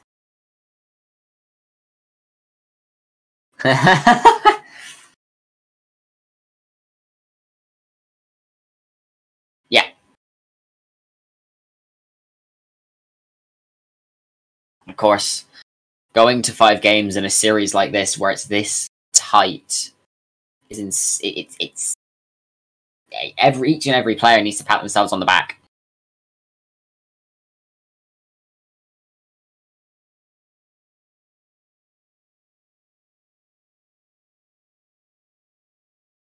Just waiting on one, I guess.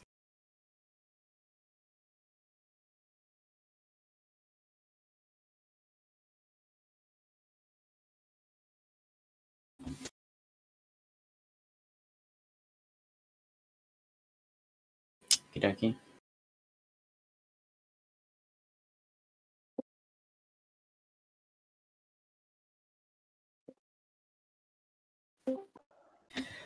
Hello, everybody.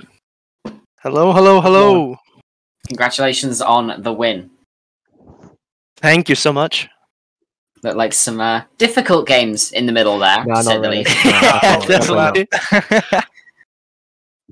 Yeah, it was. Wait, we had to throw a curveball to make it interesting, right? So we had Yeah. to use 2 Imagine games us to going 3 games. It would be so Imagine sad. 3-0 would be That'd be way boring. too- Yeah. Did it for the play. That's fair enough. So I must ask, what was going through your heads after the third game? Genuinely. The third game, I think we just mental reset. Honestly, we were kind of not on their mental. We were just like not following calls. There was a lot of miscommunication, and I remember I don't remember who, but like someone was like, "Yo, boys, like, come on, take it seriously. Like, this is our last game together, probably.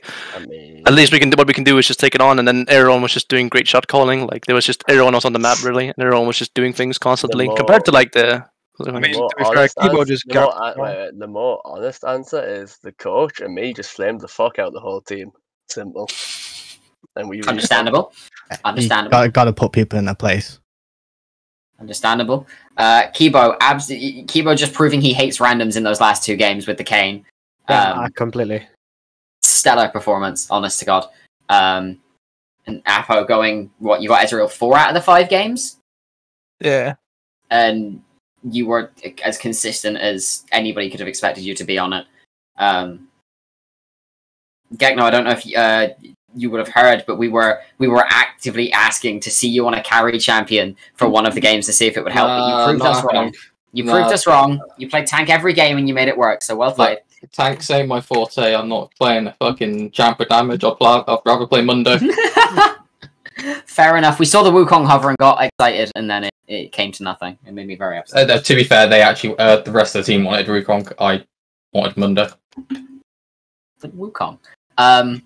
Luxor. Interesting series to say the least. The Victor, very good. Yeah, it's my main man. It's what you expect in it. Like, I don't know. It was a rough 5 games. We start the game stomping them. We go game 2 is just a mess, right? Like game 2 was the complete it flipped the script entirely.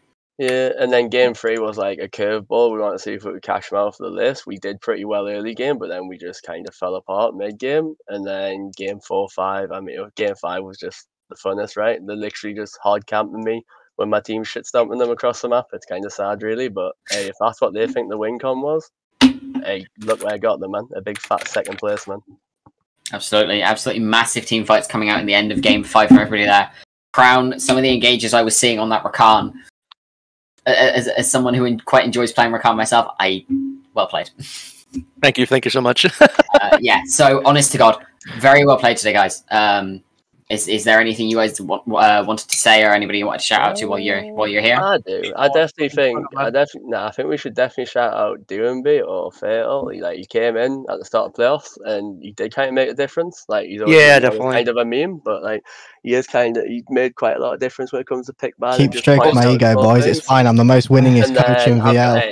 Hit an MVP, man. One more. Hey, MVP has to be Kibo, right? Because it's actually insane. And then, like, I've got to say, right, even though we just beat them, like, Ruben is still probably, if not the best mid laner in that league. Now that he's not playing, it's gonna be sad, but he's literally the only mid laner that actually makes you think before you play the game. It's actually kind of insane. So props to him. And lucky that he couldn't carry his team. They were kind of. My props goes to like generally just the entire team. There was some rough patches we went through recently with scrims and like the start of playoffs. We had a little bit of a rough patch, but I feel like at least these couple of days we had at the final, like we really pulled through and we just fucking majorly came back. And I feel like the first game we had just proved that we actually knew what the fuck we were doing and we could win this entire thing. Oh, just one more person. Like, I know he kind of dipped off late towards the late of the split, but during like the normal season, Stormer did put effort in for us. Yeah, true. He did. Like, and the thing is, it's like he's new to coaching himself, so let's just not forget that he did have a impact on this. Okay. Out of Luxor as well, man. To be fair, like he was smurfing the shot calling, man. You know what? Honestly, one person for me at least. I want to say, Pirate Tom. I hope you get someone to cook for, man. Yeah, fucking unblock Kibo, man. Yeah, for real. Why did I get blocked on Twitter? Fucking shit. Jungle diff. I was dickhead. seeing this in chat the entire time, and I just chose to ignore it. Why not But- give me recognition, man? Come on. Yes, very well played to each and every one of you. Pyro Tom, you should retire. You're too old for this, man. Come on. Slightly molding. Slightly molding. Blaze, was there anything you wanted to ask before?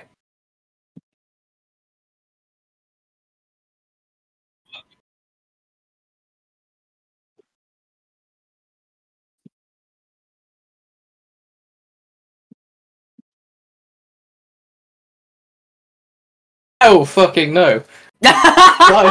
Wait, really? No, okay. Aeon was definitely going to be our hardest one, but I actually had full confidence. I'll give you a true statement. I got told by a bunch of people in VL that this team was coin flip. This team was never going to win, and we had no chance of doing anything in this split. And we come out and we managed to win it. So the fact, honestly, coming into the split, I thought maybe like top 2, top 3, because I always thought that Aeon was just the best team by far. But like, I don't know, maybe they are still the best team, right? Maybe we just turned up on the day, but like, I don't know. It's like I think at the start of the split, for me, especially coming to this team, I got told so many negatives about the players on this team that I thought it was kind of doomed. But like after like a few weeks of scrimming, like I don't know, I had a mindset of like I was gonna win anyways, right? If you can't come into these leagues and not think you're gonna win the league, that would just be pointless. So I think I kind of had a feeling for it, but I don't know if the rest of the team did. But I definitely did have a. Like, it was in the back of my mind that we were going to win, but I knew it was always going to be really hard.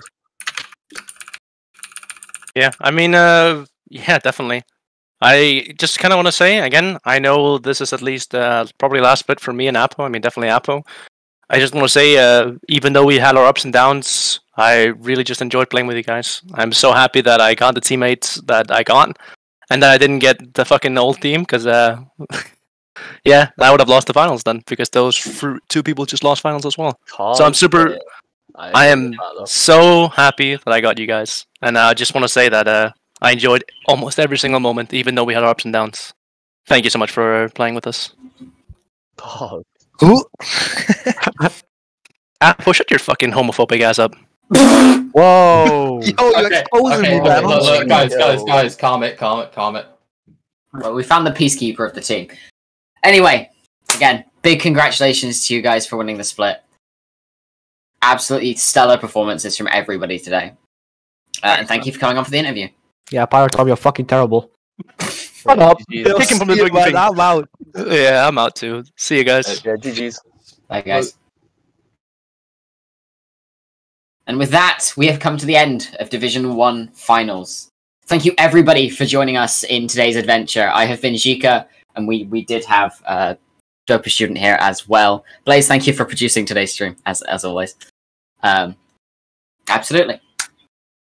And yeah, thank you everybody for tuning in to watch this stellar series. For now, I'm going to sign off, and I hope to see you all in the near future.